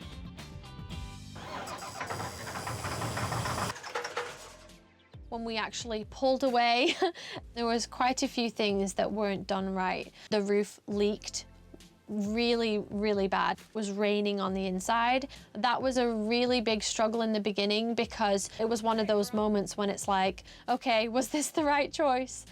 So this is the road life. It's one thing after another. Yeah. After a few last-minute repairs, the family could finally drive away. It was extraordinary. My family is about to embark on something that we have no idea what's 10 miles, 100 miles from us, but I know that we're gonna grow closer as a result of it. And so that day will go down as one of the best days of our lives. Coming up, we find out how the stylish Mays family found fame and fortune whilst living on the road. Our account grew by over 10,000 new followers. But now we meet the Bartlings, a big family with a big heart.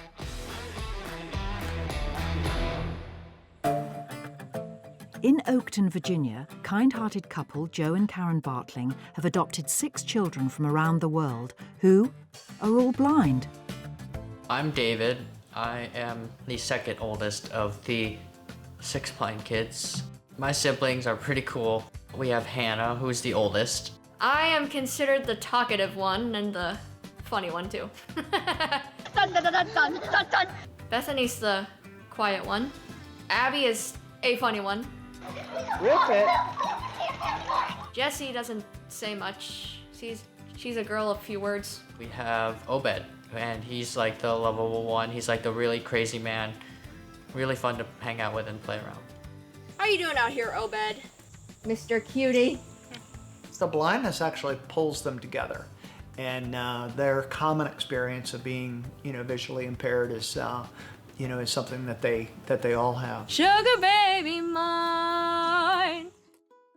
Although their 2 biological sons, Joel and Brian, have now moved out of the family home, day-to-day life for the Bartling family is done with military precision and an early start. She's all buttoned up. Right, Jess? Day-to-day is quite a chaotic experience at our house.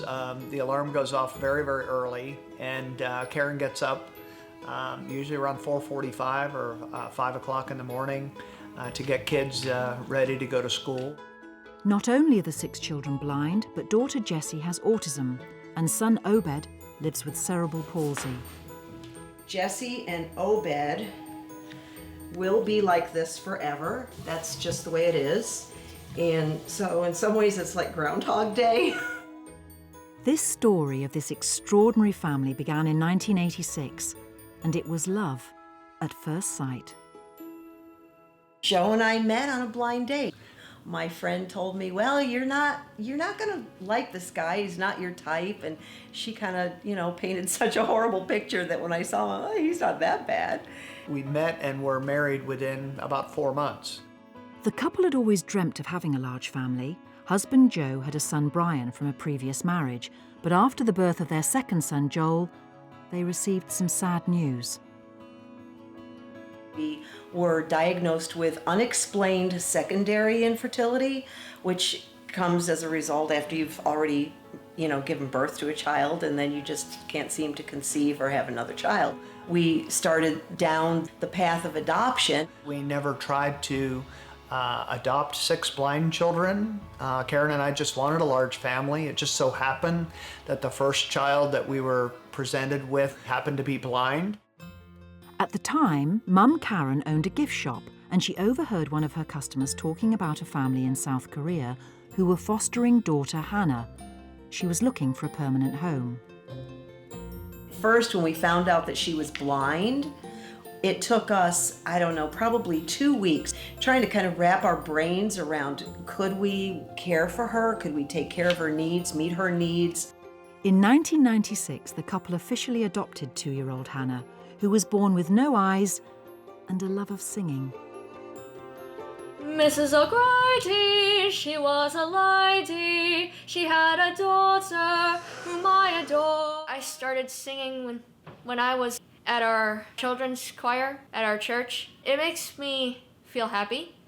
It's just very enjoyable. Next to join the Bartling brood was another little girl from South Korea, Jessie. One day I was putting Hannah on the school bus, and I went to the mail, and there was a publication that we get for parents and teachers of blind children. And I started leafing through it, and there was Jessie's picture right in the middle of this publication saying parents needed for blind girl from Korea.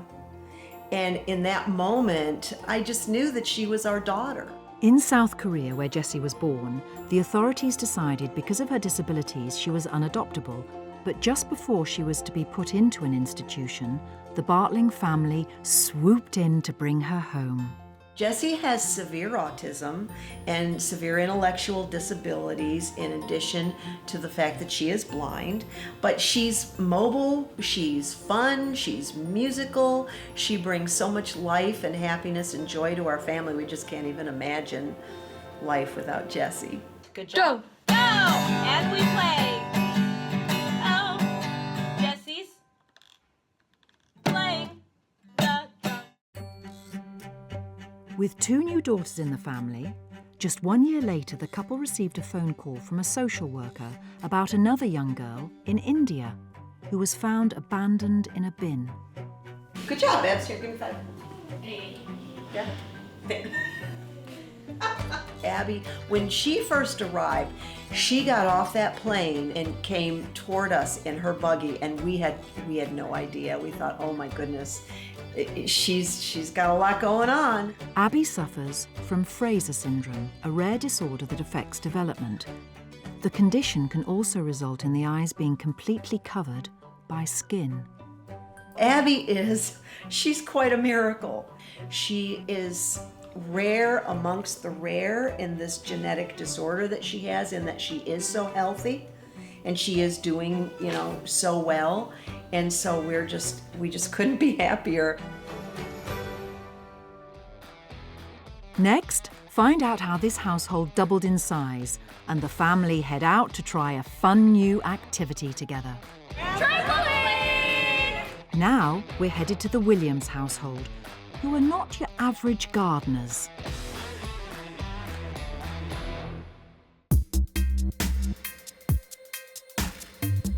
Back in 2009, brothers Andy and Pete Williams started a new family business, selling marijuana. We produce about 8,000 pounds of marijuana a year, and we sell it all out of our own dispensaries in one form or another. It's all done legally, of course, as the family live in Denver, Colorado, where since 2014, anybody over the age of 21 or over 18 with a doctor's recommendation can buy marijuana from a licensed dispensary.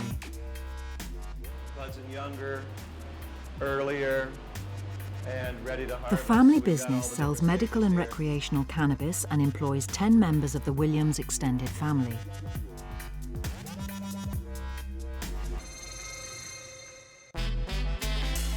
I am the CEO and co-founder.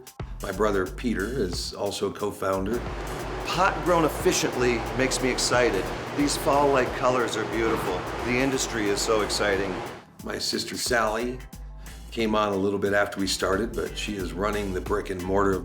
I am the co-owner and president. My mother I thought you could only smoke marijuana, but it's not true. works for us as the chief money counter. And then we have a lot of nieces and nephews and sons and daughters working with us as well. Working for my family business is all I could really hope for. It's like a dream come true for me, really. It's nice working with family. You know, we all have our different quirks. It's great. It's, you know, the people making the rules are my family. They are now one of the top 5 largest marijuana businesses in the US, turning over around $40 million a year, and it all grew out of Pete's basement. I just had an interest in the industry because I was a pot smoker and I paid for the product all the time, so why not grow it yourself? My brother had been growing and supplying people with doctor recommendations their cannabis for a number of years under the Constitution. And I had the business savvy. He had the green thumb side of it. And I went to him and I said, let's join up and go big in this industry. We are the luckiest family in the world. To get that initial investment, the brothers didn't head to the bank. In 2009, they decided to approach their mother. But first, they had a confession to make. I had been growing in the basement for probably 6 months or so. She had been over at my house a couple times, and my house smelled like pot. I never even knew what marijuana smelled like. Her first reaction was a little bit of shock that Peter did marijuana and grew marijuana. That was a surprise to her, but you know, she's very open to these things and got past it quickly. Peter and Andy came to me and asked for investment. And then they said it was marijuana. And so I was completely baffled. It was actually Michelle's husband Lou who decided to invest $150,000 in the brothers' venture. Shortly after I got married to Michelle, Andy and Peter approached me with a business proposition. And I discovered in a very short time that it was marijuana, cannabis related. And I made them quite a nice loan of money. With their stepdad's initial seed money, the brothers moved out of Pete's basement and into a warehouse. Over the next 5 years, the business grew. But in 2013, they hit a financial crisis. I really needed somebody to take over the finances. Things were just in a wreck, and the business was at risk because of it. And so the brothers called upon their big sister to get them out of trouble. It turned out to be sort of, yeah, I'll help you out for a couple months part-time. I'm now running the company and full-time and working 80 hours a week, so. Sally is really taking over the leadership of the family. She's becoming the family matriarch, and Sally is the boss. A lot of people ask me what it's like working with my family, and they can't imagine working with their family, and I can't imagine not working with my family. Next, we find out what happened when Mum Michelle tried cannabis for the first time. In the middle of the night, I ended up crawling to the bathroom. Now, back with the Mays family and living in such close quarters is getting to Dad Gabriel. There are moments whenever living on this thing sucks.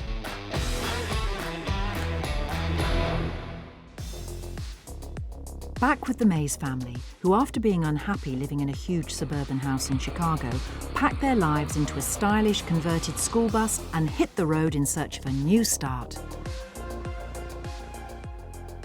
Since we lived on the bus, we have been all over. And I guess the easiest way to say is we started in Tennessee and we ended up on the West Coast in California.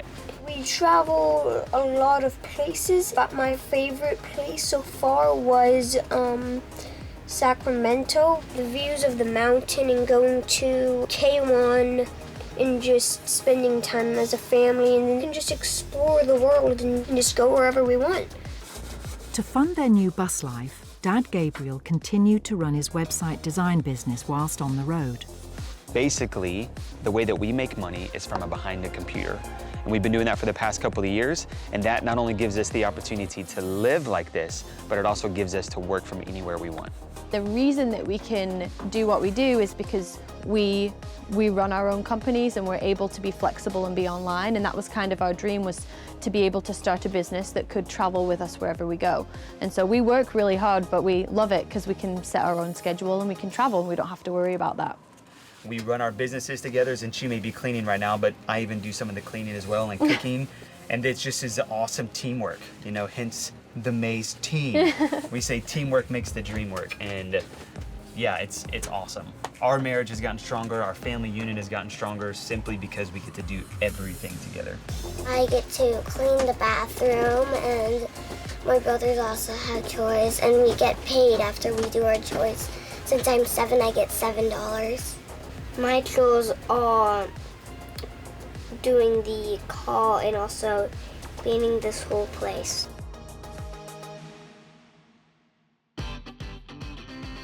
But a surprising new stream of income was about to come their way as this photogenic family began to document their lives on social media. Hi everyone, I'm Gabriel. And I'm Debbie. The Mays team. Guys, welcome to our very first ever non-rehearsed YouTube video. Whilst on the road, the family began to get quite a following and now have over 78,000 fans online. They turned that popularity into cash. One way that we make money is with the Mays team from our large social media following. So brands will pay us to represent them on our Instagram. It's probably about $10,000 a month just from Instagram.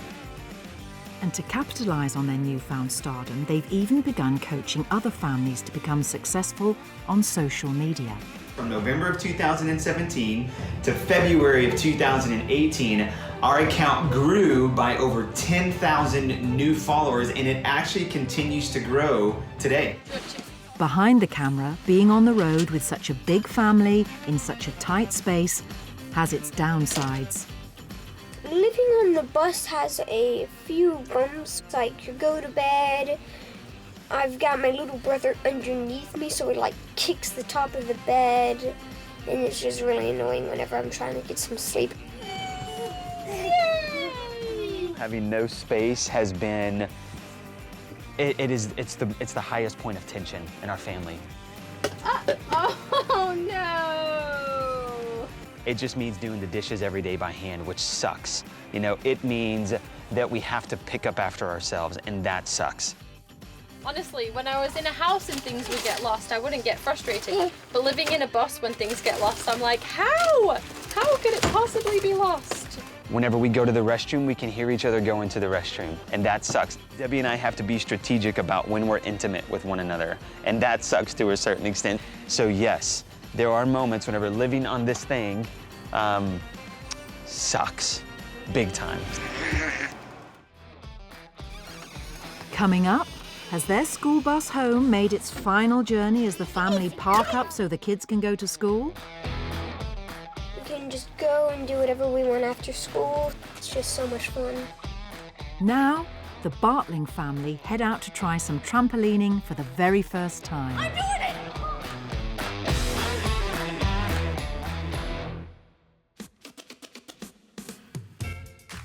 I like crazy.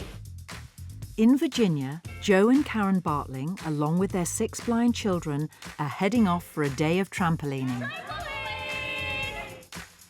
Interestingly enough, our kids love to go on rides, go on car rides.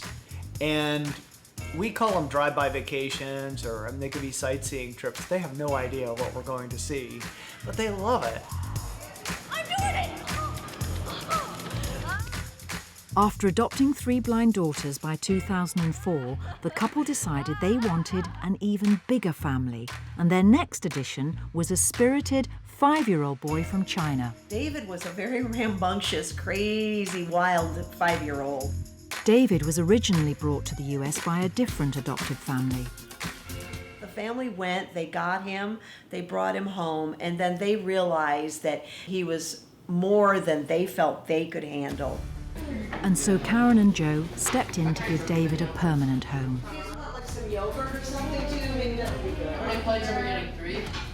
My favorite part of my family is that we're basically, we have like our own personalities, and the thing is that we are all pretty normal. The thing that's helpful is having the blindness factor, because we can all relate in that way to each other. David, now 19 years old, has moved out of the family home and is now studying business communications and IT at George Mason University. Technology is helping him to adapt to college life. Now, my preferred way of texting is with Braille screen input. I can basically flip to the Braille screen input and type in messages from the home screen, and just I can do this. And it goes into my messages. But I can do that from anywhere, and it will open any app on my phone because it's smart. David started college this semester, and yes, I was petrified. Not 100% sure, that he would be able to navigate his way around campus, which he's doing just fine. He seems to be enjoying it, and I've actually seen a maturity in him just in a few weeks. It's amazing. The Bartling family now had 4 children born without sight, and after a call from their social worker, they were about to adopt a 5th, the first of their children to be born in the US, Obed. Obed is a very affectionate little boy. He is just sweet and funny, and he never gets upset. He just goes with the flow. He is just chill. Like their daughter Hannah, Obed was born without eyes, a condition known as bilateral anophthalmia.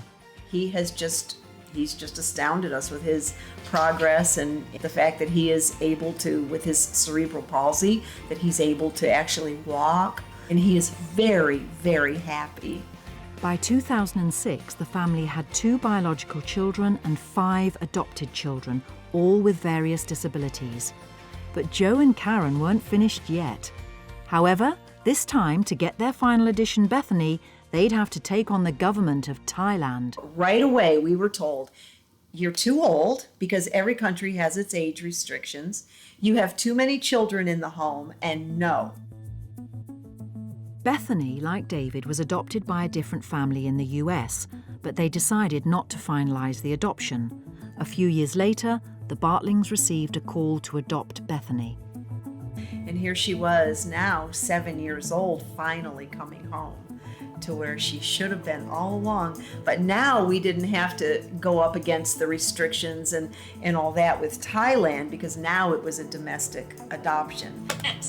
An Orbit reader, it is a braille display that you can connect to Bluetooth with your phone. The braille comes up onto the display, whatever it's saying on the screen. Living in a family with 6 children, all having different disabilities, comes with its challenges. Are you pushing me If away? we put Jessie's Cheerios in a bowl, she'll throw the bowl across the room. So she much prefers them just on the counter. We do it her way, right? If the training is not there, you know, or sometimes even if the training is there and the supports aren't there, it just, what one family can't handle, another family is usually, you know, ready to handle.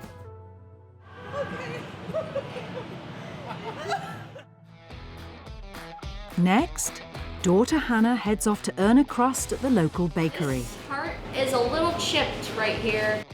But now, back with the Williams family, who are discovering the life-changing effects medical marijuana is having on their customers. She said, because what you do allows my 5-year-old niece to function.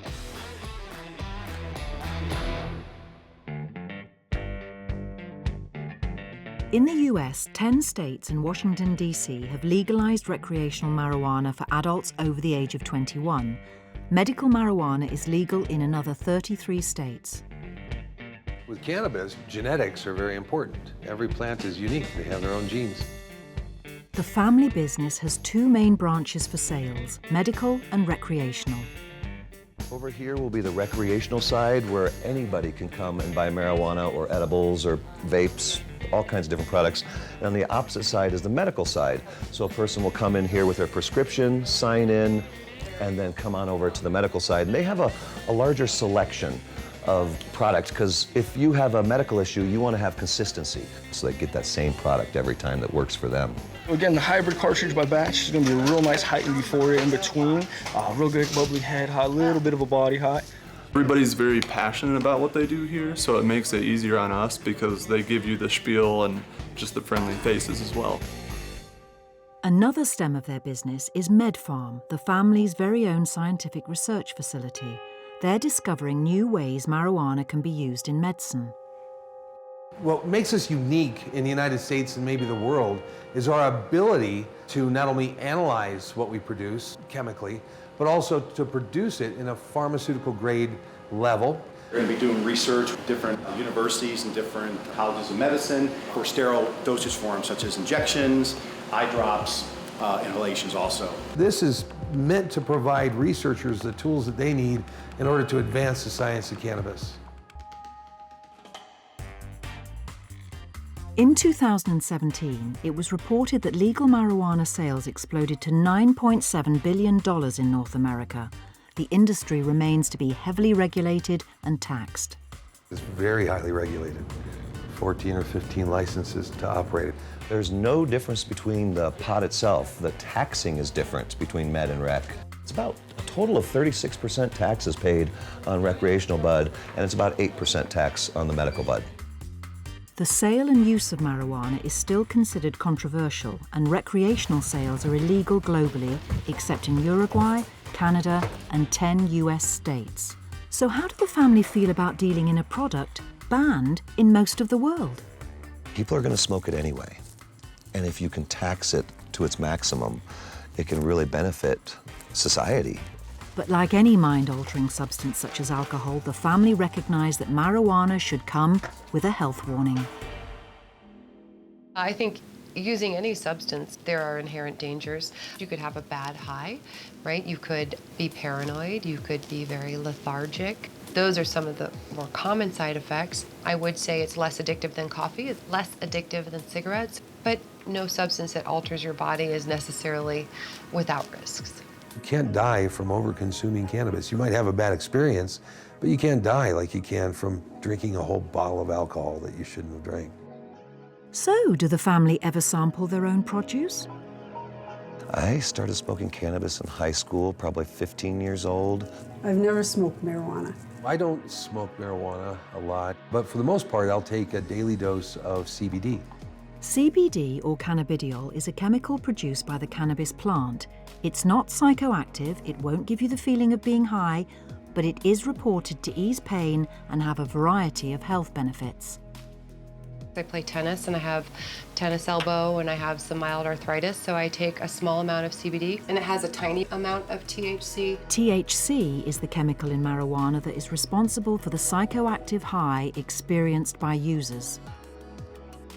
One time, I had a surgery and Andy gave me some chocolate. And so I said, well, why don't you take this chocolate to help you sleep and relieve the pain? So each square is 10 milligrams of THC, which isn't very much. It's just enough to kind of loosen you up and make you a little bit happy. And I told her to eat one square, and she ate 2 squares. She ate 20 milligrams, so twice as much as I told her. In the middle of the night, I ended up crawling to the bathroom because I was too dizzy. I think she was stoned for like 18 hours, which is really unusual for that amount. It just really affected her. So that was my only experience, and so I don't like it. That was funny. You're stoned for 18 hours. In 33 states in the US, medical marijuana is recommended by doctors to treat health issues such as pain, IBS, Parkinson's, and epilepsy. Marijuana has tremendous health benefits. And there's over 300 different compounds within the marijuana plant. CBD and THC are just 2 of them. The company sells over 350 different cannabis products, including pills that can help you sleep. These little tablets, take it similar to an aspirin or an Advil. Just take it with a glass of water 30 minutes before sleep. And I've sold those bottles to numerous and numerous elderly people who come back and they say, oh my gosh, Matt, thank you so much. I slept 8 hours last night. The miracles that are happening. If you have Parkinson's and you're at the end of your life and you're shaking, and you start the CBDs with some THC, and a month later you're shaking a little less, and a couple months later you're actually knitting and cooking again. Those people, they come back crying because their life has changed. Coming up, there's stiff competition for who will inherit the family business. If they have aspirations of running the business one day, all the better. Doesn't mean they'll get it. Next, we're back with the Mays family, who are hitting the brakes on their journey. We will transition into this home recognizing and understanding the value of time spent with our kids. After traveling across the US, the Mays family have completed their search for a new place to settle down in Redding, California. They have parked their home at a local caravan park. We're currently in Redding, California. That's where we decided to settle down for the kids to go to school. When I looked at homeschooling, I just didn't feel like it was something that I could fit. You guys want to walk over and sit down and have a little snack? A little picnic. Next to the creek? We came here, I immediately just fell in love with the temperature of the place. The weather is really nice in California. And the people, we immediately got connected to a really good group of friends and community. We kept the school routine, so we stay still in one area. And then we travel on summers, weekends, and holidays every time we can. With the bus parked up and the kids now at school permanently, the family are still living in their home on 4 wheels for the foreseeable future. One of the best bits about having a bus is that we can pick up the kids after school and then go somewhere and have a picnic in a completely different scenery. Get away from the mundane. The opportunity is endless with it. I like how it moves around. I like to go just to different fun places. We can just go and do whatever we want after school. It's just so much fun. Now the family are planning to continue living on the bus, but do want to move back into a house eventually. We really have always dreamed about building our own house. Part of the reason we chose living on the bus is to save money so that we could build a house in the future, but the connection was the #1 reason. But will the couple have the same issues that made them up sticks in the first place?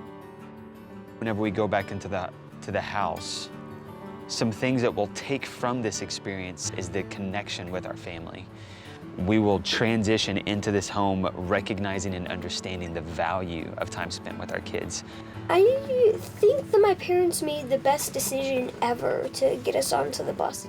We love the lessons we've learned through it, and I really think that our marriage wouldn't have made it if we hadn't have made this choice. I think that we would have just continued that life of disconnection. The ability to go and travel across America it's been a beautiful experience. This decision to flip our life upside down for the sake of our marriage and our kids, this has been the best decision we could have ever made.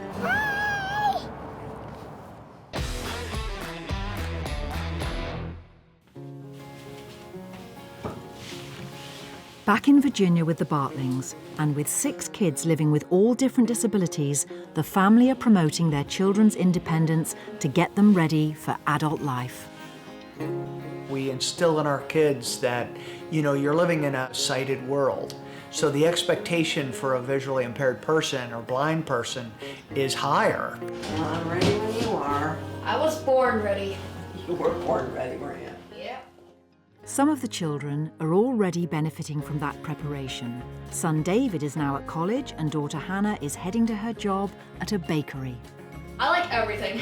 Washing dishes, drying dishes, and making recipes.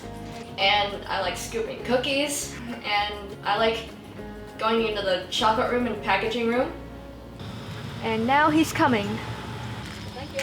You're welcome. Hannah was in special education, and she went to an academy basically for job training and that sort of thing. And fortunately for us, she had taken culinary classes, and they paired her with a coffee shop and bakery in town that employs other people with different kinds of disabilities working alongside typical employees. It's the first time they've ever had a blind person or even a visually impaired person in their kitchen. Kelsey, this heart is a little chipped right here.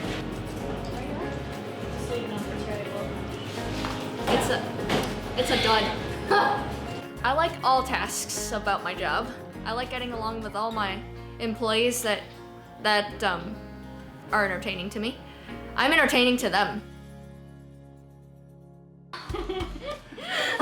Every year, the family celebrates the day each of their children were adopted. Today is Abby's Gotcha Day. This is my mom and dad's anniversary and Abby's Gotcha Day. And we're gonna go out to dinner. And have a lot of fun. One of the things that's important in adoptions is Gotcha Day, and a Gotcha Day happens to be the day that the child comes to be a part of your family. And so our anniversary this year just happens to be Abby's Gotcha Day. The family are taking a trip out to one of their favourite restaurants to celebrate, and they're joined by Karen and Joe's biological son, Joel. Here, Abby. If you want spaghetti. Spaghetti. With the kids growing up and the couple reaching retirement age, the family are beginning to plan for the future.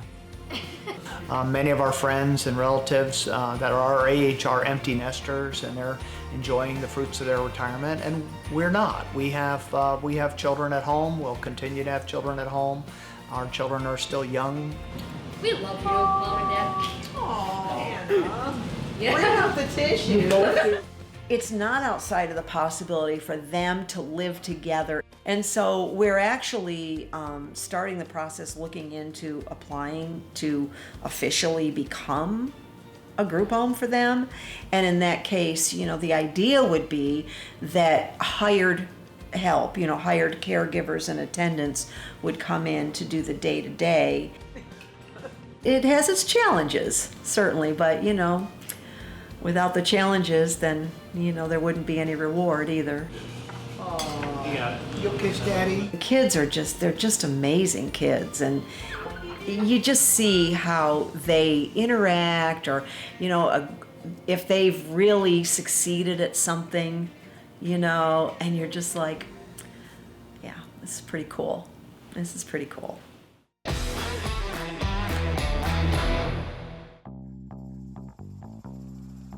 In Colorado, the Williams family business is now turning over $40 million a year and employing over 130 people, including 10 family members.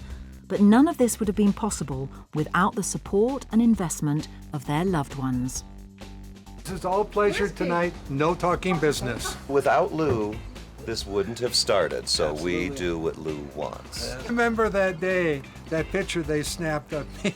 Yeah. Well, we got the check. They're smiling, and I'm holding the check, and I should have held on tighter.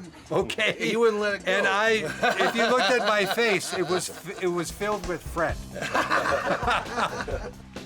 Three Musketeers. Peter, one of the founding family members, has now retired from the marijuana business and is living a more mellow life.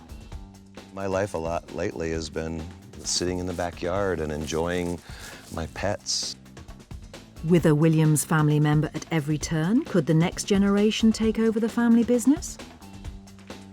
I started working there. I turned 21 and immediately left my job at the gas station and started working for Medicine Man. I get to see things that most people will never get to see in their lifetime, and that's what I see every day, to the point where I'm like, oh, psh, there's weed on the floor right there. Somebody sweep that up, you know? This is Sarah, my granddaughter. I think working with my family would be awesome, but I know that we'd get on each other's nerves a lot, so I don't know how much I'd want to do that. My hopes for the future are just to expand all over the country, maybe even into other countries, just to keep putting out the best product possible, giving out a lot of help and medicinal benefits to millions of people, hopefully someday. So that's where I'd like it to see us go in the future. No matter how old the children are, I'm always mom. Now it's grandma or Grammy. All of our kids know that they have an open door policy. Once they turn 21, they can come work for us. If they have aspirations of running the business one day, all the better. Doesn't mean they'll get it, but I love it when they tell me that. Everybody can see this. Can you read that from here? Can't say enough about how well they did, and their vision and the dream that we all had came true. This is what they call the American dream, what we have. The once in every 50 years a new market like this opens up, and we actually were there day one and took those risks and grabbed a hold of it, and without my brother and my mother, it would have been impossible. You know, without family, there's really no meaning in life, I don't think. It's why we do it. And it wouldn't be the same without my, working with my family there.